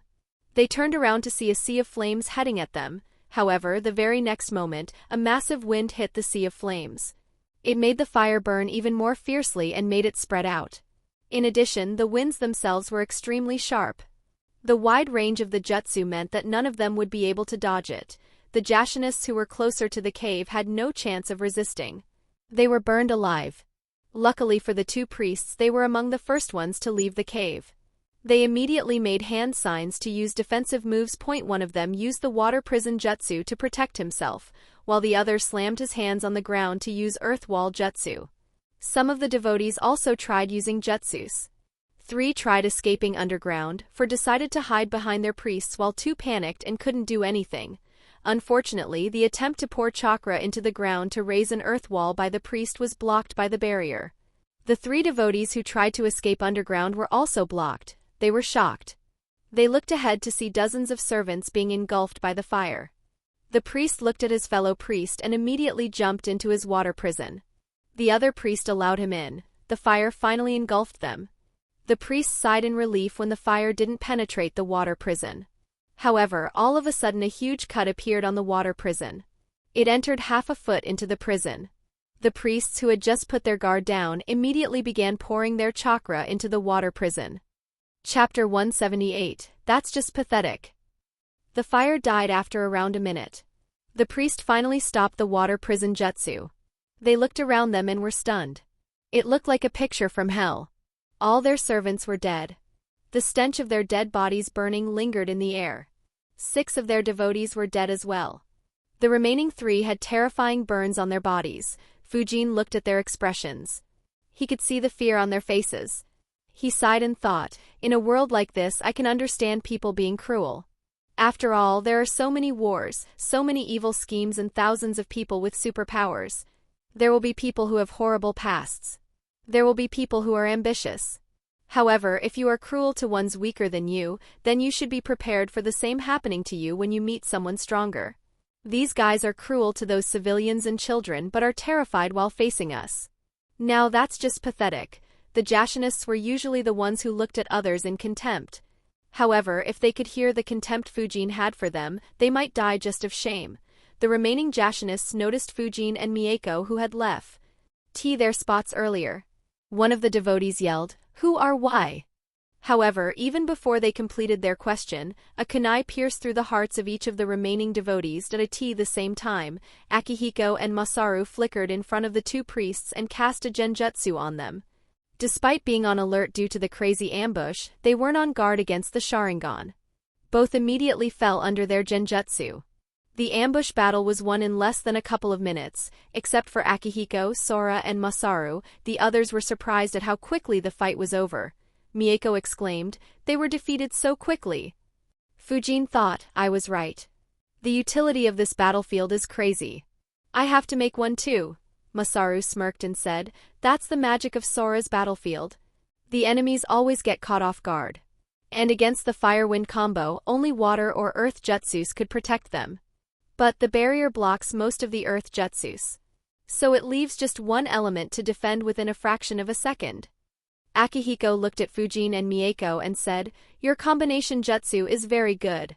It pretty much finished the fight." After praising them, Akihiko and Masaru began interrogating the priests. Fujin looked at Mieko and asked, "Which jutsu did you use? It was much stronger than your fireball or fire dragon jutsu." Mieko smirked and answered, "This is one of the strongest jutsus of my clan. It is called Majestic Destroyer Flame Jutsu." Fujin was surprised. He thought, no wonder that felt slightly similar. It's the one Madara used against the ninja army. I thought it'd be rank A or S jutsu. Then again, the scale of her jutsu is probably not even a tenth of what Madara did in the war even with my aid, and yet she looks so exhausted. Mieko looked at Fujin who was in his thoughts and said, "What are you thinking?" Fujin replied, "Nothing. Your jutsu is very strong. And it combines perfectly with my infinite breakthrough jutsu. It is much better than when we use the great breakthrough alongside fireball or our elemental dragon jutsus." Mieko nodded and said, "Yes, it spreads like a sea. That's why the combination got stronger." Fujin looked at her and said, "Yeah, but it also drains a lot of your chakra." Mieko said, "Yeah. I lost a quarter of my chakra. Though it'll be fine as the soldier pill should regenerate my chakra soon." Fujin nodded. His chakra was already recovering. Akihiko and Masaru interrogated the priests similar to how they interrogated the other 2. The information they received was the same. Masaru said, "We won't get any new information from them." Akihiko nodded, "Yeah." He grabbed a tanto and swiped it horizontally. The head of the priest he was interrogating flew in the air. Fujin observed carefully, thinking, "I wonder if he'd get up like Haiden." Masaru asked, "Why did you kill him? Won't it be convenient to use them?" Akihiko shook his head and said, "They are supposed to leave today. If we use them to infiltrate the cave, it will raise suspicions. And since it will cause suspicion, it's better to just use the transformation jutsu. Besides, controlling jounins costs a lot of chakra." Masaru said, "All right." He killed the other priest. Datsuran and Yasuhiro were also beheaded. Fujin was surprised. He wondered, "I was sure that they would use them to infiltrate. Was my analysis wrong? Anyways, at the very least, none of them has Haiden's immortality. I wonder if the Grand Priest would be any different." Akihiko laid a map on the ground and said, "Take a close look at this." Everyone gathered around the map. This was the map of the interior of the cave that he made after interrogating Datsuran and Yasuhiro. Shunko commented, "This cave is huge." Akihiko nodded. He said, "The cave has 3 layers and has a lot of room on each layer. The lowest layer is the one where the Grand Priest is making the arrangements for the ritual. All the remaining 3 priests, including the Seal Master, are helping him. The children are kept at that level too." Fujin asked, "Will we directly infiltrate into the lowest layer? Or will we kill off the devotees and servants on the layers above?" Akihiko answered, "Though their numbers sounded high, their fighting power is quite weak. The priests aren't as strong as us Jounins, while the devotees and servants are very weak compared to any of us. A good fire-wind combination jutsu can wipe them all out. So I am not worried about their interference, but we will focus on moving to the lowest level after making some preparations. The major issue is that all the children aren't kept together. As you can see, at the lowest layer there is 1 central room and 5 rooms surrounding it, forming a perfect pentagon around the center room. The children have been divided into these 5 rooms equally. Sora, you and Haru will be responsible for keeping the kids safe when we reach the lowest level. You two will have to make shadow clones so that you can cover all 5 rooms. Others will help me in defeating the enemy." Everyone nodded. Akihiko made a hand sign and disappeared underground. Others followed him. They entered the mountain. The group skipped the first layer and entered the second layer without any obstacles. However, the lowest layer was protected by some more seals. Sora said, "I will need around 10 minutes to resolve them." Akihiko replied, "Take your time. Just don't alert them. Haru, stay with him. Others come with me." The group split into 2 once again. After moving some distance, Akihiko stopped and looked straight ahead at a cavern. He said, "According to the intel, the devotees of the Seal Master stay in this cavern. And he is the only priest that has 7 devotees." Shunko asked, "Should we kill them?" Akihiko said, "No, they are useful to us alive." He looked at the 3 Chunins and said, "Keep an eye on the entrance.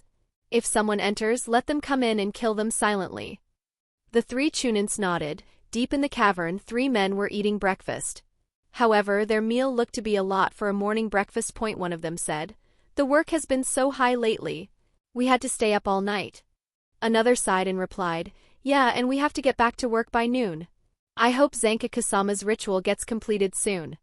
As they were talking, they saw a few silhouettes. They quickly looked at them and recognized them instantly. They stood up immediately and asked, "Datsuran-sama, why are you here?" In front of them, Datsuran stood along with 2 of his devotees. All 3 wondered what they were doing in this part of the base. But suddenly the eyes of Datsuran and his devotees turned red. The 3 weren't able to take their eyes off them and fell into a genjutsu. Masaru smirked, "Easy as always." Akihiko nodded. The Uchihas cast more genjutsu and left. The group moved around the cave. They put 5 devotees and 12 servants under genjutsu before returning back to where Sora was. Sora said, "I can deactivate the seals now." Akihiko said, "Wait a few minutes." Sora knew what Akihiko was planning. He nodded. Soon, 3 devotees suddenly moved from the second layer into the lowest layer of the cave. Due to the seals, there were no physical guards present anywhere in the cave. After entering the lowest level, they went towards the Seal Master. Akihiko said, "Deactivate the seals without letting him catch on." Sora deactivated the seals and placed fake seals in place. Immediately, all 8 of them headed to the lowest level while still staying underground. Sora and Haru split off from the group and headed to where the children were kept. The others headed towards the Grand Priest. Chapter 179, A Blood Dome. In the central room at the lowest level of the cave, the Grand Priest was meditating at the center of the cave. The Grand Priest was from the same generation as Konoha's legendary Sanins. His body was extremely muscular. However, he had numerous sword scars and burn scars all over his body. Even his face had 2 huge sword scars forming an X on his face. In addition, his left cheek had a burn scar that covered it entirely. The room was quite unique as well. There was a circle dug into the ground that surrounded the entire room. It was about 3 inches deep and 6 inches wide. 5 straight lines were dug from this circle into the 5 rooms that surrounded the central room with the same depth and width. In addition, an equilateral triangle was dug such that it was inscribed in the circle. There were also 7 pillars in the room. They were all equidistant from where the Grand Priest was meditating. Most importantly, blood flowed through the circle and the triangle. In addition, the ground and the walls were covered with mysterious symbols. The devotees and the servants were working on drawing even more symbols as the priests supervised. On one of the pillars, an old man sat. He had a long white beard that extended up to his abdomen. However, in contrast to his beard, his head was as bald as a desert landscape. Like the Grand Priest, he too had a few sword scars on his body. However, unlike him, the old man's body was very fragile. He wore a clean silver robe and observed everyone around him while stroking his beard. He thought, "The preparations for the ritual are almost over. Soon we will only be missing the children. Once Datsuran and the rest bring the children, we will add the blood of the children from the 5 rooms to this room and begin the ritual. Then we can begin the ritual." The old man, who thought about killing 375 children with no remorse or pity, was the one who had placed seals in the cave. As he was observing everyone's work, he noticed 3 devotees approaching him. He looked at them and asked, "Why aren't you 3 resting?" One of the 3 devotees laughed awkwardly and said, "Isamu-sama, the ritual is so close to completion. We were excited and couldn't sleep. So we decided to help complete all the preparations before sleeping." The old man looked at them and thought, "Not bad. Unlike the other priests, all my devotees are extremely dedicated to Lord Jashin." He said, "Good, with your help, the work should be done in the next 3 hours. Aid your fellow devotees." The trio nodded and went past his pillar towards other devotees. Everyone continued working as normal. However, they were ignorant about the calamity that was about to befall them. The Konoha ninjas were hiding in the walls of the room. Fujin concentrated chakra in his eyes while others had their Sharingan activated. They were waiting for Sora and Haru. In a few minutes, Sora set up barriers to isolate the rooms that held the kids from the central room. As soon as the barrier was up, Fujin and Mieko built up their chakra and exited the cave walls. Their entrance instantly attracted dozens of eyes. All the 3 priests looked at them too. The Grand Priest also opened his eyes. However, before anyone could act, their eyes could only see a firestorm. Fujin and Mieko both used their respective jutsus: Fire Release, Majestic Destroyer, Flame Wind Release, Infinite Breakthrough Jutsu. The combination jutsu threatened to consume everyone in the circular room. The sudden attack caused a lot of panic. Many tried making a jutsu, but the short time meant that most couldn't.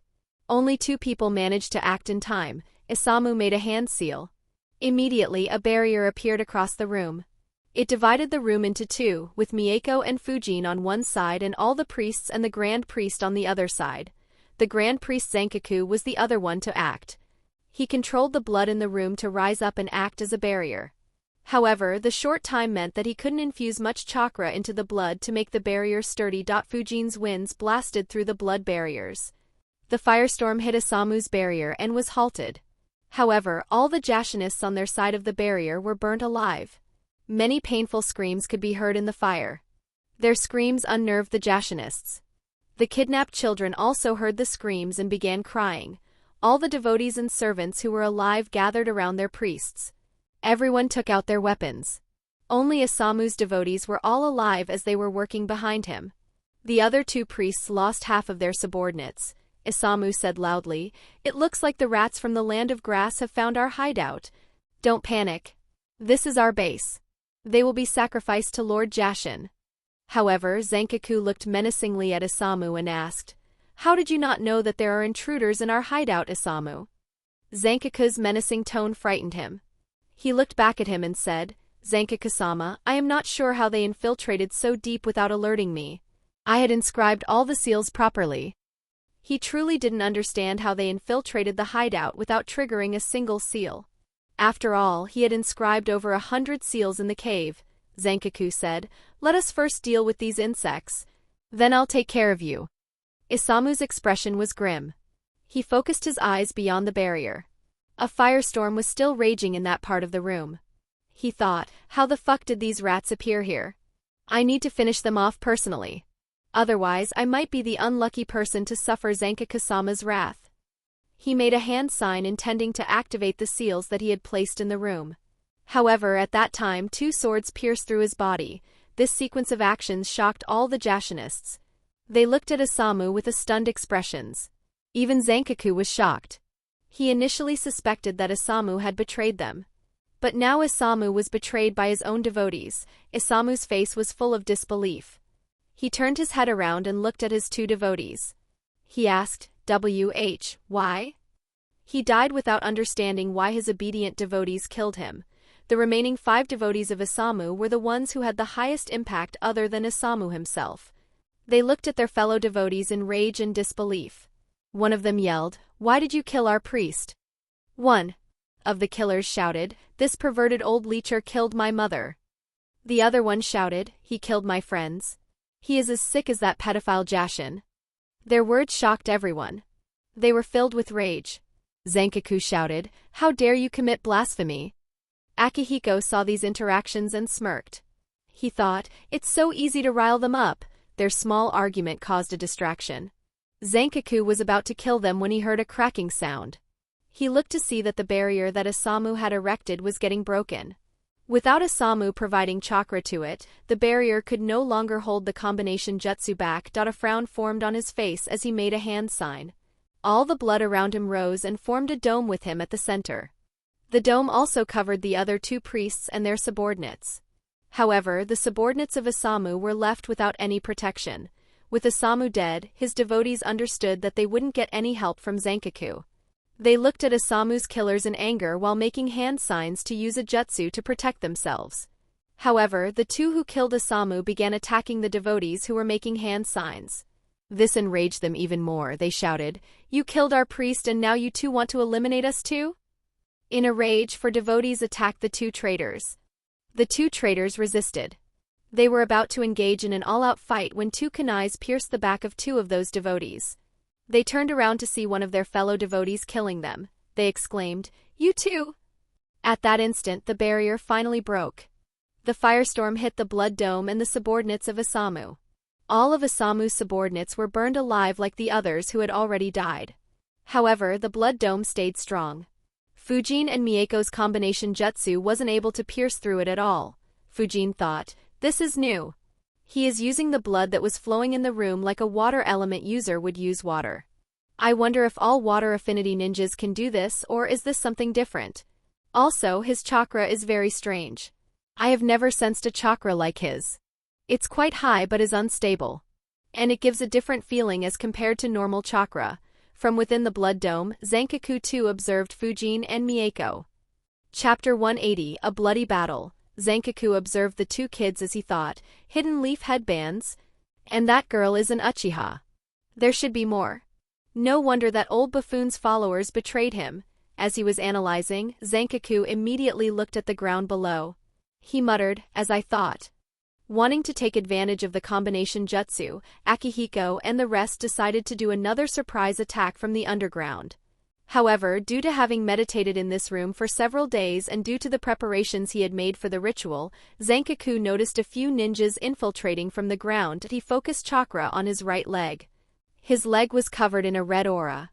He raised his right leg and slammed it down with all his power. He decided, it's impossible to conduct the ritual here.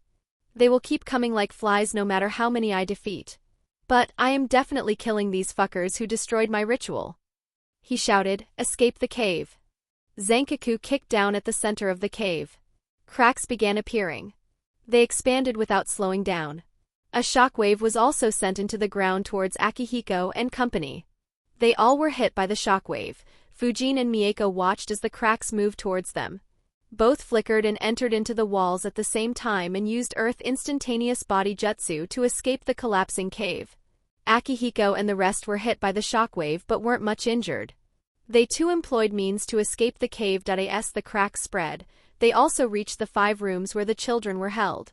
Sora and Haru and their clones watched with grim faces. Sora had only created one barrier to stop any random attacks from entering there. Fujin and Mieko's combination jutsu hit all the barriers that he had created. But this barrier won't protect the kids if the entire cave was collapsing. Sora, Haru and the kids noticed as the ground began cracking. The children immediately began crying loudly. Sora and his clones desperately made hand signs. After making hand signs, they slammed their hands on the floor.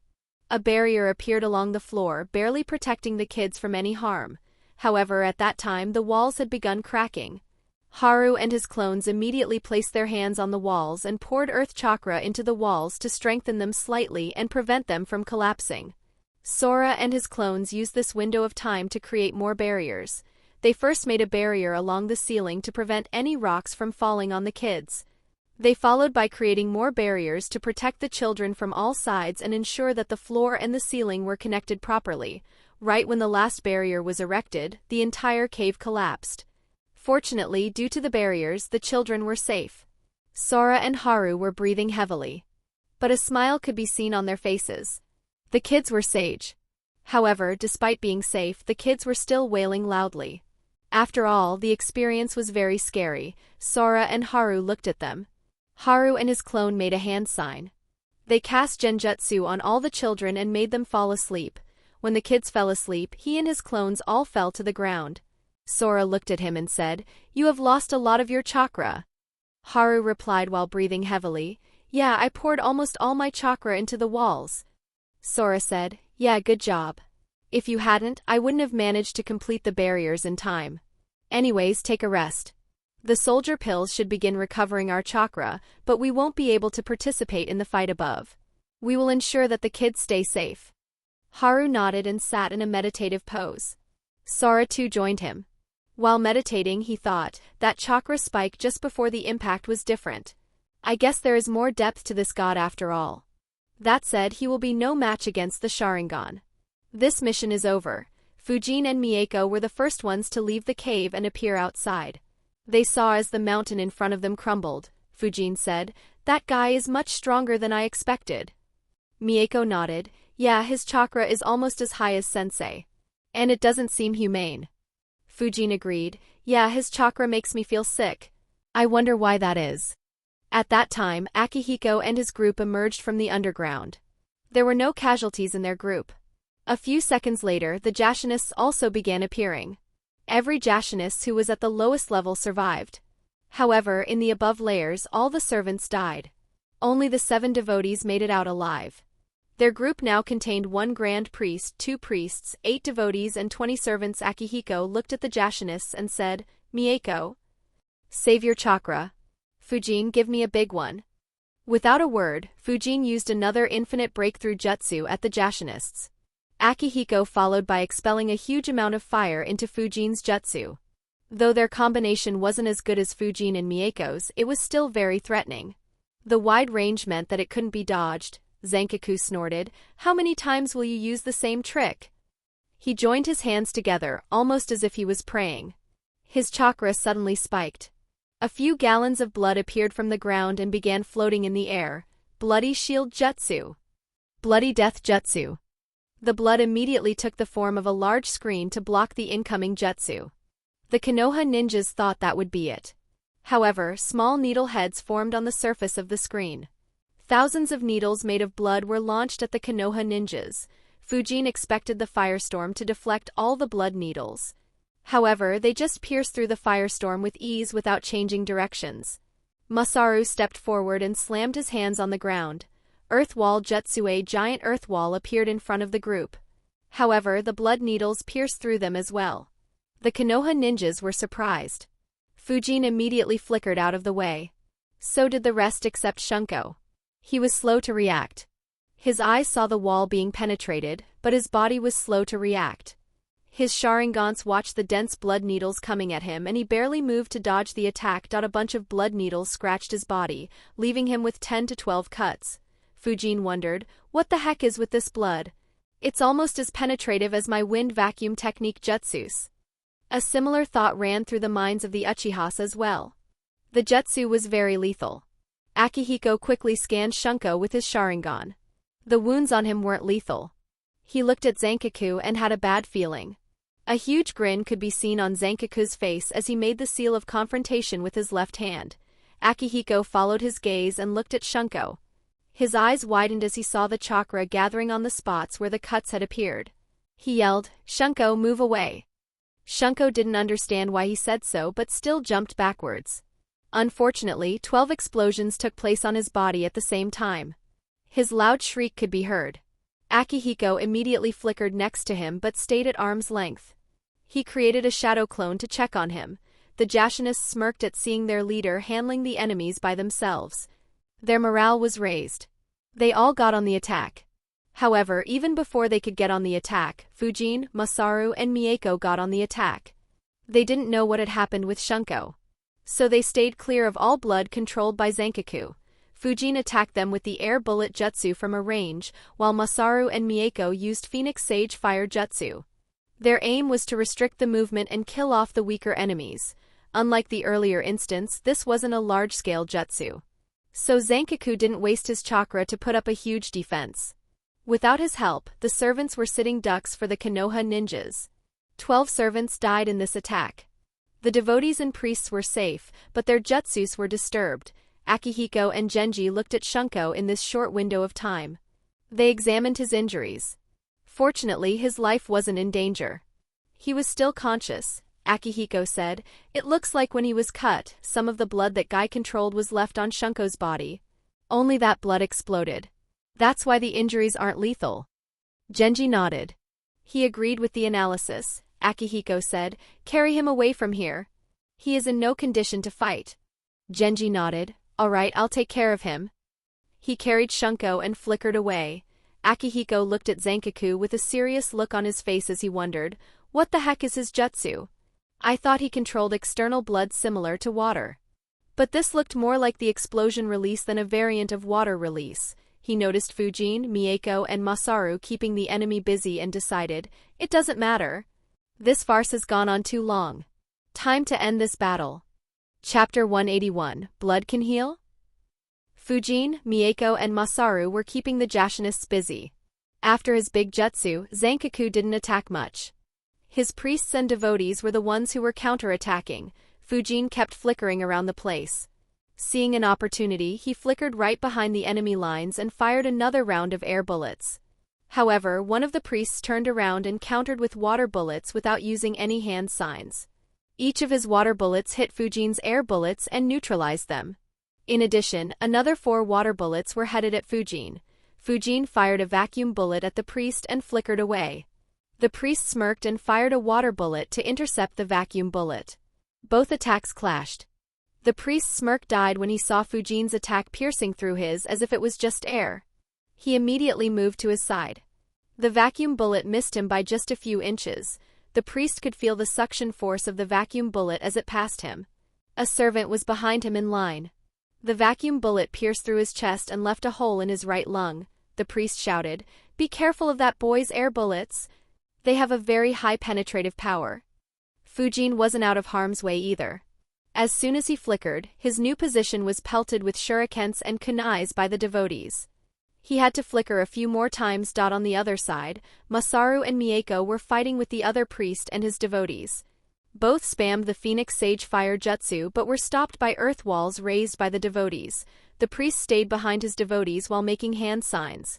Lightning release, lightning fingers jutsu. He pointed his fingers at Mieko and Masaru. Lightning bolts were fired at high speeds at them. Both dodged in a hurry. Some sparks hit Mieko, causing the hair on her body to stand up.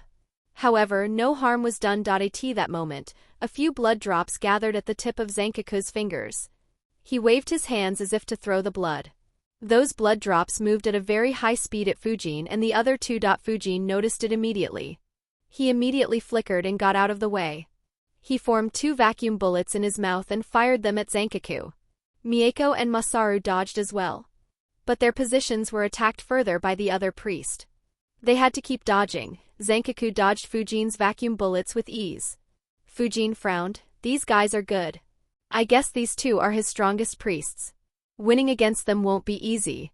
Not to mention that this grand priest is definitely at least at elite Jounin level. What is Akihiko doing? Akihiko, who was observing the situation, made the confrontation hand seal right when Zankaku dodged Fujin's attack. When he moved, he had come closer to 3 devotees, all. Of a sudden, 2 devotees attacked the priest who was keeping Fujin at bay. They grabbed their kunais and attacked the priest's back. At the same time, the 2 devotees with the earth element attacked the priest who specialized in lightning release. The devotees slammed their hands on the ground and the priest was attacked by multiple stone spears. As for Zankaku, the 3 devotees around him immediately rushed towards him. Fujin noticed this situation and was surprised. He thought, what the heck did these Uchiha Jounins do exactly? How can they control so many Chunin-level ninjas so perfectly? First 3 in the cave, and now these 7 despite it being more than just a few minutes since they cast the genjutsu.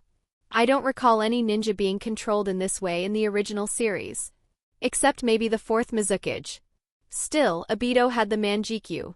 Fujin's thoughts were cut short as he was surprised by what he was witnessing. A water wall appeared behind the priest that he had engaged earlier. The kunais of his devotees were blocked. He made a hand sign and water spears appeared from the wall and impaled his devotees. The priest with the lightning element jumped out of the way. He fired 2 lightning beams that pierced through the heads of the devotees that attacked him. Blood appeared on the fingerprints of Zankaku. He smiled as he launched them at the 3 devotees surrounding him. 3 drops pierced through each of their chests. They coughed some blood. Unlike Fujin and Mieko's surprise, Akihiko and Masaru weren't surprised at all.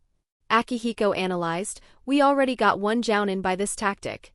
The others will keep their guard up. Anyways, their lower-level fighting force is pretty much wiped out. It's still our advantage. Besides, the 4 devotees who attacked the priests died. However, the 3 devotees who attacked Zankaku were still alive. They all made a hand sign. A dozen explosion tags appeared on their bodies.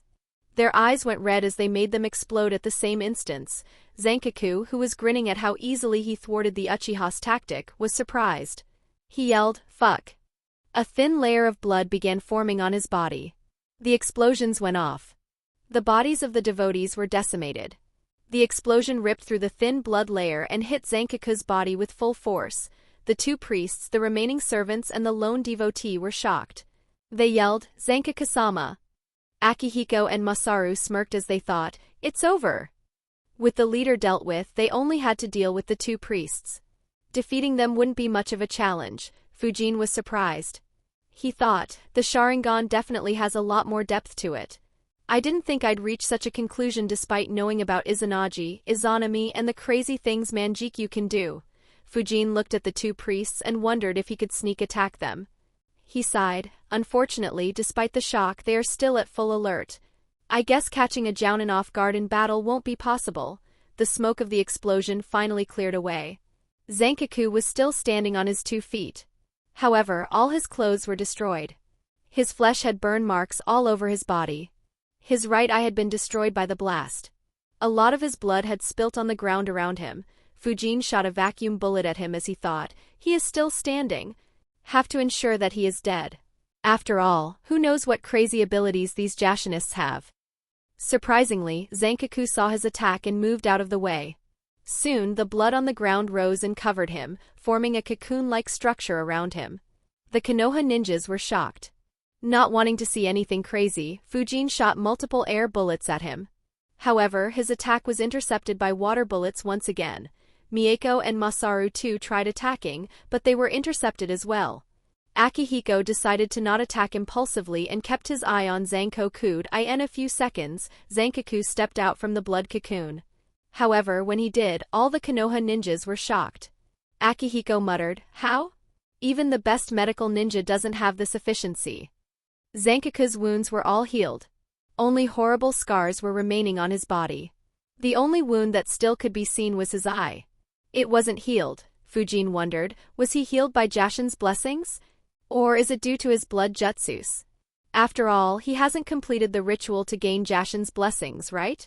If this healing is only due to blood jutsus and not due to Jashin, then it would be a very important jutsu to learn. Though it leaves scars on the body, I don't mind them. After all, what use is looking good if I am not even alive? Zankaku looked viciously at the Konoha ninjas. He said, "Kill everybody." The Jashinists were excited at his order. However, suddenly, the priests and Zankaku attacked the remaining devotee and servants. All were killed off. The Konoha ninjas were caught off guard by this development. Akihiko thought, oh well, saves us the effort. Now we have the numerical advantage. Zankaku said, now no one will backstab us. You two don't look into those red eyes. Else I will have to kill you too. The priests nodded and said, don't worry. We know how to deal with the Uchihas. Akihiko flickered behind Fujin and said, you and Mieko take care of the lightning user. Your wind manipulation should have an advantage. Fujin nodded. Both he and Akihiko flickered next to Mieko and Masaru. Akihiko said, "Masaru, you take care of the water specialist. Mieko, aid Fujin against the lightning specialist. Leave the main enemy to me." Both nodded. Mieko stepped next to Fujin and said with a grin on her face, "Time to kill our first Jounin." Fujin smirked and replied, "Your first Jounin kill." Mieko looked at Fujin and exclaimed, "You already killed one?" Akihiko interrupted them and said sternly, "Pay attention, they are making a move." They stopped speaking and focused entirely on their enemy. Chapter 182, Fierce Clash in the Grasslands. The two priests weaved hand signs quickly. Water release, waterfall jutsu lightning release, false darkness jutsu. One of the priests expelled a huge amount of water at the Konoha ninjas. It formed a huge wave and headed towards the Konoha ninjas. The other fired his lightning jutsu into the water, electrifying it. A smile formed on Fujin's face. This isn't like that noodle thief. These guys are strong. Fujin gathered a huge amount of chakra. For the first time in a long while he showed off his entire chakra. The sudden spike in his chakra gained the attention of the Uchihas around him. They were about to do multiple flickers when they felt Fujin's chakra spiking. Mieko looked at him and wondered, when did his chakra grow so much? It is almost as high as some of the Jounins in my clan. Akihiko and Masaru were shocked as well. They both thought, what chakra? It's almost as if he is from the Senju or Uzumaki clan. Akihiko thought, if he doesn't get involved and the coup, then his future will be very bright. While Masaru thought, shit, his chakra level isn't far away from my own level. Fujin rapidly converted his chakra into the wind element. Wind release, infinite breakthrough jutsu. He exhaled a huge wind. It hit the incoming electrocuted water wave. The high-speed winds halted the water wave. It pierced into the wave and neutralized the electric charges within it. However, the water wave also absorbed the winds and didn't allow them to move towards the Jashinists. Both jutsus neutralized each other. The water fell down on the ground and spread slowly in all directions. Fujin's jutsu also raised a huge dust cover over the battlefield. Seeing the opportunity, Fujin began forming a couple of vacuum bullets. He could sense their positions accurately. He was about to shoot out the vacuum bullets when his eyes widened. He and the Uchihas immediately flickered away. A fraction of a second after they flickered, dozens of blood drops passed through their previous location at a very fast speed. Fujin frowned, shit. That bastard used the same tactic. And was faster than me too. Zankaku had the same idea as Fujin. He too used the chaos created by the two wide-range jutsus to sneak attack. Unfortunately, all the Konoha ninjas had very good senses. So his sneak attack didn't have any effect. After flickering, Masaru weaved hand signs and slammed his hands on the ground. Earth release, ground-splitting jutsu. The ground in between them began cracking. As a result, all the water due to the earlier jutsu began draining into the ground. Fujin observed it and thought, nice. Fighting a lightning user over water would have been annoying. As soon as the water began draining, Akihiko weaved hand signs. Earth release, earth flow spears jutsu. Masaru's jutsu had loosened up the ground. Akihiko took advantage of it. Hundreds of stone spears began appearing on the ground. In an instant they were launched at the Jashinists. The faces of the Jashinists became grim. They realized, first that massive wind jutsu. Now back-to-back large-scale earth jutsus. These guys aren't weak. Blood immediately began gathering around Zankoku. At the same time, one of the priests weaved hand signs and extended his arms forward. Lightning release, static wave jutsu. A lightning current was released from his palms in all directions, forming a net. The incoming stone spears hit it. Almost all the stone spears crumbled. The rest slowed down. The priest smirked. Earth jutsus are very weak against lightning. However, the debris was still headed towards the Jashinists. But a blood dome formed around the Jashinists. The stones and pebbles were about to hit the dome when hundreds of needle-shaped blood drops were launched in all directions from the dome. They pierced through the stone spears and debris, reducing or halting their momentum as well as attacking the Konoha ninjas. The Konoha ninjas dodged once again. Fujin, who had to stop creating vacuum bullets once again, frowned. He thought, shit. This bastard keeps attacking even while defending. It restricts my ability to use sneak attacks successfully. Mieko noticed Fujin's frown and commented with a smirk. Now you know how I and Hoka feel while fighting you. Fujin replied, pass smart comments later. Any idea how to deal with them? I'm afraid we will run out of chakra faster than that bloody priest. Even before Fujin completed his statement, both Akihiko and Masaru flickered towards the blood dome. While moving, they tapped a scroll-holding pocket on their jacket and retrieved a scroll each. At the same moment, both weaved the same hand signs. Fire release, exploding flame formation. They opened the scroll. The scroll transformed into hundreds of explosive tags with fire release technique, which were launched at the blood dome in the blink of an eye. The explosive tags began exploding as soon as they hit the dome. The explosions released a huge amount of fire that wrecked the dome and allowed the remaining explosive tags to enter the dome. Fujin saw the damage and wondered, is this a variation of Tobirama's jutsu? I wonder what Tobirama would think if Uchihas are so good with a jutsu he created. That said, he did have an Uchiha student. The Jashnists immediately moved backwards. However, Akihiko and Masaru controlled the explosive tags and aimed at them. They aimed the explosive tags such that they would have to separate from each other. The explosions forced them even further from each other. Fujin and Mieko were watching them carefully. As soon as their target was separated from the other two Jashnists, Fujin flickered in front of him. The priest was surprised to see him. He was about to attack when Fujin blew very strong winds straight at him. Facing such a wide-range jutsu at such a close range meant that the priest couldn't dodge the attack. The winds hit him head-on and sent him flying and rolling backwards for more than 100 meters. Multiple cuts appeared on the body of the priest. In addition, getting dragged along the ground caused him even more minor wounds. Despite the wounds, the priest got in a fighting stance right away. However, his opponent wasn't just Fujin. As soon as he got up, his position was showered by shurikens. The priest immediately moved, but Mieko flickered in front of him. Fire release, great fireball jutsu. The priest saw a giant fireball heading towards him. He frowned. These kids are relentless. I need to take the initiative back. He quickly made hand signs. Lightning release, false darkness jutsu. He fired a lightning spear at the incoming fireball. The lightning spear pierced through the center of the fireball and dispersed it. However, the priest had no time to celebrate.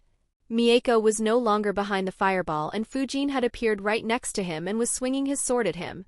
The priest stepped behind and pulled out a black-colored retractable spear. It was a spear he used during rituals. As he moved it to block Fujin's sword, lightning began flowing through it. The sword and the spear clashed. The priest was expecting Fujin to be electrocuted. However, his eyes widened as he saw Fujin's sword cut through his spear. Realizing the danger, the priest leaned backwards. Displaying excellent flexibility, the priest almost leaned parallel to the ground by bending at his knees and leaning backwards completely. Fujin's sword slash went from above him. Even the winds alongside the slash didn't hit the priest due to how well the priest moved. A sword slash cut through the grass for over 100 meters without hurting anyone. As soon as the sword slash passed, the priest kicked at Fujin. Fujin, who was planning to bring his sword down, kicked his leg. Not wanting to face his sword in close range, the priest used the force of Fujin's kick to fly backwards. Fujin followed his kick with a vertical slash with his sword at his opponent who was still in the air. Seeing the attack, the priest dug the half-cut spear into the ground and used it as a base to move out of the line of attack. Mieko, who was watching his every movement with her sharingans, realized the direction where he would be dodging. She launched multiple kunais with explosive tags at the place where he would land. However, the priest noticed the attack and extended his arms at them. Lightning sparks were released from his palms. They hit the explosive tags and disarmed them. They also slowed down the kunais and just sidestepped them. Fujin and Mieko were about to press on the attack once again, but they halted after seeing their enemy's actions. Lightning had once again gathered in the palms of the priest without any hand signs. He slammed his hands on the ground. Lightning was discharged in a radius of 25 meters around him. Mieko immediately flickered behind Fujin, who casually swung his sword and sent out a wind wave that neutralized the lightning discharge heading around him. The priest looked at his two opponents and took a deep breath. At last he had broken their initiative. He said, "This one never expected that he would be pushed so much by little kids like you. Lord Jashin would be very pleased when this one sacrifices you to him." Fujin and Mieko's eyes twitched as they thought, "This one? Who the hell speaks like that?" However, without replying, both Fujin and Mieko pressed on the attack once again. The priest, who had just found some respite, was once again in a tough situation. Chapter 183, Akihiko vs. Zankaku. Fujin and Mieko both had spent a lot of their chakra due to the jutsus they used earlier. So they attacked the priest with kenjutsu and taijutsu. Due to the threat of Fujin's sword and Mieko's Sharingan, the priest was having a tough time. Despite the advantages, Fujin or Mieko didn't manage to land any hits on him. However, the priest couldn't help but complain in his mind, "What the fuck does Konoha teach in their academy?" I spoke in such a hilarious tone. And I provoked them. But they kept attacking me without a single emotion on their face. I expected these brats to say at least something to give me some time to catch my breath and attack first. Some distance away from them, Akihiko and Masaru too had entered into fights. They successfully separated all the Jashinists. Akihiko took on Zankaku while Masaru took on the remaining priest. As soon as he was far away from Zankaku, Masaru attacked the priest. He flickered in front of him and launched a fireball at him. However, the priest created a water wall to defend himself and counter-attacked with sharp jets of water. Masaru dodged while closing in on the distance between them. The priest frowned while moving backwards as he thought, "He is strong. I can't get into a taijutsu fight with an Uchiha. And I have to avoid looking into his eyes. So annoying. I hope Zankaku-sama wins quickly and comes to aid me." As the priest decided to stall and fight defensively, the fight entered into a stalemate. The priest's water jutsus completely shut down Masaru's fire jutsus. Though Masaru resorted to earth jutsus, they didn't have much effect on the priest. Some distance from them, Akihiko and Zankaku faced each other. Like all Uchihas, Akihiko launched a huge fireball at his enemy. He launched shurikens into his fireball to double up. Zankaku waved his arm. A blood wall appeared in the path of the fireball. The fireball hit the blood wall and exploded. Though the explosion didn't reach Zankaku, it cleared the path for the shurikens. Zankaku's attention was entirely on Akihiko. So he didn't notice the shurikens until they were very close.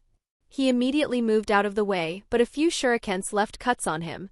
Without giving him any respite, Akihiko pressed on the attack. He flickered in front of him and attacked with a tanto.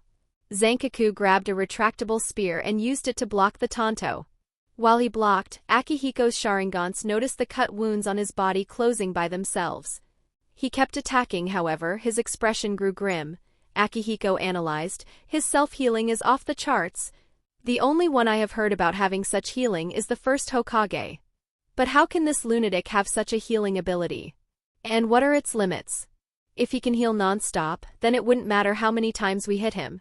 He will still keep healing." Zankaku looked at Akihiko's face and guessed his thoughts. He smirked and said, "That's right. No matter how many times you wound me, I will always heal.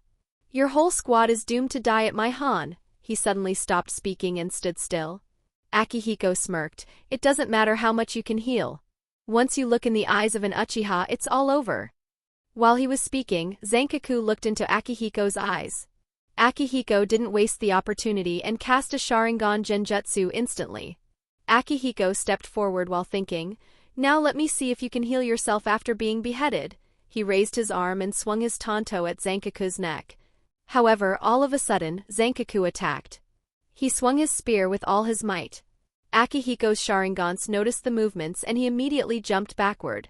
However, he couldn't dodge completely. The spear hit his right shoulder and left a deep cut up to his abdomen. He began bleeding profusely. A sadistic grin appeared on Zankaku's face. In order to not alert Akihiko, he used no chakra in that attack. That is why Akihiko was caught off guard. Akihiko quickly moved back while inspecting his injury. He looked at Zankaku and asked, "How did you break my genjutsu?" Zankaku grinned and said, "I have been blessed by Lord Jashin." "Do you think your pathetic eyes will be able to cast a genjutsu on someone blessed by Lord Jashin?" While he was speaking, Akihiko analyzed, "While the cut is deep, he only managed to cut my flesh. None of my organs is hit. However, it hurts to move my right arm. I won't be able to fight with my right arm with my full strength or speed. What a shit situation to be in." Akihiko narrowed his eyes and replied, "The ones who worship Jashin can't be put under a genjutsu." "Bullshit, I slaughtered all your forces with my genjutsu." Zankaku didn't reply and began attacking. He noticed that his words didn't have any demoralizing effect on Akihiko. Instead, Akihiko was just taking the opportunity to rest and stall for time. Akihiko fought back while cursing in his mind, "So he heals his wounds and is immune to genjutsu. How the fuck should I fight him?" The two engaged in an intense taijutsu and kenjutsu battle. Zankaku held the advantage, but Akihiko managed to hang on and didn't take any more damage. Seeing him not making any headways, Zankaku controlled his blood and attacked Akihiko with a blood needle rain once again. Akihiko quickly flickered away while making hand signs. Fire release, Fire Dragon Jutsu. A huge 50-meter-long fire dragon was formed. It headed straight at Zankaku. Zankaku once again defended himself with a blood dome. The dragon hit the dome and exploded, but no harm was done to Zankaku. While Zankaku was defending, Akihiko made hand signs and placed his left palm in front of the cut. A gentle chakra was released from his palm and he began healing the wound. He immediately stopped the bleeding. He wanted to heal more, but he was once again attacked. He stopped using mystical palm jutsu and defended himself. As he defended, Akihiko analyzed, I can't defeat him. Though I know more jutsus, the blood he controls is very versatile. And his chakra is higher than mine as well. I guess I should just stall. Defeating him without Sora's Fuinjutsu wouldn't be possible. Seeing that he couldn't win, Akihiko fought with the intent of only stalling. Zankaku attacked very aggressively, but he couldn't get through Akihiko's defense again. He also tried to get away from Akihiko without any success. The entire battlefield turned into a stalemate. Whoever won first would turn the scales in their favor. Mieko and Fujin were extremely annoyed. They held the advantage for the majority of the time. And yet, they didn't manage to land a single hit on their opponent. And while Renjiro's training had taught them to ignore all enemies' words, his constant taunts and slurs were getting on their nerves. Having fended off the latest round of attacks, the priest said, This one was born in the land of lightning. When this one fought in the Great Ninja Wars, your parents hadn't even fucked each other. Run back to your academy, runts. Finally, Mieko couldn't control her mouth. She attacked while yelling, By the time I am done with you, you won't be capable of fucking anyone. The priest blocked her kunai and dodged Fujin's sword and replied, I serve Lord Jashin. I haven't fucked anyone for over a decade. Fujin glanced at Mieko. He thought, she is about to lose her cool. He looked at his opponent and thought, I haven't engaged much in trash talking. I should consider adding it to my skills. I can think of a bunch of strong opponents who would go berserk with a good trash talk. Not wanting Mieko to lose her control, Fujin commented casually, I heard that you Jashinists have to sacrifice to your dumb god. Don't tell me that you have to sacrifice your private parts in order to be inducted into your little cult. Mieko was surprised by Fujin's words. She wondered, when did he become so foul-mouthed? Even the priest watched Fujin with surprise. He said, Of course not, we have to con. Fujin interrupted him and said, Considering that you are so proud about sacrificing them, I guess that they were very pathetic. The priest immediately yelled, You little br. However, Fujin instantly flickered in front of him and slashed with his sword horizontally. The priest immediately moved backward and jumped out of the path of Fujin's attack.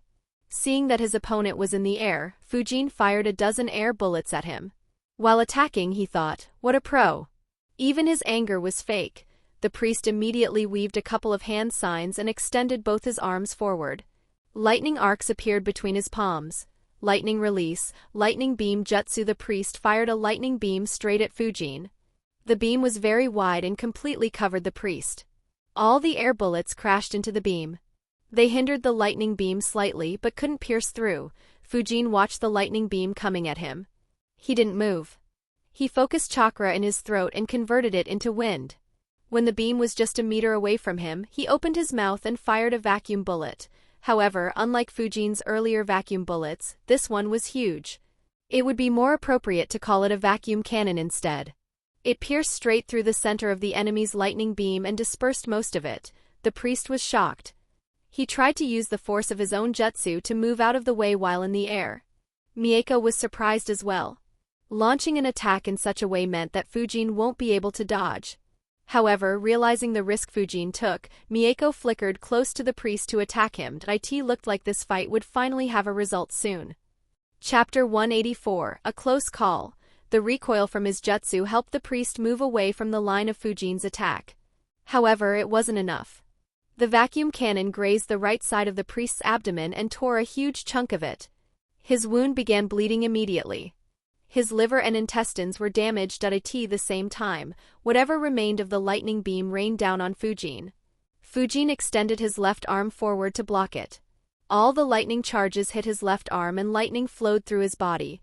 Fujin endured while thinking, not bad. Due to my training in the lightning element, this attack doesn't feel much. Though if I took the entire beam head-on it would have hurt. Anyways, I now see why Renjiro emphasized the importance of undertaking missions. Though deciding to counterattack was risky, the danger allowed me to perform my jutsu even faster and I wanted to create a wind vacuum beam. The center of the beam would be made of vacuum. It would be only a few micrometers wide but would be very long as it would have to extend across the entire length of the beam. Instead, I managed to create a much stronger vacuum bullet. I will call it vacuum cannon after I train it properly. Though the result wasn't what I envisioned, it is still a very good improvement. While Fujin was enduring the electric shocks, Mieko flickered next to the priest while weaving hand signs. Fire release, Phoenix Sage Fire Jutsu. She fired 6 small fireballs at the priest. 2 of these were headed at him while the other 4 cut off his escape routes. The priest, who had just suffered a huge injury, now had to face another attack. She smirked. It's over. Unfortunately for Mieko, her calculations were horribly wrong. Humiliated at being injured to this extent, the priest entered into a frenzy. His eyes turned reddish as he exerted all his chakra. A high amount of lightning gathered on his palms. He screamed in rage as he attacked his surroundings indiscriminately. The lightning hit the fireballs and deflected or dispersed them. The grass around him was hit and it caught fire. Mieko was very close to him and was in range as well. She tried to flicker but wasn't fast enough. Lightning bolts hit her and made her scream in pain. The lightning electrocuted her and left multiple burns on her body. She fell to the ground in pain and was unable to control her body properly. Seeing that his opponent was vulnerable, the priest grinned. He immediately moved towards Mieko while pulling out another retractable spear and making lightning flow through it.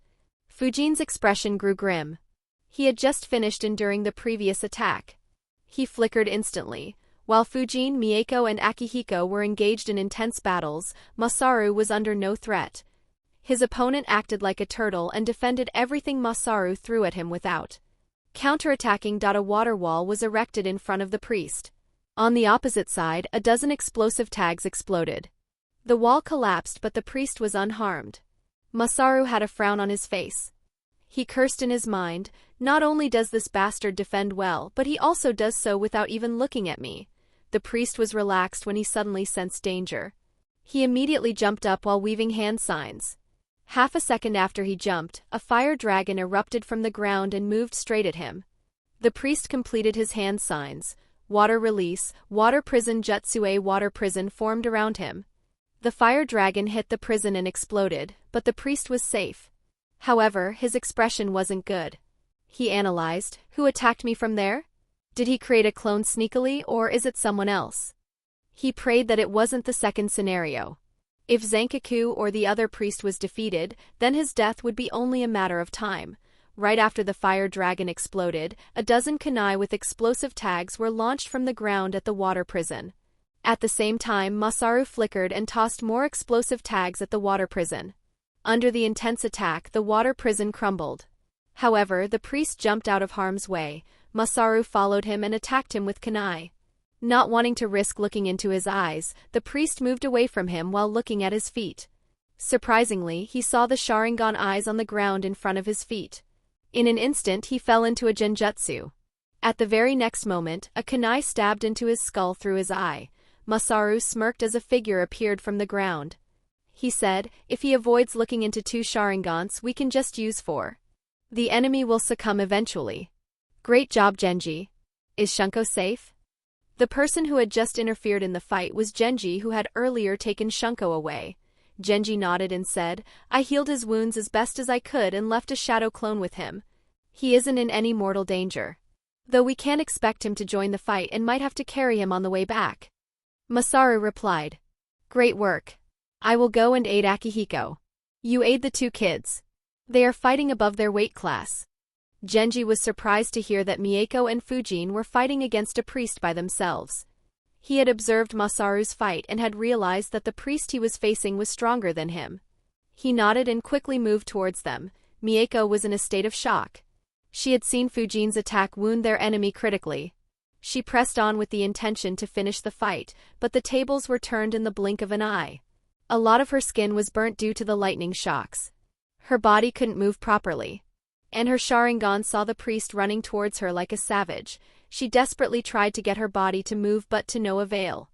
The priest reached her and raised his spear up and slashed it down at full power. Terror spread through her mind as she realized that her life could end. Memories flashed through her mind. She thought about her mother, her father, her childhood friends, her relatives, her sensei, Hoka, and Fujien. At that very instant, Fujin appeared in front of her and slashed his sword at the spear. Mieko's eyes shined as she watched Fujin.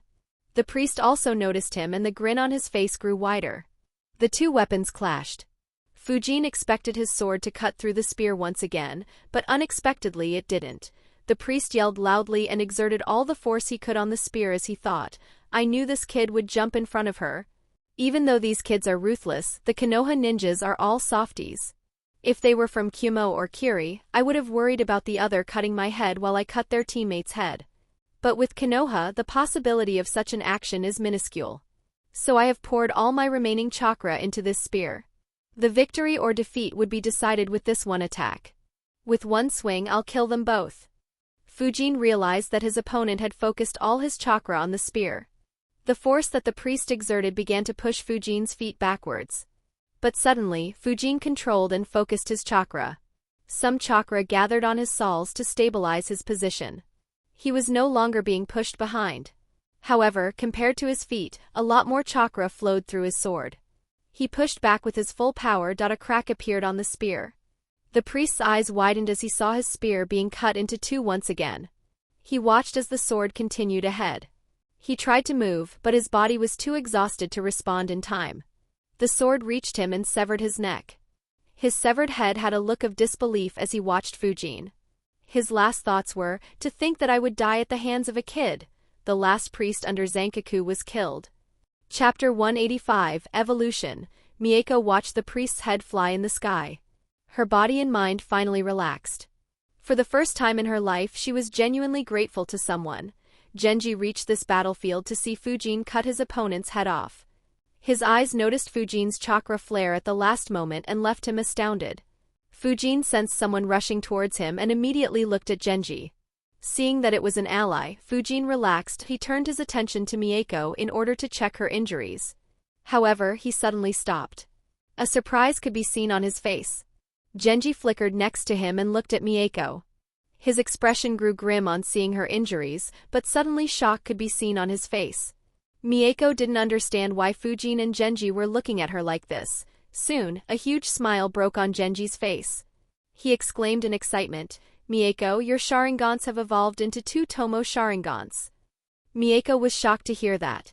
After a moment, the shock passed and excitement rushed in. She tried moving but the pain brought her back to earth. Seeing her grimacing in pain, Genji said, "Don't move, I will heal you as much as I can first." He began using mystical palm jutsu to treat the burns on her body. Fujin observed them as he thought, "I thought I had huge gains from the fight. But mine don't even compare to hers. That Sharingan is a huge cheat. Though to be fair, my life wasn't at risk. Even if my jutsu had failed, I was confident about surviving that attack without affecting my ability to fight." On the other hand, her life probably flashed in front of her eyes. Fujin turned his attention to his dead opponent as he analyzed. This guy was very good. His every move was a scheme. And he managed to reset initiative and flip the table multiple times. My attack should have finished him off and yet he managed to reverse the situation. If I didn't know chakra flow or if my chakra reserves were close to empty, he would have managed to kill us both. Even assuming that I didn't make a move or was slow, Mieko would have died. Perhaps in that case he wouldn't have exerted all his chakra in that attack. Either way, he perfectly calculated or guessed our moves and made the right plan. More importantly, I shouldn't underestimate someone just because they are critically injured. Even though no one will go off like Deidara, the final struggle can be very tricky. Especially when dealing with veteran Jounins. He focused back on Mieko and observed Genji's jutsu without disturbing him. Genji was slowly healing the burn marks on her body. Fujin realized, he doesn't seem to be very good with medical ninjutsu. Genji noticed that Fujin was observing him. Without taking his eyes off Mieko, he said, "Don't worry, I'll take care of her." If you can still fight, you can go help out Akihiko and Masaru. They are fighting against the Grand Priest. Fujin asked, so Masaru won his fight? Genji nodded. Fujin looked in the direction that Akihiko, Masaru, and Zankaku were fighting. He could feel that an intense battle was happening there. He said, I am very low on chakra. I won't be able to help much in the fight. And seeing the way he controls blood, I could be a burden instead. Genji was disappointed with that answer. However, he said, all right. Look after Mieko after I am done healing her. Fujin replied, I will. Genji stopped talking. After a minute, Fujin asked, are you a medical ninja, Genji-san? Genji answered, no. I just copied the mystical palm jutsu and practiced it for a bit. Fujin replied, I see. He thought, as I thought. I guess most of the Uchihas have copied this jutsu. After all, it should be very convenient to heal yourself and your teammates without having to depend on a medical ninja that can't fight or defend well. Just like Genji, Masaru rushed towards Akihiko's battlefield. He went sneakily and hid in the tall grass as he observed the fight. His eyes widened as he saw Akihiko's condition. A huge scar was visible on his right chest. His jacket was dyed red by blood. A frown formed on his face. How is Akihiko struggling so much? Is the opponent so skilled that he can dominate him while needing to avoid looking into his eyes? As he was analyzing, he suddenly realized something. Wait a minute, he is directly looking at Akihiko. He isn't avoiding the Sharingan at all. But why isn't Akihiko casting Genjutsu? He thought hard and concluded, the only possibility I can think of is that Genjutsu doesn't work on him for some reason. Whatever, I'll know when I join the battle. He stayed put in his spot waiting for an opportunity to sneak attack. Akihiko and Zankaku kept fighting, unaware of Masaru's presence. Tanto and spear clashed multiple times without anyone landing hits. In one such clash, Zankaku exerted a lot of force and pushed Akihiko backwards. However, Akihiko just used Zankaku's force to move away from him. Tired of being stalled, Zankaku chased with full speed. Unfortunately, he moved very close to where Masaru was. As he was chasing, he felt heat on his right. He turned his head to see a long fire dragon heading straight at him. Due to how close they were, he couldn't dodge or defend. The fire dragon opened its huge mouth and chomped down on him. Inside the fire dragon, Zankaku screamed loudly as his flesh burned.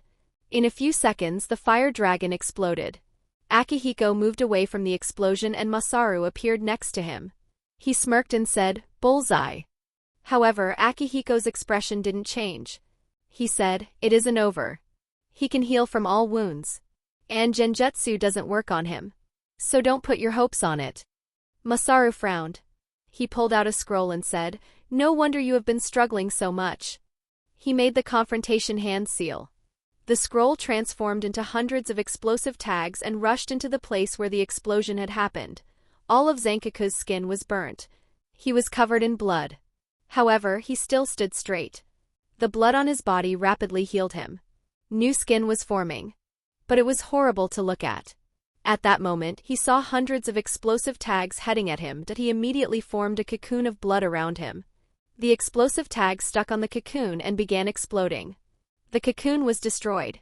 Zankaku tried running away, but most of the explosive tags exploded right next to him. Akihiko and Masaru observed him with their Sharingan. They saw as his flesh was blasted. But the blood that poured out of his body kept protecting and healing him. Masaru asked in an annoyed tone, "Does his body have an infinite amount of blood?" Akihiko answered, "My guess is that he produces it with his chakra. We may have to exhaust his chakra to truly win. Or we will need Sora's Fuinjutsu." Masaru asked, "Have you tried cutting him into pieces?" Akihiko answered, "Haven't been successful so far."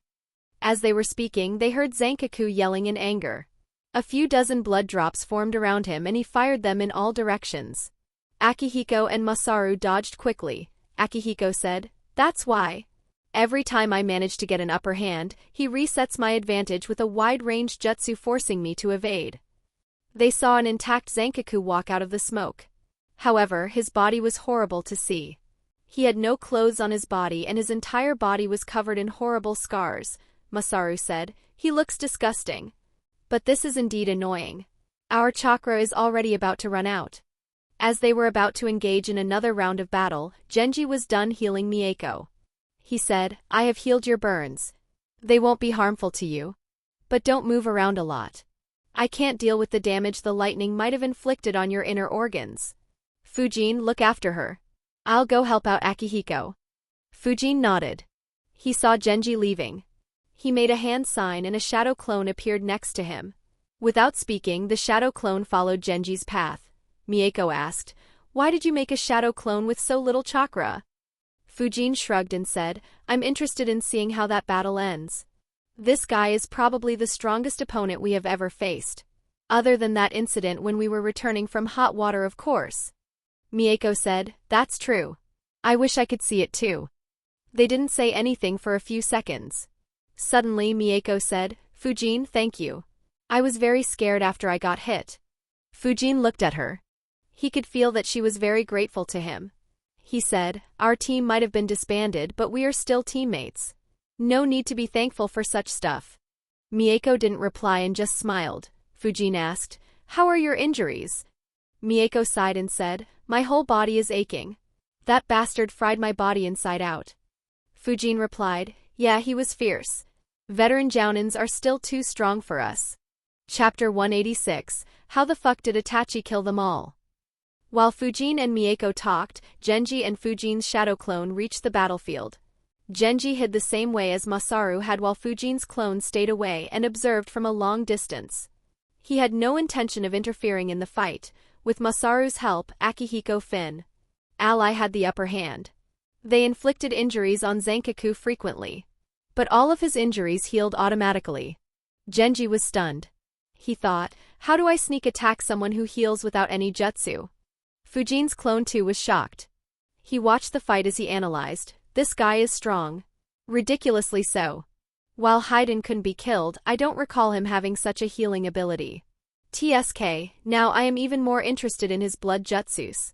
I hope Hiruzen orders the Yamanakas to dig out all the information from his brain. Though asking it from Hiruzen would require some effort. He no longer rewards me sadly. After observing for a while, Genji decided, my sneak attacks work on the basis that I would injure my prey critically or trap him in a genjutsu. It's pointless to hide against an opponent like him. The kid made a good decision to not show up here. Genji revealed himself by throwing some shurikens at Zankaku. Zankaku barely dodged them. His expression grew grim as he saw another opponent. He asked, you killed all my priests? Disbelief could be felt in his voice. Masaru replied, that is the case. You are all by yourself. Stop your misery and surrender. Only then you would live. Hearing those words, Zankaku began to laugh loudly like a lunatic. He said loudly, do you think that killing those weaklings will make me surrender? I will sacrifice all of you to Lord Jashin and get even more blessings from him. As he was speaking, he began bleeding. Soon his entire body was covered in blood. His chakra, which was getting exhausted, spiked once again. Without paying any attention to his defense, he moved towards the Uchihas. Akihiko and Masaru's expressions grew grim. Zankaku closed the distance and swung his arm at them. Multiple drops of blood were released from his arm at the Uchihas. They immediately flickered away. Zankaku chased them. Not wanting to waste chakra unnecessarily, the Uchihas tossed explosive tags at him to hinder his path. But Zankaku ignored it all and continued the chase. Fortunately, he wasn't as fast as the Uchihas. While engaging in combat, Akihiko said, Genji, what's the status of others? Genji threw a kunai at Zankaku and said, Mieko and Shunko are injured. Fujin is fine but his chakra is very low. Akihiko instructed, okay, leave this battlefield. Team up with Fujin and get Sora out. Leave a clone to watch over Shunko and Mieko. Genji replied, all right. He flickered away from the battlefield. Akihiko looked at Masaru and shouted, Masaru, let's go all out. We will keep him tied down here. Masaru nodded and launched a fire dragon at Zankaku. A blood armor formed on Zankaku as he rushed into the fire dragon. However, unlike a normal fire dragon jutsu, this one had dozens of explosive tags in it. The fire dragon caused a massive explosion while Zankaku was in it. His momentum was finally stopped.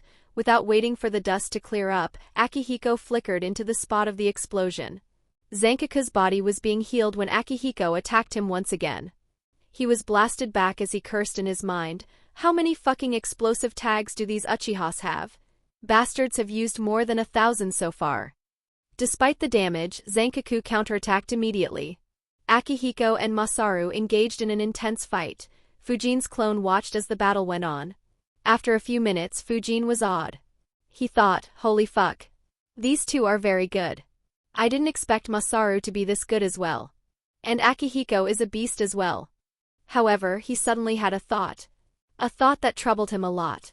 He thought, if these guys are so strong, how the fuck did a 13-year-old Itachi kill them all by himself? Even with Obito's help, killing all of them in a single night would have to be a Herculean task. After all, Akihiko isn't the only elite jounin in the Uchiha clan. From what I remember, there are 4 more elite jounins other than him and Fugaku in the Uchiha clan. And they also have far more jounins than any other clan in Konoha. Not to mention, not everyone would give up and offer their lives like Fugaku and Mikoto. In fact, I doubt anyone did so. Is Itachi so ridiculously overpowered, or will there be some other factors involved as well? Fujin's clone tried thinking, but he couldn't figure it out. Even with 2 S-rank ninjas, killing so many strong ninjas in a few hours didn't seem to make any sense. Especially after he had just witnessed the abilities of some of the Uchihas. In the end, he concluded, either there were more factors involved in the massacre, or the gap between a rank A and rank S ninja is way bigger than what I remember. He sighed. If it is the second case, then reaching that level will be a lot tougher. While the fight was going on, Genji moved towards Fujin. He created a shadow clone and dispersed it to send a message to his clone, which was looking after Shunko. The clone carried Shunko and moved towards Fujin's location. Fujin and Mieko were chatting casually. Mieko finally managed to get up and sit. Suddenly, Fujin looked away in a direction. Mieko asked, "What happened?" Fujin replied, "Genji is back for some reason." Did they already win? At the next moment, Genji appeared in front of them. He said, "Fujin, you'll be helping me get Sora out." Fujin raised an eyebrow. He asked, "What's the situation?" Normally Genji wouldn't have wasted time. But since he was waiting for his clone, he said, "The opponent has a very high regenerative ability and is immune to genjutsu. We need Sora's fuinjutsu to trap him." Fujin and Mieko were surprised. Mieko said, "I didn't think the opponent would be so strong." Genji's clone finally arrived. He was carrying Shunko on his back. Genji said, "Fujin, follow me." Mieko quickly said, "I want to come too." Genji looked at her and shook his head. He said, "No, you are too weak right now. If he assaults us when we are getting Sora out, you will be a burden." Without waiting for her reply, he left. Fujin followed him. They arrived at the place where the cave had collapsed. Fujin said, "Uncle Sora should be all right. I guess he didn't come out as he needs to stay there to ensure the kids are safe." Genji nodded and said, "Yeah. I guess that he created some barriers to keep them safe. So getting the kids out will put them at risk. Let's just go down and see what the situation is." He made hand signs and disappeared into the ground. Fujin followed him. After reaching down, they both noticed 5 pairs of chakra signatures. Fujin said, "The one in the north has the highest chakra level. The rest should be clones." Genji and Fujin went towards them. They moved until they reached the barrier. Genji knocked on the barrier. Sora and Haru were meditating to regain their chakra quickly. As soon as they heard the knock, both opened their eyes and looked at the spot Genji tapped. Seeing that it was allies, they relaxed. Sora made a hand sign and created an opening in the barrier. Fujin and Genji got in. Without wasting any time, Genji briefed Ora about the situation. Sora and Haru frowned after hearing about Zankaku's abilities. Sora made a shadow clone and said, "The barrier needs me to monitor. So I'll leave a shadow clone here. Haru and Fujin stay here and ensure that the kids remain safe. Genji, come with me." Everyone nodded and followed Sora's instructions. Fujin and Haru were low on chakra, so Sora didn't involve them in the fight. Sora and Genji left, leaving Haru, Fujin and Sora's clones to look after the kids. Sora's clone said to Fujin, "We shouldn't be in any danger here. The barrier can withstand all the weight above it and can withstand some attacks too. The only danger is if that Grand Priest decides to launch an all-out assault on the barrier. But that isn't likely to happen. So just relax and focus on recovering your chakra." Fujin nodded and sat in a meditative posture. Sora and Genji reached the battlefield and observed from a distance. Akihiko and Masaru were engaged in an intense battle. Both were breathing heavily, but so was Zankaku. His inability to land a hit on the two Uchihas in front of him annoyed him.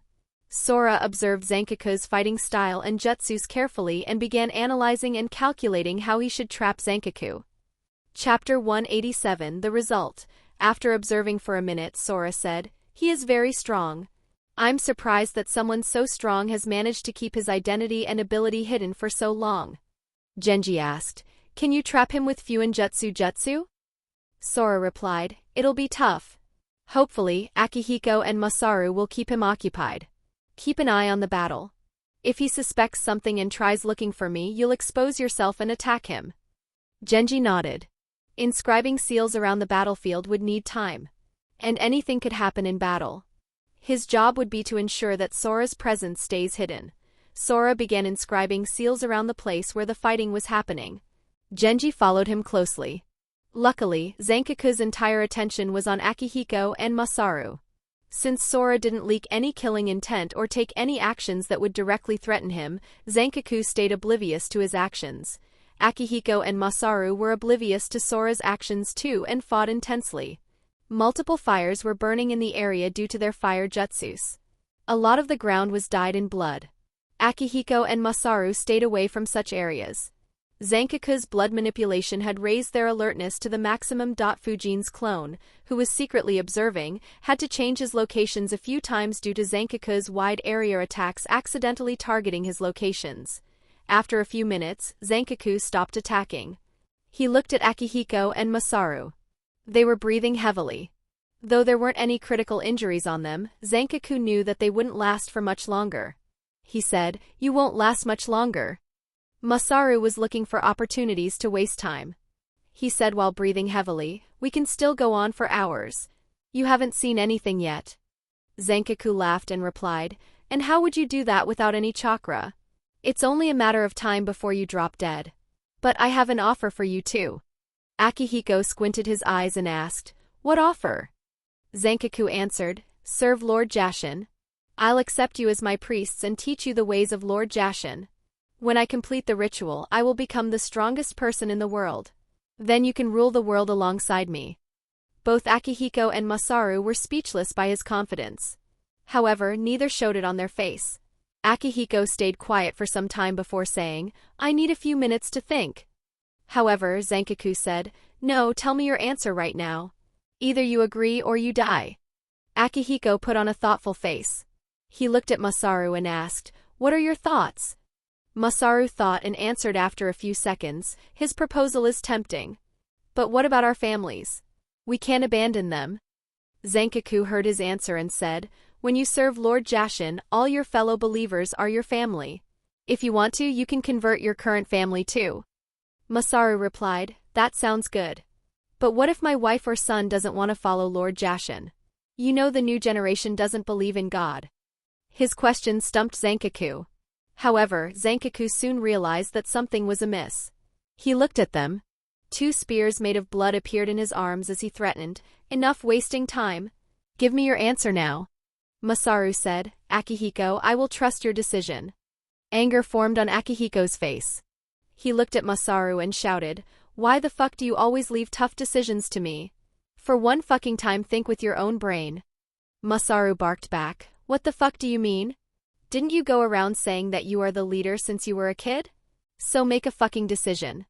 Akihiko shouted back, "Why you runt?" However, his shout was interrupted by Zankaku throwing the spears at them. Both immediately dodged. Zankaku's face, which already was full of horrifying scars, was dark. He said, "Do you two think that I am a fool?" A smirk formed on Akihiko and Masaru's lips. Though they didn't say anything, anyone could see their answer. Zankaku was about to attack again when he felt a chakra behind him. He quickly turned around to see Sora some distance from him. A smile could be seen on his face as he made the confrontation hand sealed. The next second, a barrier appeared around Zankaku. Zankaku quickly moved and punched the barrier with full force, but there was no dent on the barrier. He quickly tried escaping underground, but there was a barrier on the ground as well. Soon more barriers began forming. Zankaku was trapped in a 3-layer barrier formation. He was inside the first layer. Akihiko and Masaru stood in the second layer. Sora and Genji joined them. They stood outside the barrier under which Zankaku was trapped.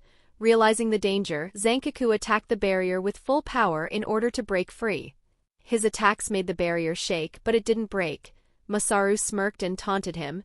"You should have surrendered when you had the chance." Zankaku stopped struggling and sat down. He replied, "The barrier is strong but not strong enough. Once my chakra recovers, I can break through it. And though I am trapped, you can't attack me either." However, Sora smirked and replied, "I am not a half-assed seal master like your priest." He grabbed a kunai with an explosive tag attached and threw it at Zankaku. The kunai traveled through the barrier like it was air. Zankaku's eyes widened. A blood barrier appeared in front of him. The explosive tag exploded, but he was safe. Sora said, "This barrier allows one-way travel, meaning we can attack you however much we want to. And you can only endure our attacks without being able to counterattack. How long do you think you will last?" Zankaku's expression became grim. Immediately, layers of blood surrounded him.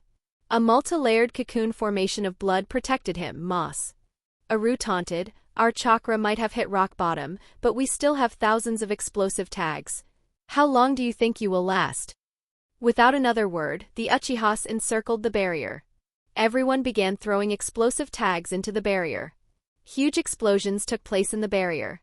The Uchihas who were standing outside it didn't feel anything at all. Slowly, the layers of cocoons began breaking apart. Fujin's clone couldn't hear their words, but sweat dropped as he saw that scene. He thought, how shameless. This is just bullying. They used so many explosive tags during the fighting. And now they have used at least 100 more. Do Uchihas don't know the difference between a normal paper and an explosive paper tag? No wonder Mieko was spamming explosive tags in the Chunin exams. It's as if they have a printing factory to make them. After enduring a few hundred explosive tags, all of Zankaku's defenses crumbled. His body began taking the explosions head-on. His body tried to heal itself, but the amount of damage he was taking was too high. Akihiko was observing him carefully with his Sharingan.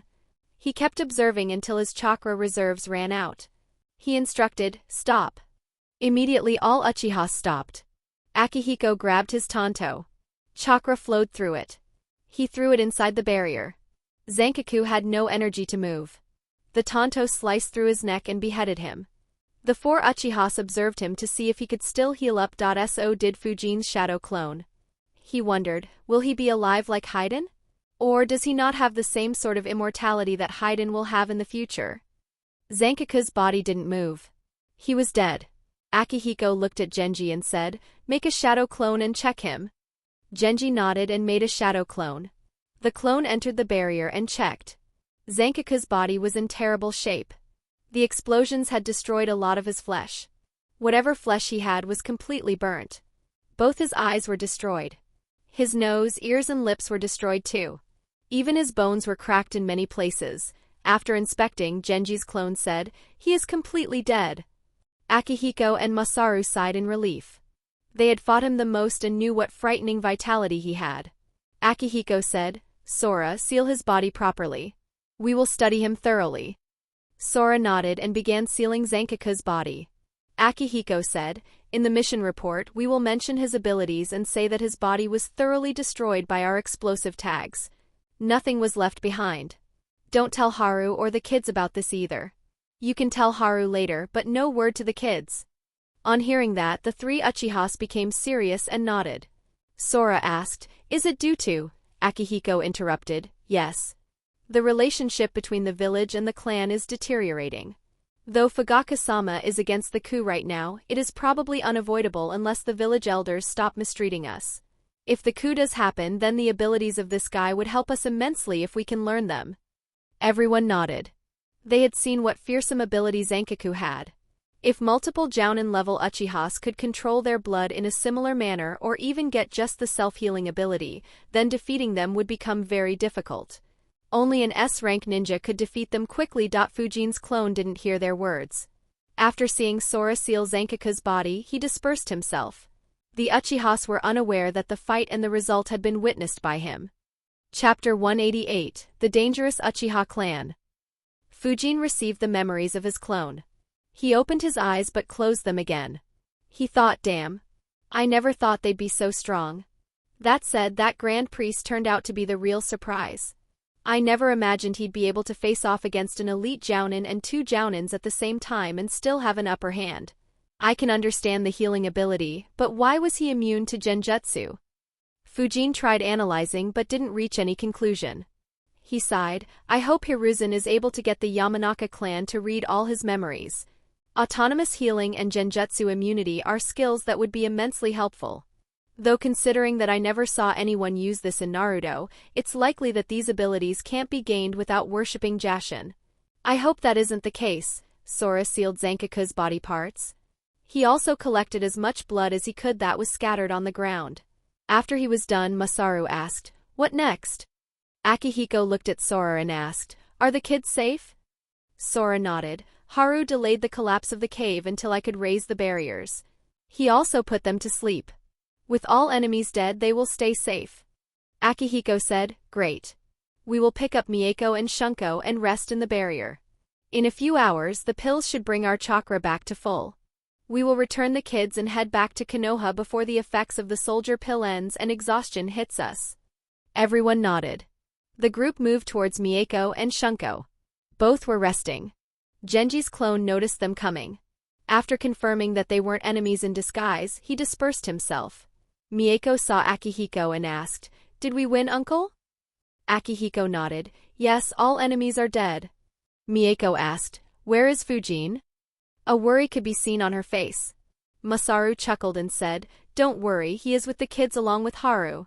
We will be heading there as well and will take a break for 6 hours. Mieko blushed on hearing the chuckle. She said, all right, let's go. She walked ahead of the group. Shunko still couldn't move properly. So Genji picked him up and carried him. They arrived in front of the collapsed mountain. Akihiko looked around to see a bunch of dead bodies. He said, collect and store all the dead bodies.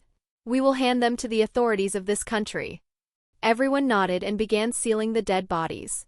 Except for the bodies that were buried under the mountain, the remaining bodies were stored in storage seals. They entered the place where Fujin and Haru were resting. Fujin and Haru got up on seeing others arrive. Haru asked with a smile on his face, is it over? Akihiko nodded. He looked at everyone and said, we have killed all the Jashinists that we had investigated. All the priests, devotees and servants are dead. We collected most of their bodies. Their leader, the Grand Priest, had a terrifying healing ability. So he had to blow him to smithereens to defeat him. His body has been completely destroyed. Fujin was surprised. His thoughts ran at lightning speed. What the hell?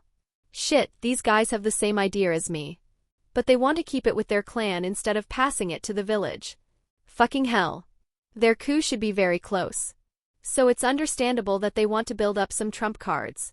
But should I let this opportunity slip? Though Fujin tried his best to not show any emotions on his face, Akihiko noticed that something was off. He asked, is there any issue, Fujin?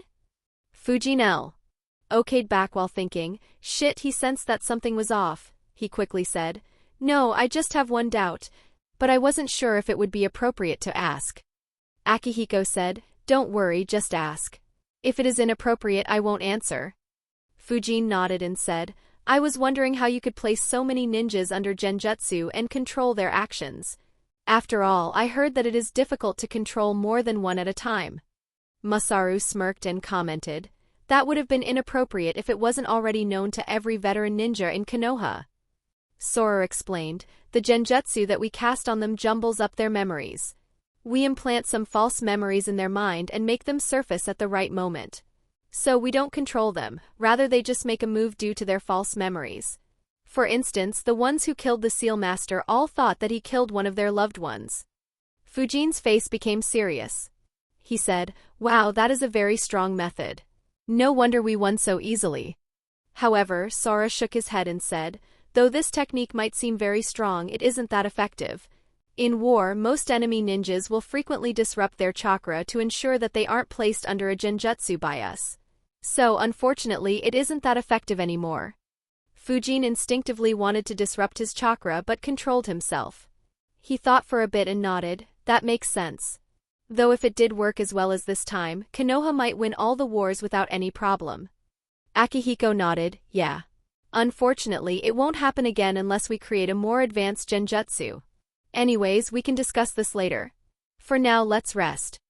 Everyone sat in a meditative posture. Fujin recalled Sora's words and analyzed the implications of such a jutsu. Though nothing could be seen on his face, his thoughts became very grim. Damn. No wonder Danzo, and perhaps Hiruzen too, chose to let Itachi cause the massacre. If a coup were to happen, I don't think the Uchihas would be a match for Konoha in a head-on confrontation. But with this jutsu, they could wreak havoc in Konoha. My memories from my previous world have faded a lot. But I remember this very well. Every single Naruto fan thought that the Uchiha coup was a stupid idea. The Uchihas were just no match against Konoha's entire might. They didn't even know that Fugaku had Manjikyu Sharingan. Everyone agreed that in a war against Konoha they would be vastly outnumbered and lose pointlessly, but with jutsus like these their chances wouldn't be low. They could plant fake memories into multiple ninjas.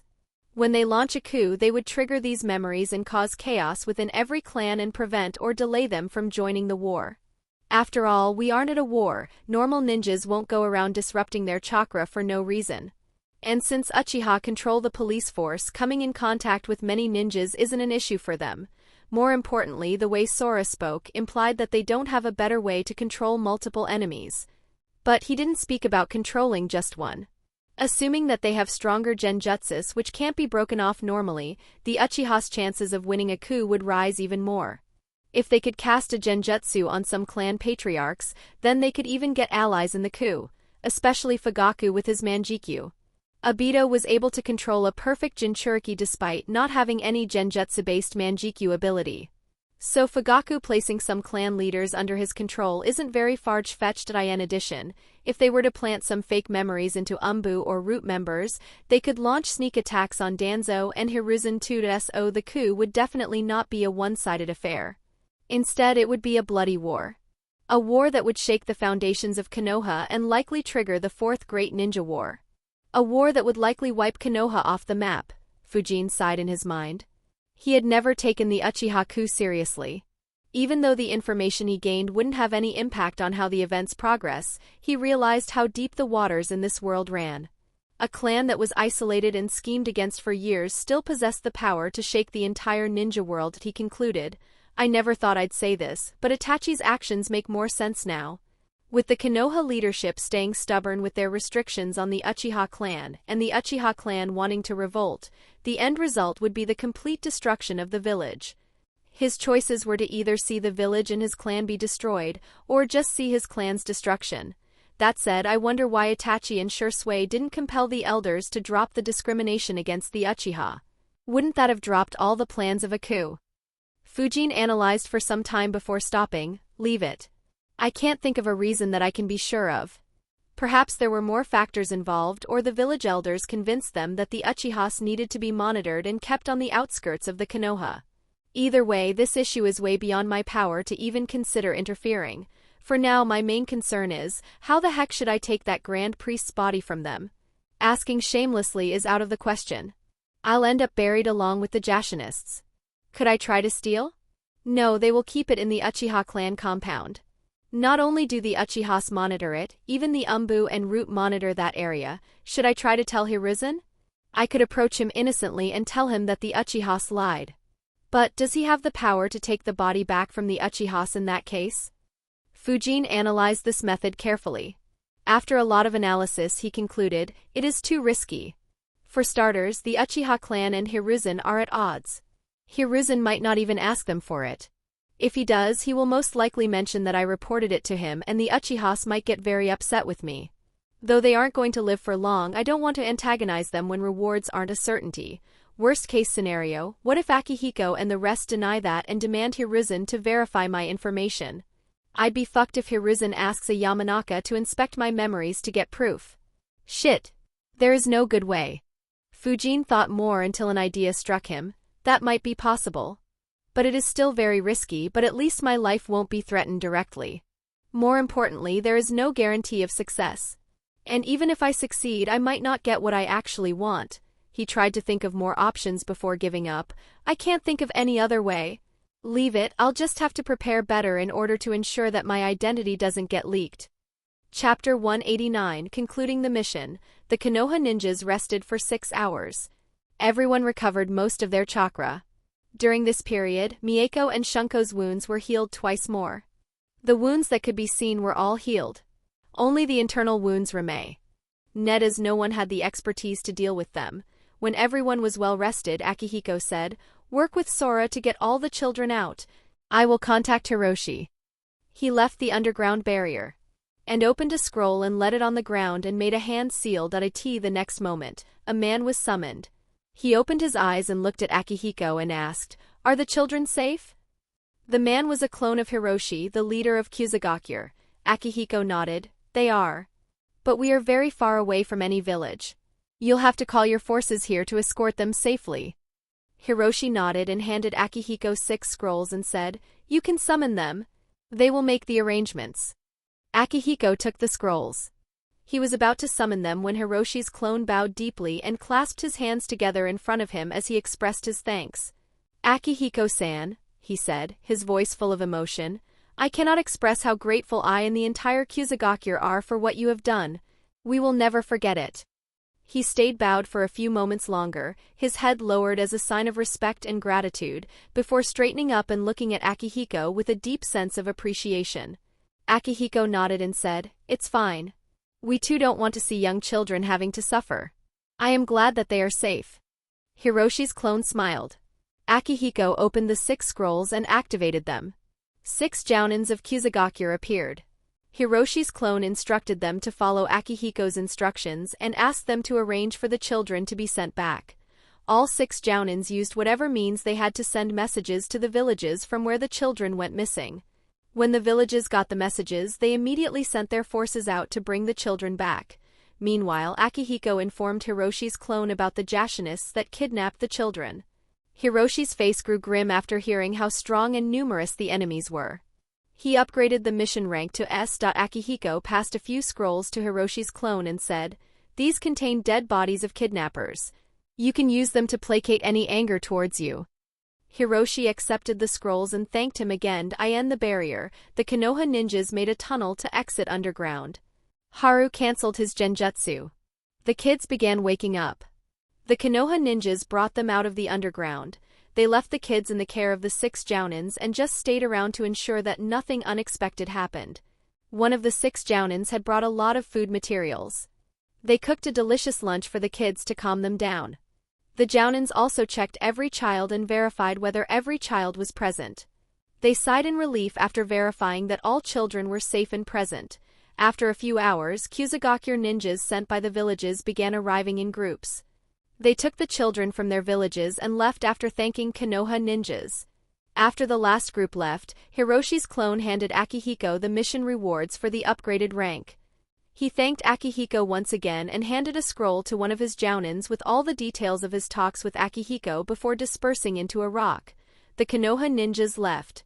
Shunko and Mieko were having trouble moving at full speed. So Genji and Haru carried them on their backs respectively. After a day's travel, the group returned to Konoha. Akihiko said, "Great work with the mission. It was completed successfully. I'll report the mission to the Hokage.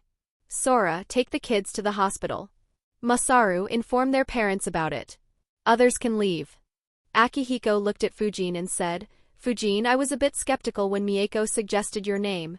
I accepted because we didn't have time to wait for someone else. But you have done a great job on the mission. Keep training hard." Fujin nodded and said, "Thank you, Uncle Akihiko." Shunko saw Fujin with some jealousy in his eyes. Of the 3 chunins to take part in this mission, Fujin was the only one who wasn't injured. While he and Mieko had to be hospitalized, Fujin didn't even have a scratch on him. The group dispersed. Fujin walked back to his home while analyzing what he should do next. "I have to talk with Teru and Hoka and check whether they are ready to form a team with me and Mieko. Though I'll have to check up on Mieko first and see when she will be fit for undertaking missions. I also have to do some research to come up with a proper plan to sneak in. If I can't find and learn methods that would assure me of safety and anonymity, then I might have to scrap those plans. No point in risking my safe environment for rewards that I might not even get. In addition, I also have to learn vacuum cannon. And since it needs so much chakra, I won't be able to use chakra for anything else when I train. Once I learn it, I will get back to training lightning release jutsus. The next set of jutsus will focus on enhancing my body. They should be exciting. Anyways, it's late afternoon. Though the traveling and fighting have been exhausting, my soldier pill should last until tomorrow afternoon. So I might as well train like crazy today. I'll take a 24-hour break when the drawback of the pill hits me. Though I should check on Mieko in the evening. Fujin made a hand sign. A shadow clone appeared next to him. Without a word, he flickered away. Meanwhile, Fujin rushed to training ground 23. He went to the center of the ground and sat to meditate as he went through his memories of using vacuum cannon jutsu. He visualized the jutsus while analyzing. I wanted to make a very thin but long vacuum core. However, my attempt failed and I ended up creating a way bigger vacuum bullet core and hence managed to pour a lot of wind chakra into it. So it became faster and more powerful. Fujin got up and began forming the vacuum core. Soon he poured wind chakra into the jutsu and expelled a vacuum cannon at the tree in front of him. The cannon hit the tree at the center. It didn't just create a hole in the tree, rather the impact of the jutsu exceeded the width of the tree. The top half of the tree was sent flying into the air. Any tree up to 150 meters in line with that tree was destroyed similarly. A smile formed on Fujin's face. Powerful. Very powerful. I don't think any normal defense can withstand this attack. The only ones that possibly could resist might be Raikage's defense and Susanoo. I wonder how this attack will fare against Gaara's defense and Rashomon. Still, the preparation time of this jutsu is more than twice that of the vacuum bullet. The chakra needed is close to 8 times it. I need to modify the vacuum core to be more efficient for such a huge size. And I need to see if I can achieve a similar result by using less wind chakra. Otherwise, breaking defenses would be the only thing this jutsu is capable of. Fujin began working on his ideas. He tried changing various shapes for the vacuum core, but didn't have any success in improving the jutsu. He trained until his chakra ran out. Not having any success, he went to his home and freshened up and rested for a bit. In the evening, he bought a few dango and went to see Mieko. After reaching the room, he saw that Mieko and Shunko were both resting in the same room. He walked to Mieko's bed and said, "Hey, how are your injuries?" Mieko snatched the box of dango from his hands and said as she opened it, "I am doing well. It's just that since I was hit by such a strong lightning jutsu, the doctors want to keep monitoring my internal organs for a few days. I'll be released in 4 days." She opened the box and began eating rapidly. Fujin's eyes twitched as he said, "You know that they can't run away, right?" Mieko said with her mouth full, "They ran away last time." Fujin needed a few seconds but realized what she meant. He replied, "Ah, your mother. That makes sense. Ha ha ha." Fujin's laugh annoyed her, but she kept eating till she finished every last dango. A smile appeared on her face. She looked at Fujin and said, "Now if she gets angry, I can put most of the blame on you." Fujin waved his hand and said, "Running away is my speciality. So don't worry, she won't have anyone but you to yell at." Mieko snorted in displeasure. Chapter 190, Vacuum Cannon Jutsu. Fujin said, "I'll talk to Hoka and Teru about forming a team." Mieko apologized with a dejected look. "Sorry, I can't accompany you right now. But we can go on missions after 4 days." However, Fujin shook his head and said, "No, take a week's rest. We will take missions when you are back to full strength. And don't worry about taking a few days to recover. I'll need some time to master my new jutsu." Mieko asked, "Is it that cannon-like jutsu you used on our opponent?" Fujin nodded. Mieko snorted with some annoyance. "You are getting stronger once again." Fujin looked at her with deadpan eyes. "My eyes didn't evolve mid-fight." A grin formed on Mieko's face. She smugly said, "That's right." Fujin thought, "I have always been curious about how Sharingan works. As every 3 Tomo Sharingan wielder is ranked at Jounin or higher rank. Is it just everyone's hard work or does Sharingan's advancement bring other benefits to the Uchihas?" Fujin asked. "By the way, do you feel anything different or any improvements after your Sharingan evolved?" Fujin's question surprised Mieko. She fell into thought. Even Shunko paid full attention to Mieko. After some time she said, "I feel like my chakra reserves have improved slightly. But the increase isn't very high. It's probably around 15 to 20%. More importantly, my chakra seems to be slightly denser. And I am guessing that my eye powers will be stronger." Fujin nodded and replied, That's a great improvement.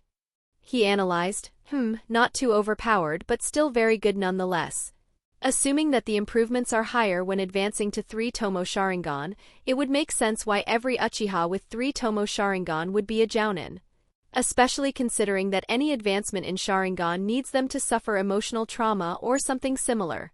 Anyone who experiences that will be more likely to train intensely. Mieko stared at Fujin, who was lost in thoughts. She asked, "What are you thinking?" Fujin casually replied, "Nothing. I am just wondering whether you'll have any chance against me now." Immediately a tick mark appeared on Mieko's forehead. She muttered, "One of these days I'll trap you in a genjutsu and do things to you that you could never imagine." Fujin was caught off guard by her reply. He thought, shit, since when did she become a pervert? Ninja village my ass, it should be called a pervert village. Fujin said, "Yeah right. Anyways, I'll see you later. Get well soon." He was about to leave when Shunko said, "Fujin, when I am healed I want to fight you." Fujin stopped and looked at him and asked, "Why?" He said, "Though I don't want to admit it, you performed better than me in the mission. I want to fight with you to prove that I am stronger." Fujin looked at him with a deadpan expression. "What's in it for me?" He turned around and said, "I have no interest in fighting you." Fujin's attitude offended Shunko. He felt that Fujin was insulting him. He shouted, "Are you afraid of fighting an Uchiha?" Fujin replied without turning around, "Not really. I just don't have any time to waste."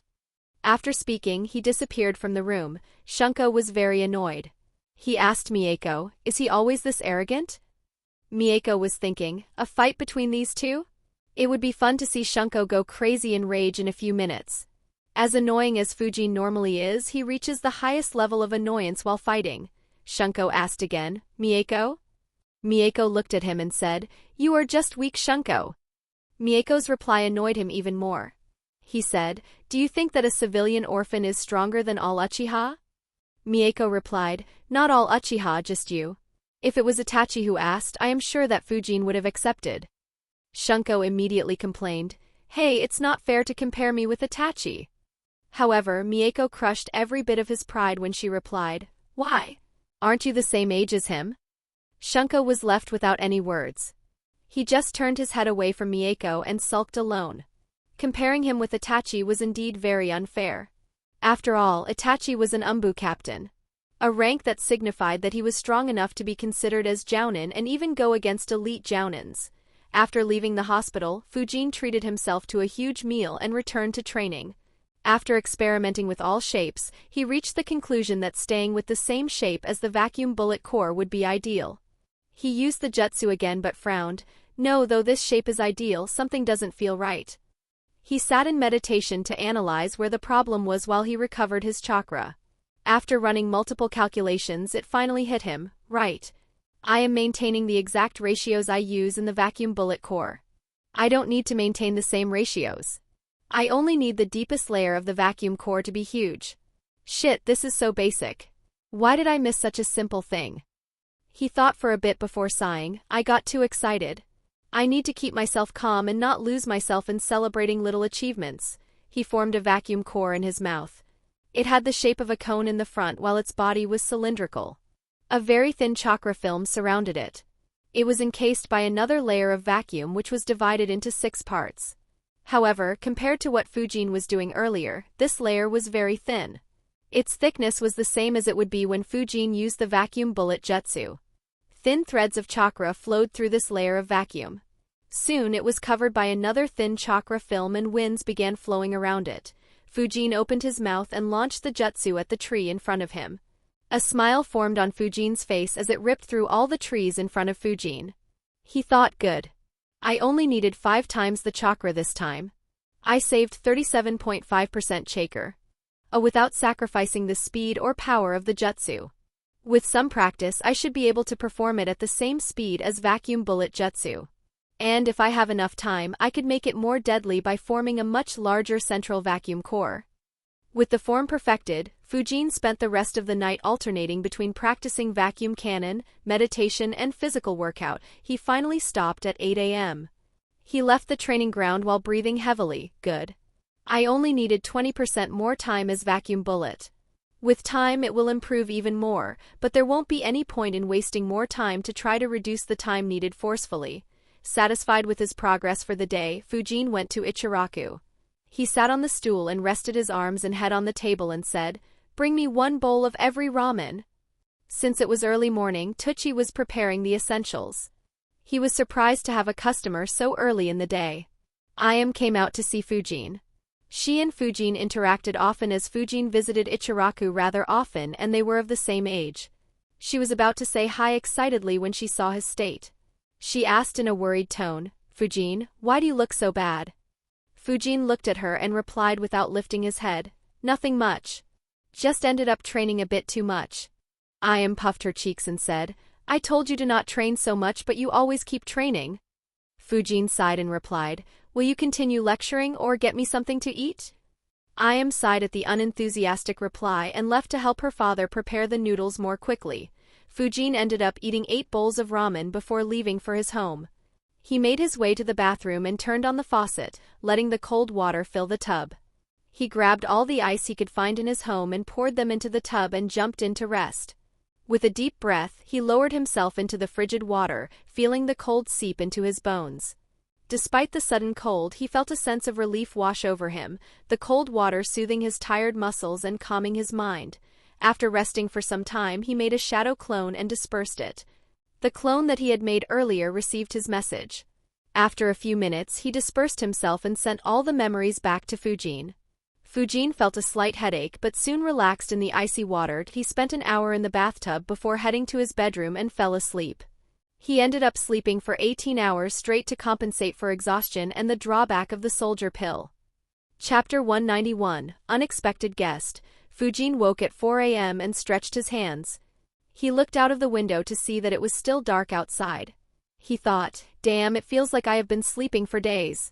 He began freshening up while thinking, "I am really not in the mood to train today." Fujin wondered if he should take another day off.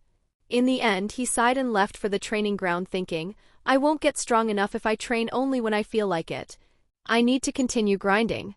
It's pretty much the only reason I have an advantage over my peers." He began with his intense morning workout. As he trained he thought, "No wonder there are so few S-rank ninjas. I come from a world where such powers were a dream of pretty much everyone. And yet I am getting tired of the continuous training.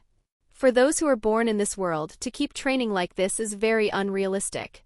Only the select few who choose to keep training non-stop or are blessed with godly talent would even have a chance of reaching that level. No, even those guys eventually stop training.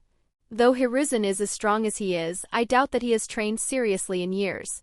After all, pretty much all Kage bury themselves in politics and administration. No wonder Guy surpassed them all. After all, no matter what level he was at, he kept his training at maximum intensity every single day. Having motivated himself, Fujin trained as hard as he could. After the morning workout, he practiced the vacuum cannon jutsu a few times and rested for half an hour. After catching his breath and eating a few ration bars, he went to his basement. He decided, time to learn the next set of lightning jutsus. Rank D Burst Jutsu, Rank C Lightning Transformation Jutsu, and Rank B Electric Skin Jutsu. Fujin made the hand signs for the Burst Jutsu. He transformed some of his chakra into lightning and began expelling electric currents from his body. If someone saw Fujin, they would see lightning flowing through Fujin's body. Fujin focused his attention and analyzed, another easy jutsu. Though it makes sense.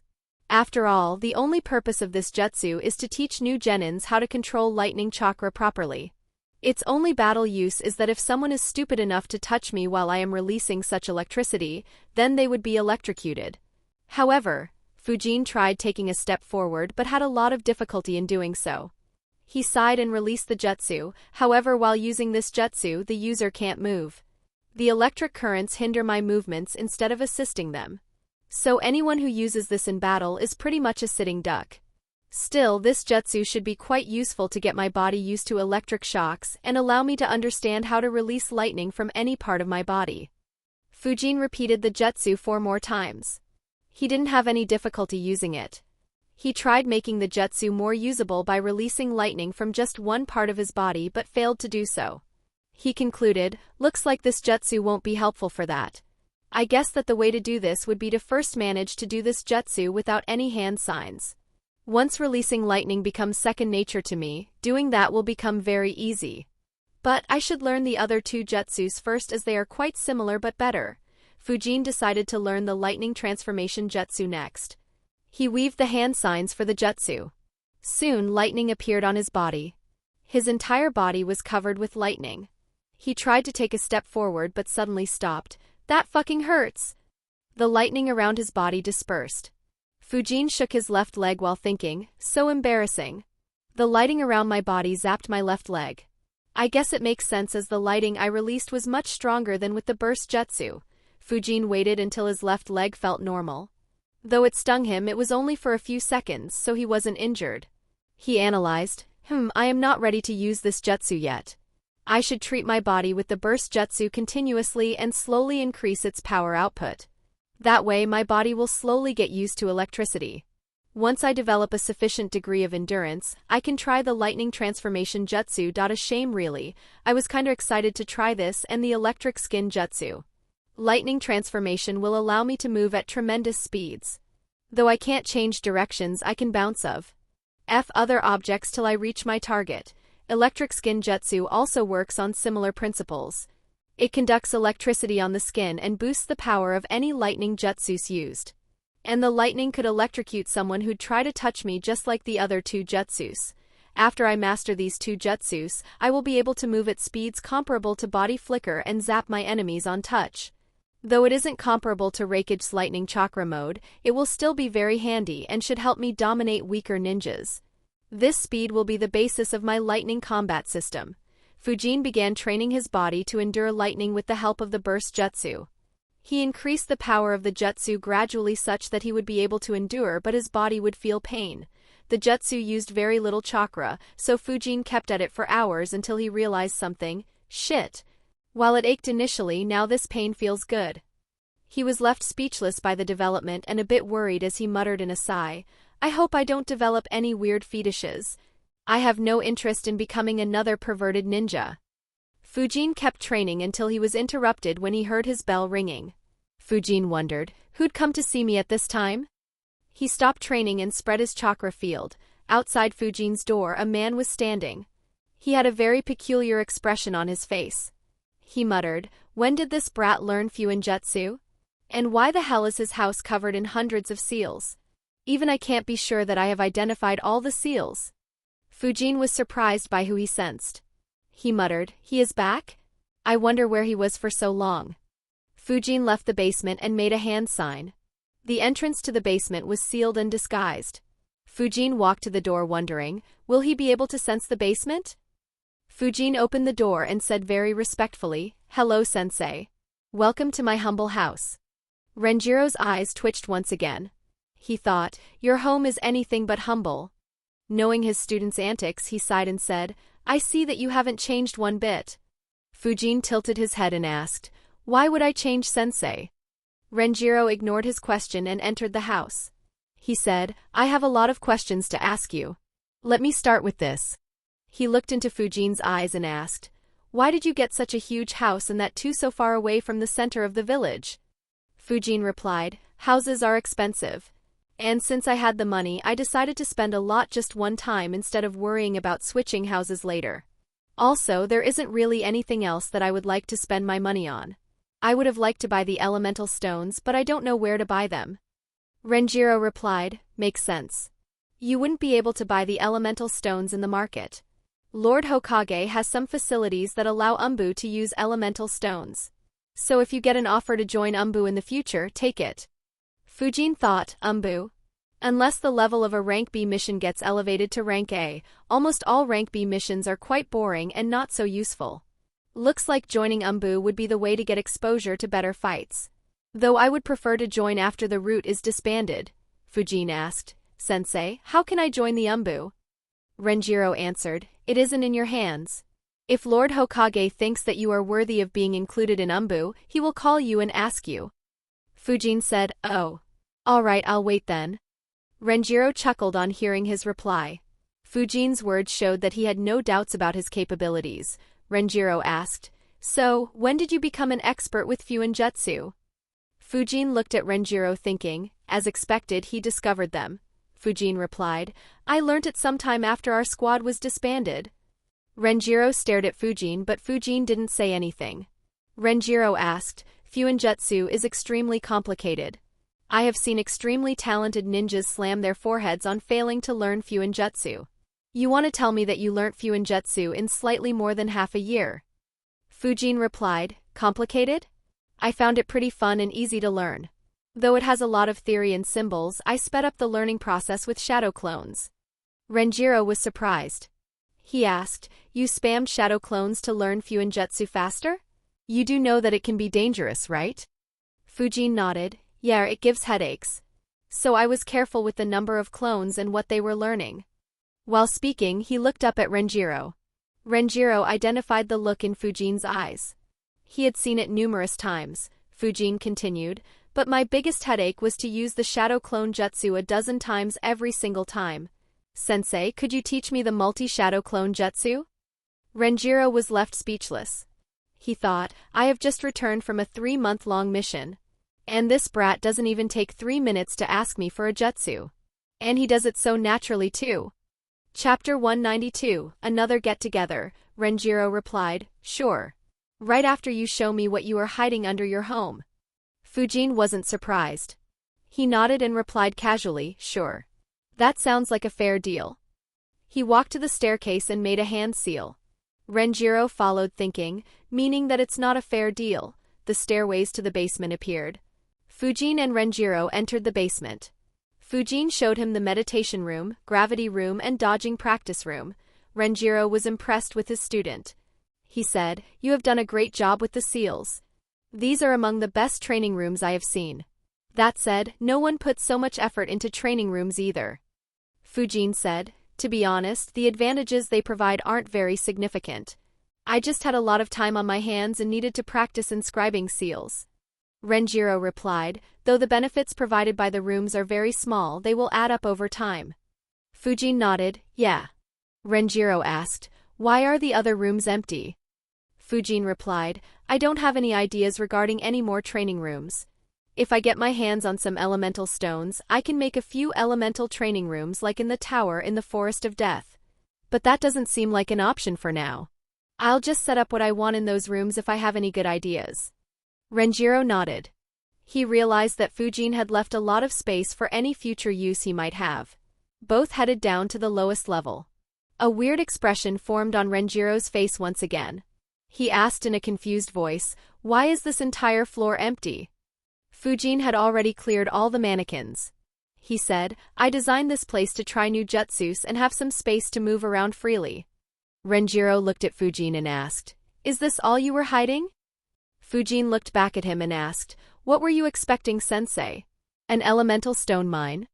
Renjiro's face went dark because of Fujin's question. He thought, his tongue sure has gotten sharper. He commented, nothing much, just something worth hiding. Gee.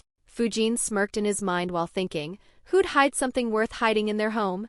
That's the first place anyone would look for in case they are ever suspected.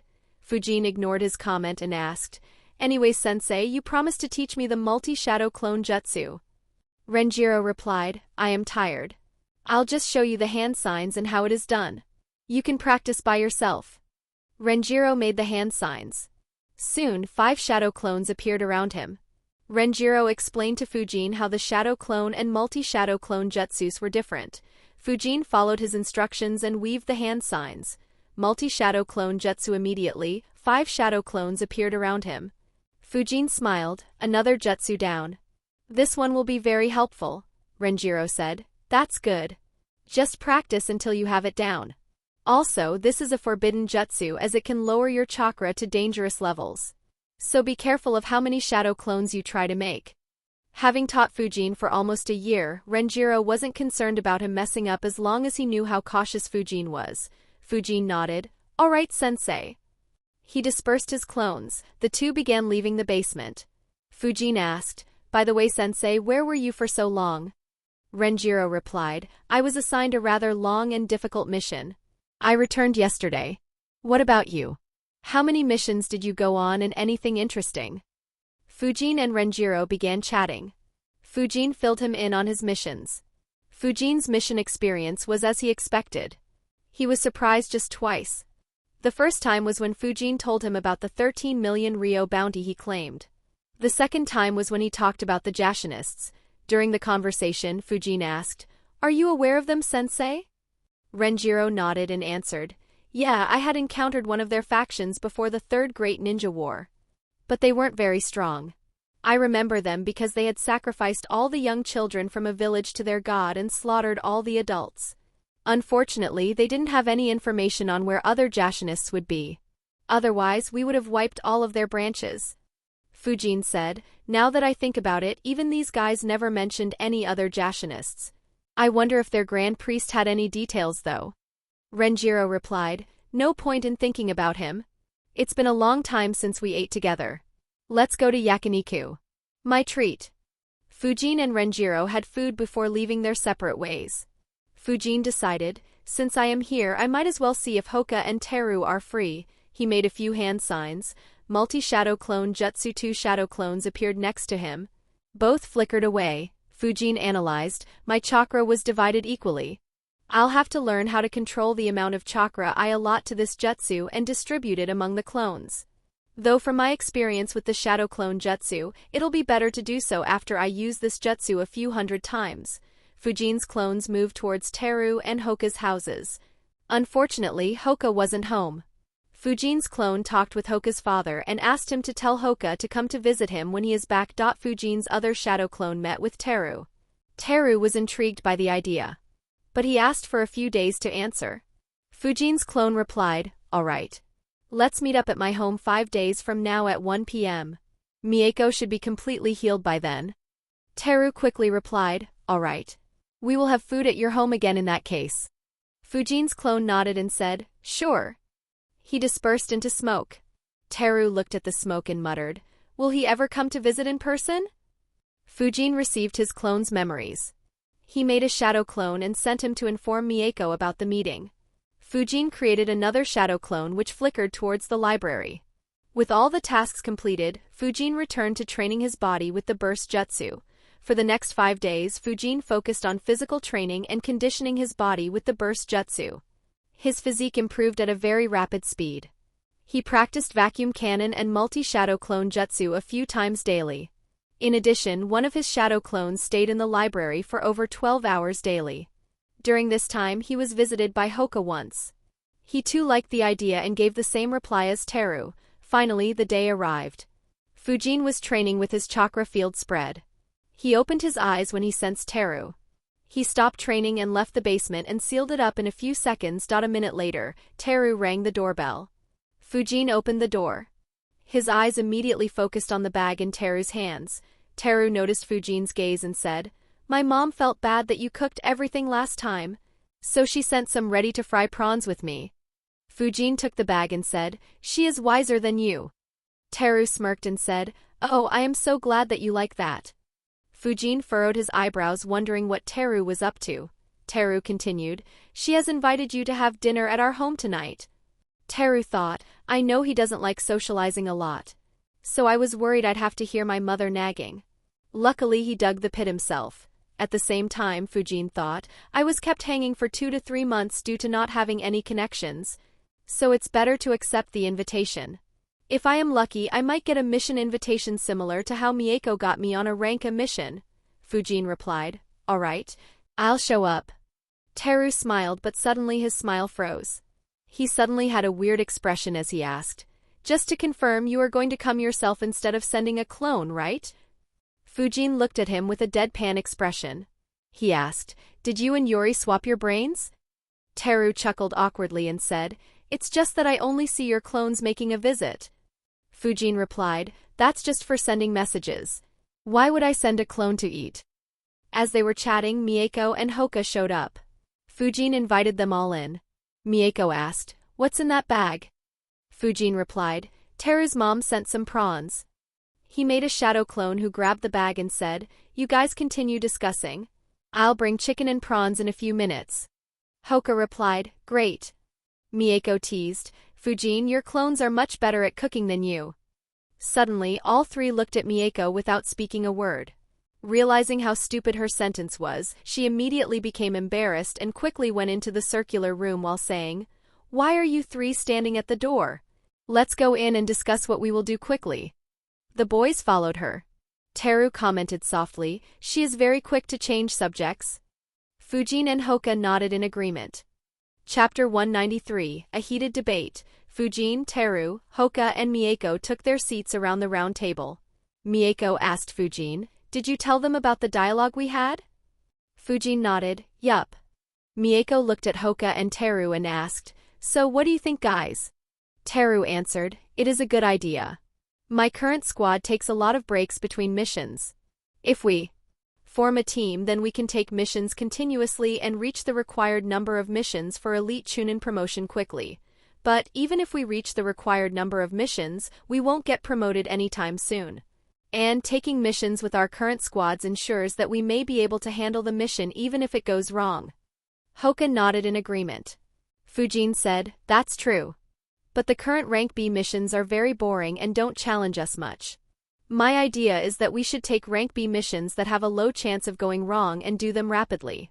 Even if we don't get promoted at the end of it, we may get asked to assist with rank A missions more often if our mission record is good." Teru replied, "That is true. I'm guessing that your plan is to reach 50 missions quickly with our team and then try being a part of stronger teams." Fujin nodded, "Yeah. That would be ideal for us. Though it'll be better to finalize such a decision after we reach that stage. We may as well continue with this team if we can take tougher missions." Mieko agreed, "Yeah, that's true.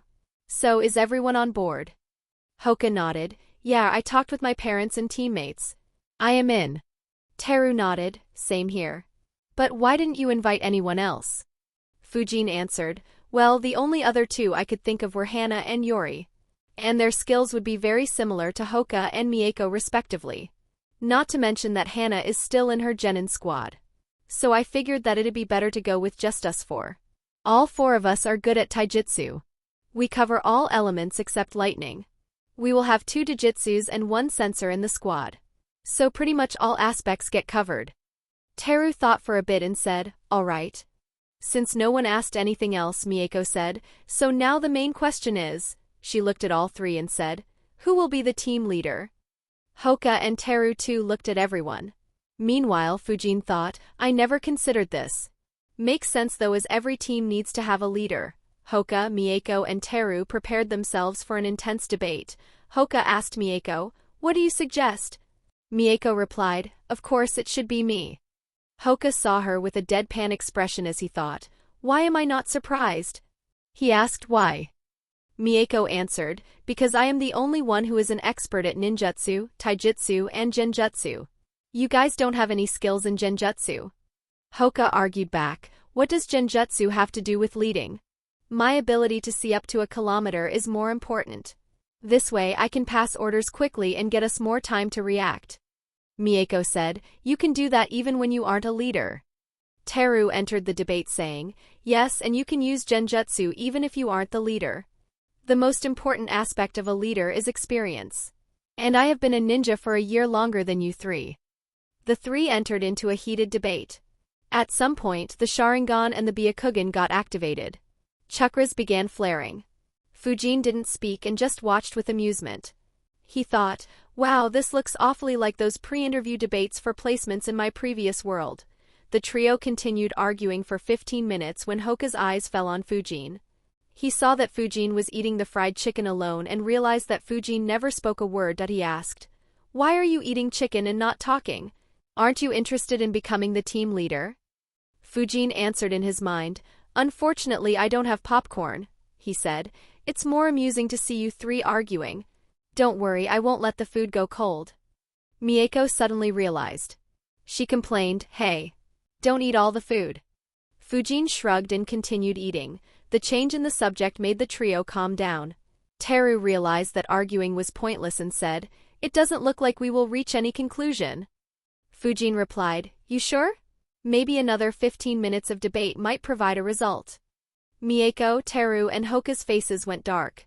They realized that Fujin was mocking them. Mieko said, "All right, stop being a prick and tell us what great idea you have."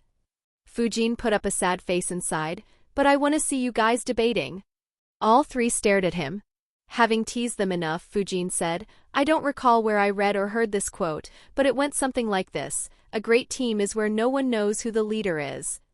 Fujin's words made the three of them enter into thought. After a while, Hoka asked, Do you mean that we shouldn't have any team leader? Teru shook his head. No, having a team leader is compulsory. Otherwise, we won't get the missions. Mieko said, Well, we can just lie. Fujin interrupted their conversation and said, No, it means that everyone should be capable of leading. So we will take turns in leading the missions. This way, all four of us will become capable leaders. Teru replied, Nice idea. I never thought in this way. Hoka and Mieko nodded. Mieko said, So now we just have to decide in what order we will lead. Once again, Mieko, Hoka, and Teru looked into each other's eyes. Fujin looked in anticipation while eating chicken. He could almost see sparks flying between them once again. However, Mieko suddenly looked and pointed at Fujin and yelled, Stop taking pleasure from our arguments. Hoka and Teru too looked at Fujin with irritated looks. Fujin said, Hey, unlike you three, I live alone. There aren't many opportunities to see something this fun. Mieko, Teru, and Hoka ignored Fujin's lousy excuse. Though they knew that he was an orphan and felt bad about it, they never saw Fujin complain about it or feel down due to it. Hoka said, All right, you have had your fun. Now say what you think. Fujin said, The order that I think is ideal would be me first, then Hoka, followed by Mieko, and lastly Teru. Teru and Mieko immediately complained, Why are we last? Fujin replied, Teru, I put you last because you have never gone on a mission with us before. In fact, in the last 2.5 years we have fought just once. So by leading last you will be able to understand more about us three. Teru thought about it and nodded his head. He said unwillingly, All right, that sounds reasonable. Fujin looked at Mieko and said, You are second last because you just got injured. Though you have healed, it will be better for you to take it easy for a couple of missions. Mieko wanted to argue, but she recalled the medical neens asking her to take it easy for a week or so. She too begrudgingly agreed. Hoka asked, Why am I after you? Fujin smirked and said, Because you like to engage in pointless battles instead of taking the easy way while I do the opposite. Hoka immediately complained, Hey, that's not fair. I only do it when our opponents are very weak. And it doesn't give them any chance at success. Hoka expected Fujin to counter back, but instead he saw Fujin shrugging. Fujin said, Well, that's pretty much all I got. The only other way I see is if we fight to decide the leader. Normally, Hoka would be excited to face Fujin. Ho! Weaver, he frowned and said, You will just keep your distance and fight with clones, right? Fujin smirked and said, As I said, I prefer the easy way. Hoka was annoyed by his smirk. But he thought rationally, Fighting with Fujin would only make me more annoyed and I won't win. Worse, if the fight becomes intense, I'll be left with a lot of cuts on my body. We may have to delay our missions if that happens. Hoka sighed and said, Leave it. I'll be the bigger man and let you lead first. Teru and Mieko immediately realized their opportunity and said the same thing. Fujin watched them with a deadpan look as he thought, Man? Woman? Should I get them a mirror? With the order of team leaders decided, the group began enjoying the food. They discussed their abilities and thought of some combination of jutsus they could use. After discussing everything they wanted to discuss and finishing off all the food, Fujin said, We will start taking missions from the day after tomorrow. Let's meet up outside the mission center at noon. Everyone nodded and left. Chapter 194, Terrifying Efficiency. Fujin continued his training and visited Teru's house in the evening. Fujin expected that Teru's parents would be jounins as well. Surprisingly, his father was an elite chunin while his mother was a normal civilian. Fujin thought, Well, that's a bummer. I thought I could make some connections with another veteran jounin. That said, it makes sense that not everyone's parent is a jounin. I guess my expectations were just high due to knowing Mieko's and Hoka's parents. Since he didn't have any benefits to gain, Fujin let go of any schemes and just chatted casually with Teru's parents and enjoyed a delicious dinner. 2 days later, the group gathered outside the mission center. As usual, Fujin was the last one to arrive, earning him stares from all his new teammates. Mieko said, You know, a team leader has to be the first to show up. Fujin raised his eyebrow and asked, Says who? He thought, I remember someone who was 3 hours late on average. To stop Mieko from exploding, Hoka said, Fujin? Fujin shrugged and said, it's still 5 minutes to noon. We can agree on an earlier time if you want to show up early. Teru sighed at Fujin's stubbornness and said, leave it. Let's go get a mission and register our squad. Everyone entered the mission center. They saw Shichiro and approached him. Shichiro noticed them as well and smiled. Why are you guys here?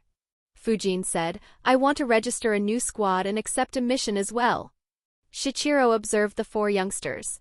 He asked, are you 4 forming a squad? They nodded. Shichiro was surprised. He thought, this is the first time I am seeing such a young team. Fujin asked, is there an issue? Shichiro said, not really, but are you guys sure?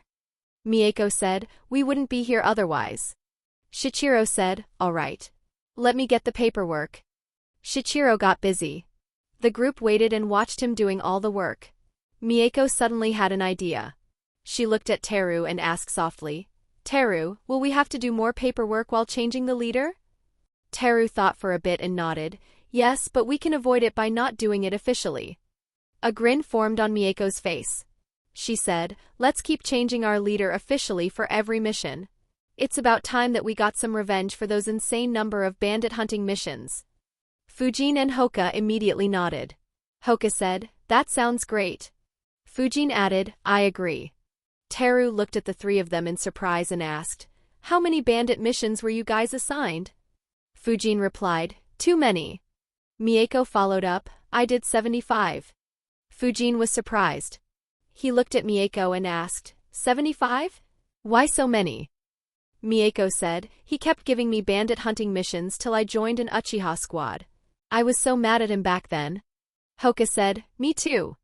Mieko looked at Fujin and asked, how many bandit extermination missions did you do after we disbanded?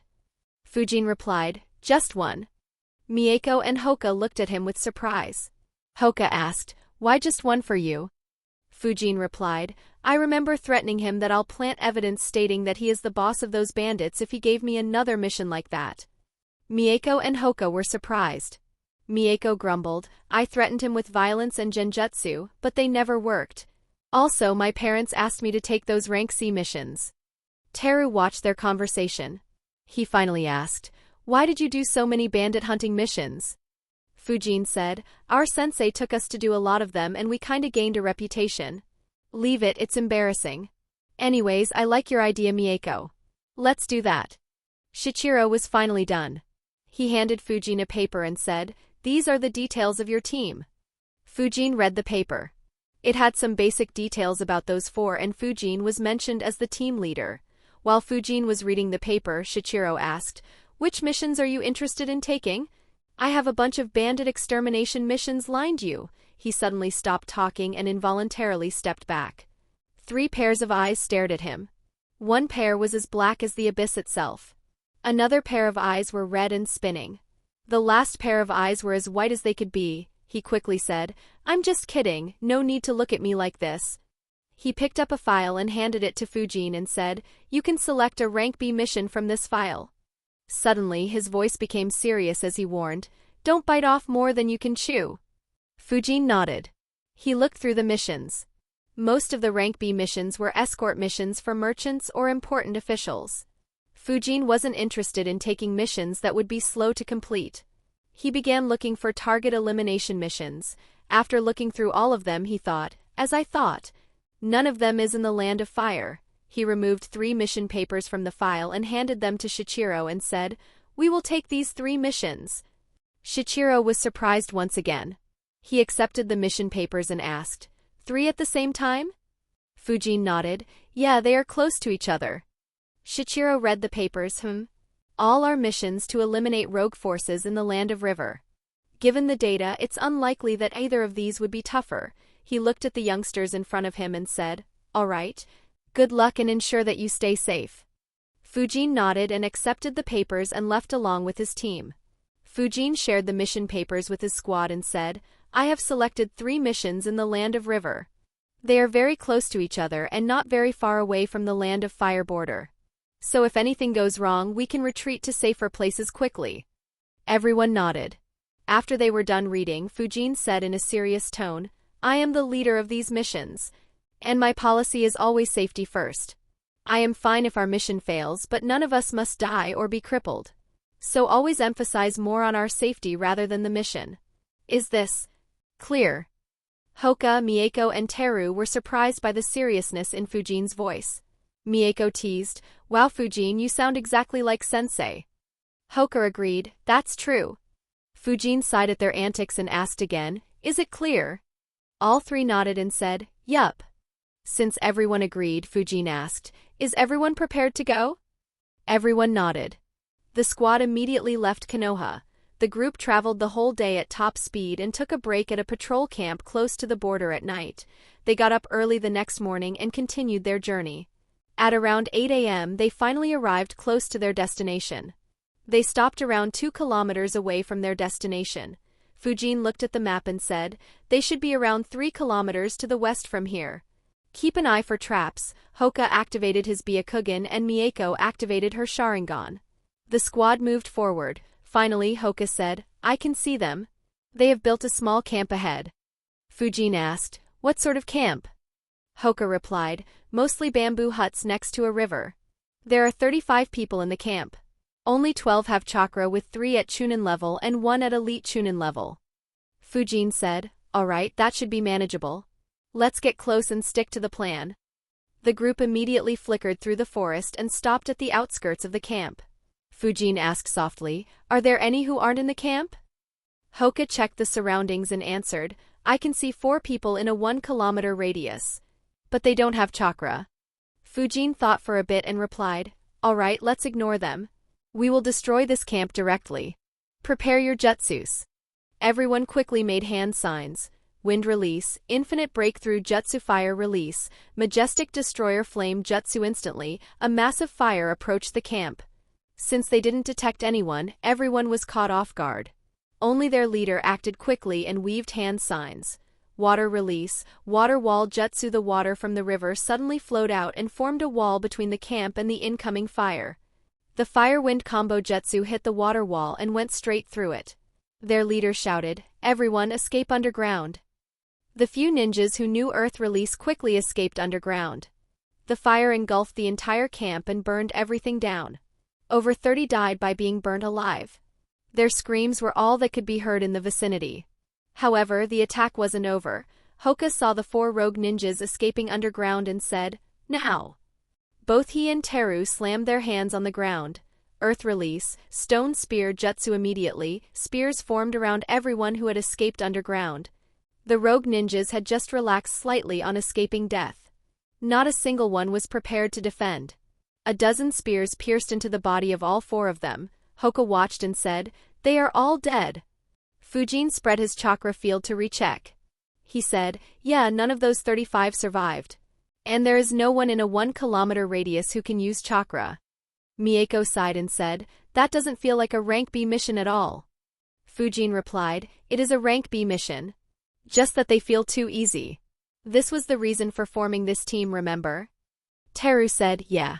Let's complete the remaining 2 missions today as well. Everyone began moving towards their next target. After completing a rank B mission in less than a minute, the newly formed squad completed another 2 rank B missions on the same day with terrifying efficiency. Chapter 195, A Date.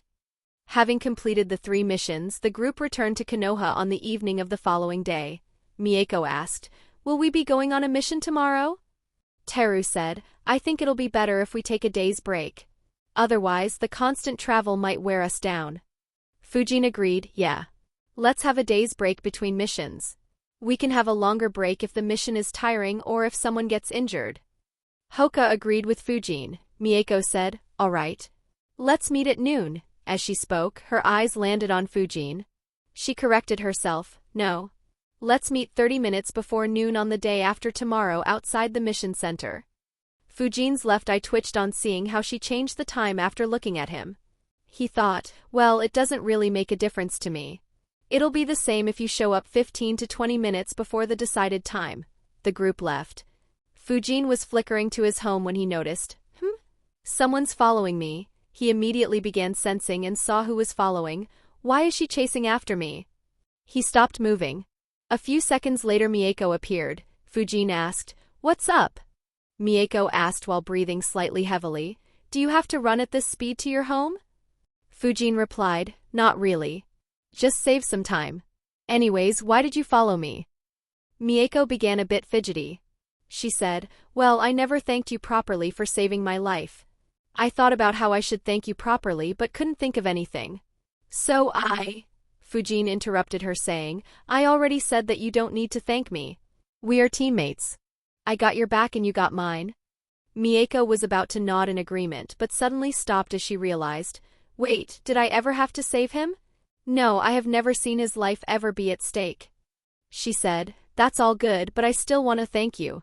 I asked my mother how I should thank you and she suggested that I treat you to dinner."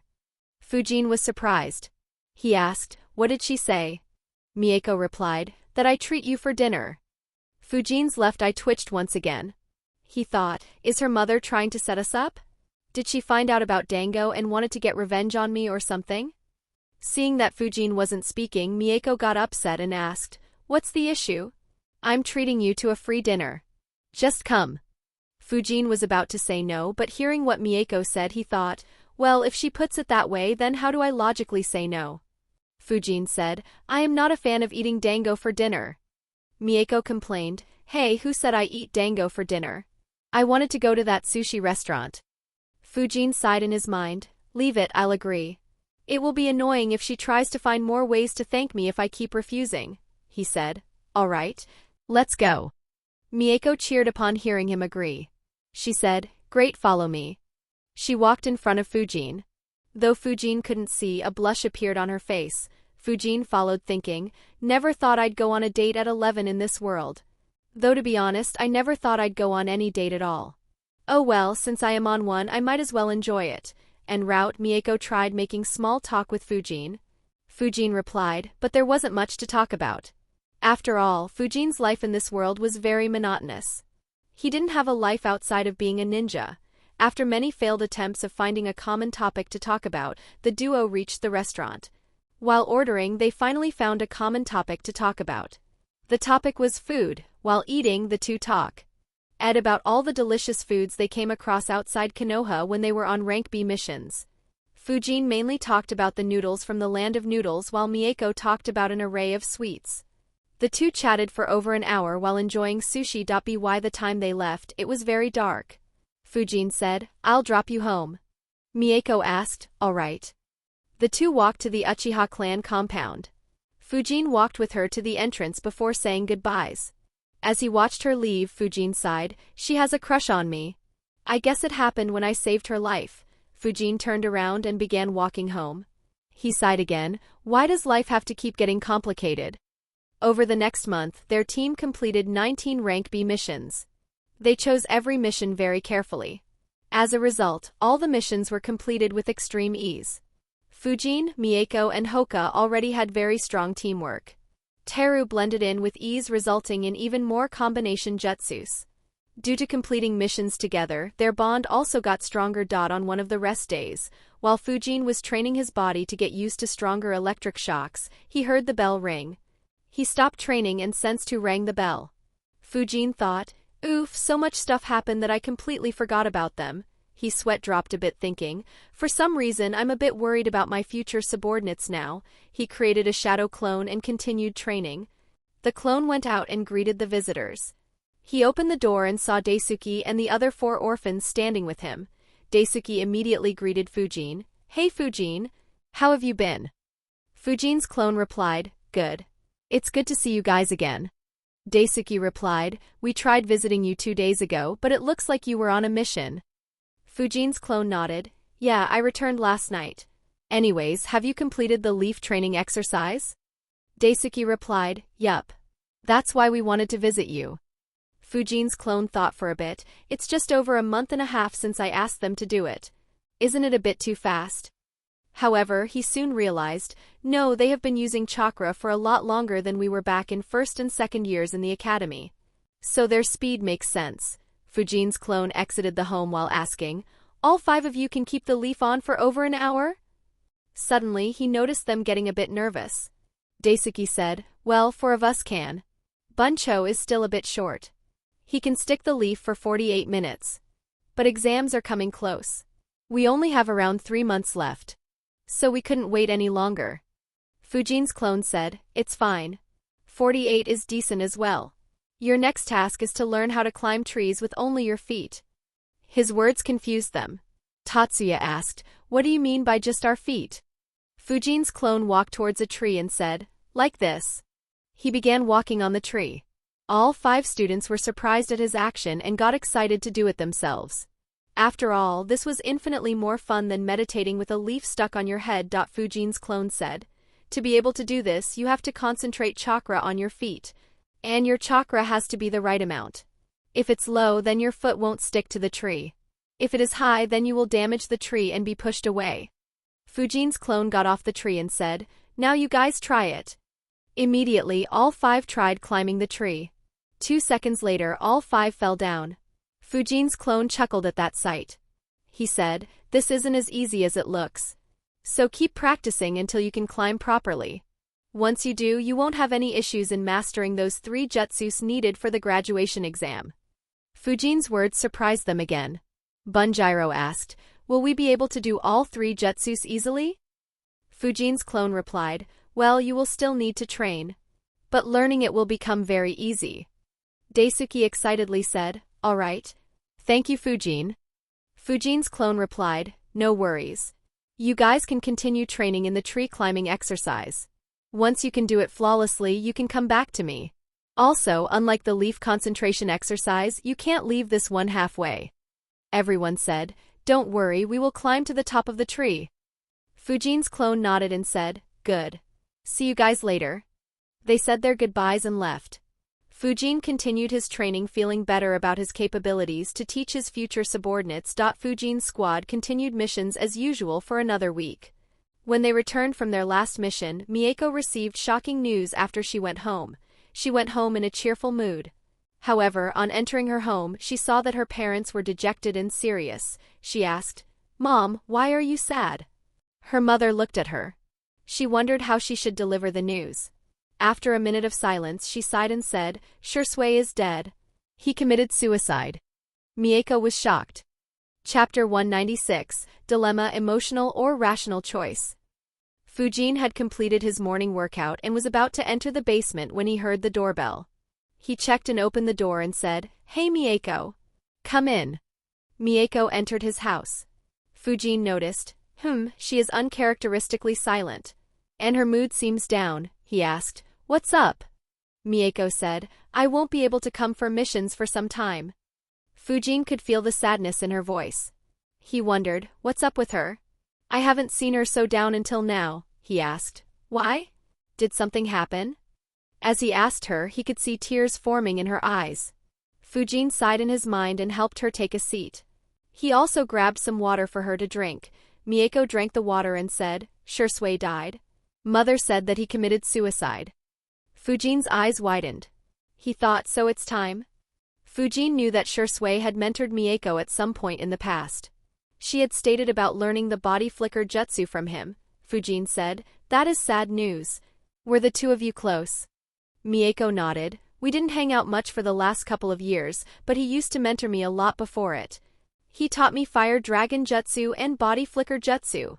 Mieko continued talking about Shursui for over 5 minutes. Fujin just patiently listened to her while sitting next to her. After she was done, both sat silently for a minute. Finally, Mieko got up and said, Could you tell Teru and Hoka that I won't be able to come for missions?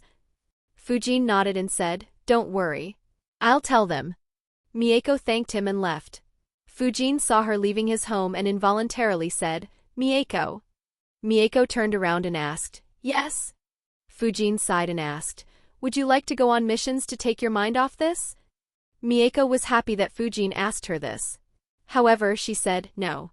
My parents instructed me to not go on any missions for some time. But thanks for asking, than Sasuke. He said, All right then. Take care. Mieko nodded and left. Fujin saw her leaving and sighed. He closed his door and muttered, I ended up asking her that.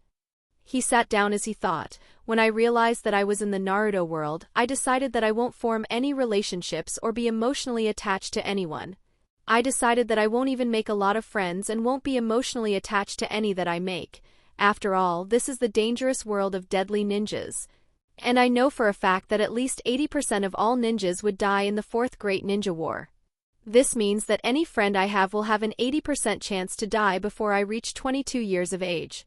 Meaning that unless I'm lucky or become insanely strong to protect everyone I care about, every 4 out of 5 friends of mine will die in the next 10 years, so getting emotionally attached to them could result in me breaking down similar to how Kakashi broke down after the Third War. And I don't want to suffer emotionally like him or hundreds of others who went through the same shit that he did in this world. Fujin stopped thinking for a few seconds before letting out another sigh. Unfortunately, though my plan was right, I didn't take human nature into account. Due to having spent so much time with them, I guess I have become quite fond of Renjiro, Mieko, and Hoka. Maybe Teru and Genji as well. Looks like I am not as emotionless as I want to be. He chuckled and continued introspecting. Fortunately, it hasn't reached a stage where I would do something crazy for them. But leaving my emotions aside, is there anything I could do for Mieko? Fujin began thinking. After a while, he concluded, there are only 2 ways to directly get involved. One would be to stop Itachi and Obito head-on. Another would be to convince Hiruzen to lift the restrictions on Uchiha and reintegrate them into Konoha. Unfortunately, the first option is pure suicide. I don't know if I can be strong enough to face either of them 10 years from now. If I do anything right now, I'll just die pointlessly. As for the second option, even that is very pointless. All it will do is expose the fact that I know about the coup Uchiha has planned and attract suspicions from all the elders and Hiruzen himself. The attention would mean that I could be watched in the future and my freedom will get restricted. Not to mention, I have no confidence in being able to convince them to integrate Uchiha back into Konoha. After all, I doubt Hiruzen wants to see something like this happen, and he still hasn't been able to do anything to stop Itida, so my only reasonable option is to only save Mieko. And the only way to do it would be to force her to go on a mission against her parents' wishes. Could I do it? And what would be the risks? Fujin began analyzing again. After a while, he concluded, I might be able to make her go on a mission with us. If I choose a long mission that would take us around a month to complete, she will stay out of Konoha when the massacre happens. As for the risks, there are 2 critical risks. The first is Danzo. If he is insistent on eliminating all Uchihas, he could send his root agents to kill any Uchiha out of Konoha. If he does, we will have to confront them. And I am not confident about my team's chances against them. Especially if he sends a squad of only Jounin-level root agents. The other risk is Mieko herself. Assuming we stay safe and return to Konoha, there are 2 possibilities I see with her. The favorable possibility for me is that the trauma caused by the news of the death of her parents and her clan makes her awaken the Manjikyu Sharingan. Assuming that she still has a crush on me, she could be a great asset to have as a friend as long as she doesn't go crazy. Though Danzo may want to have her in that case, I doubt Hiruzen would allow him that. After all, though the elimination of the Uchiha clan could be considered a great feat for Danzo, it is also the death of his political career. Hiruzen won't let go of such an opportunity. I know that he will shut down the route, but with my few interactions with that old fox, I am sure that he will do a lot more. I'm guessing that he inducted a majority of Danzo's root ninjas into Umbu, and only left Danzo's most faithful subordinates with him in case Hiruzen ever needs root's help in the future. However, the chances of awakening Manjikyu are infinitesimally low. The more likely possibility is that she will reach 3 Tomo Sharingan. And that would make her a huge threat. After all, Uchiha's stone tablet states that they should kill the person closest to them to awaken Manjikyu. If Mieko reads that, I'll have to forever watch my back around her if she considers me the one closest to her. Fujin began deciding his course of action. He struggled for a long time between his emotional and rational mind. Finally, rational thoughts won over emotions as he decided, I need to stop being emotional. Though I would like to see Mieko stay alive, I shouldn't be putting my life and future in grave danger for her. After all, the events that will play out will be controlled by forces far beyond my capabilities. He made 2 shadow clones to deliver the message to Hoka and Teru. Fujin thought, it's unfortunate, but I always knew that this was about to happen. And there is nothing I can do to stop this. Now it's time to put the plan into action. I wonder who has the body of the Grand Priest. Is it with Sora or Akihiko, or did they hand it to Fugaku? To avoid constantly thinking of Mieko and having a change of heart, Fujin began planning to get the Zankaku's body from the Uchihas. Chapter 197. All parties prepare. To create a workable plan, Fujin had one clone in the library the entire time that he wasn't on missions. His clone looked through the entire library to find any methods and seals to help him find a way to infiltrate the Uchiha compound. After researching and practicing for a month, Fujin had found all the means to create a plan and try his luck while ensuring his safety and anonymity. He began the preparations. While Fujin was making his preparations, the Uchiha clan too began their preparations. All active Uchiha ninjas were called back. Every single Uchiha ninja returned back to Konoha. They began to prepare themselves for the war. Meanwhile, Danzo met Itachi in secret and explained to him what would happen when the Uchiha revolted, once again. He convinced Itachi to take action against his own clan. However, while the two were talking, their actions were seen by one person. In his room, Hiruzen watched their whole interaction in his crystal ball. Surprisingly, neither Danzo nor Itachi sensed anything off. Tiredness could be seen on Hiruzen's face as he sighed on seeing his friend's actions. I would have stopped him. Unfortunately, the relationship between the village and the Uchiha clan has deteriorated beyond repair.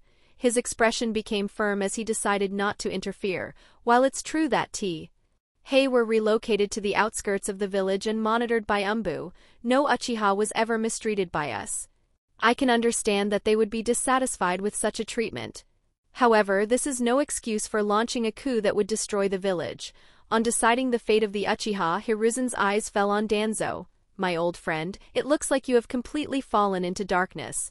This will be the last time you will interfere in the matters of my village.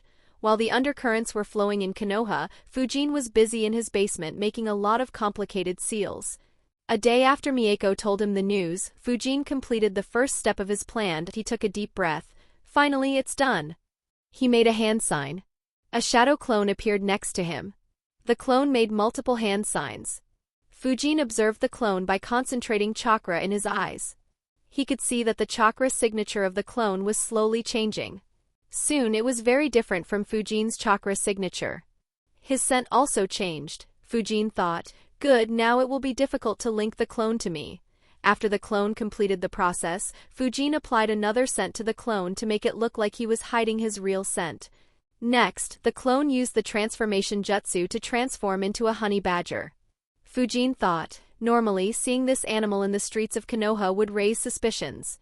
But the Uchiha clan compound is on the outskirts of Konoha. If it appears there, it won't cause any suspicion. After all, there are many of these in the forests inside Konoha. After the clone transformed, Fujin began making seals on its body. He first applied seals that would increase its affinity to earth-nature manipulation. This way it would have an easier time moving underground and would also reduce any chances of it being related to Fujin, as Fujin wasn't known for his earth element. He followed it up by applying numerous stealth seals on the body of his transformed clone. Soon the honey badger couldn't be seen, heard, smelled or sensed. Fujin checked his work several times until he was satisfied. Finally he nodded and said, "You'll be responsible for the first task."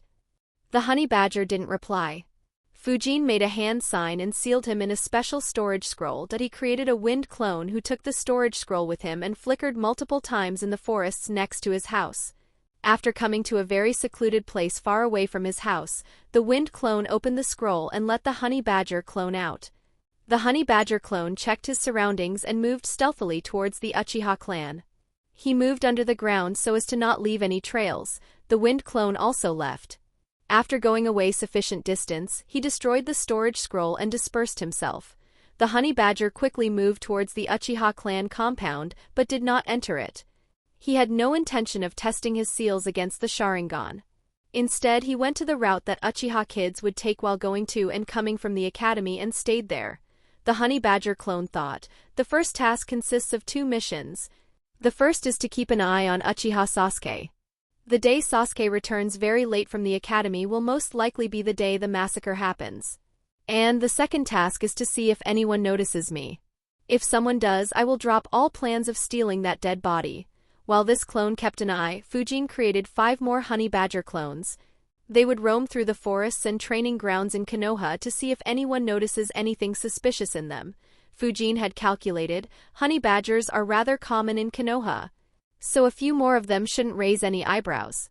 However, if someone is still able to somehow figure out that they are my clones, I can just admit that they were made by me and I was practicing stealth for missions. After all, I haven't done anything wrong yet. If no one notices anything strange, then I'll deploy them around the Uchiha clan. The honey badger clones would roam around Konoha all night and disperse themselves when the sun rose.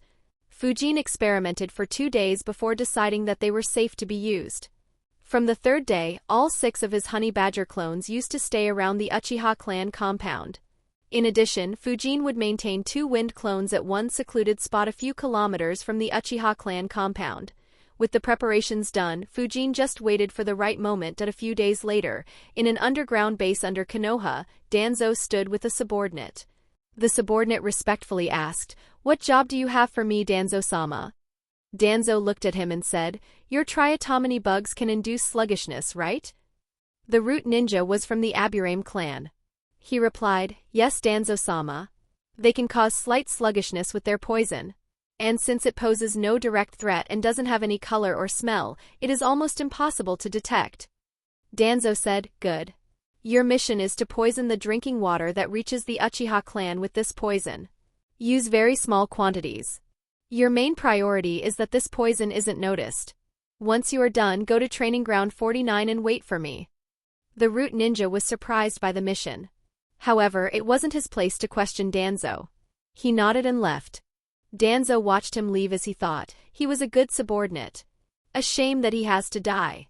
Danzo called another subordinate of his and instructed him to approach the Aburame ninja in the Training Ground 49 and kill him and dispose of his body as well.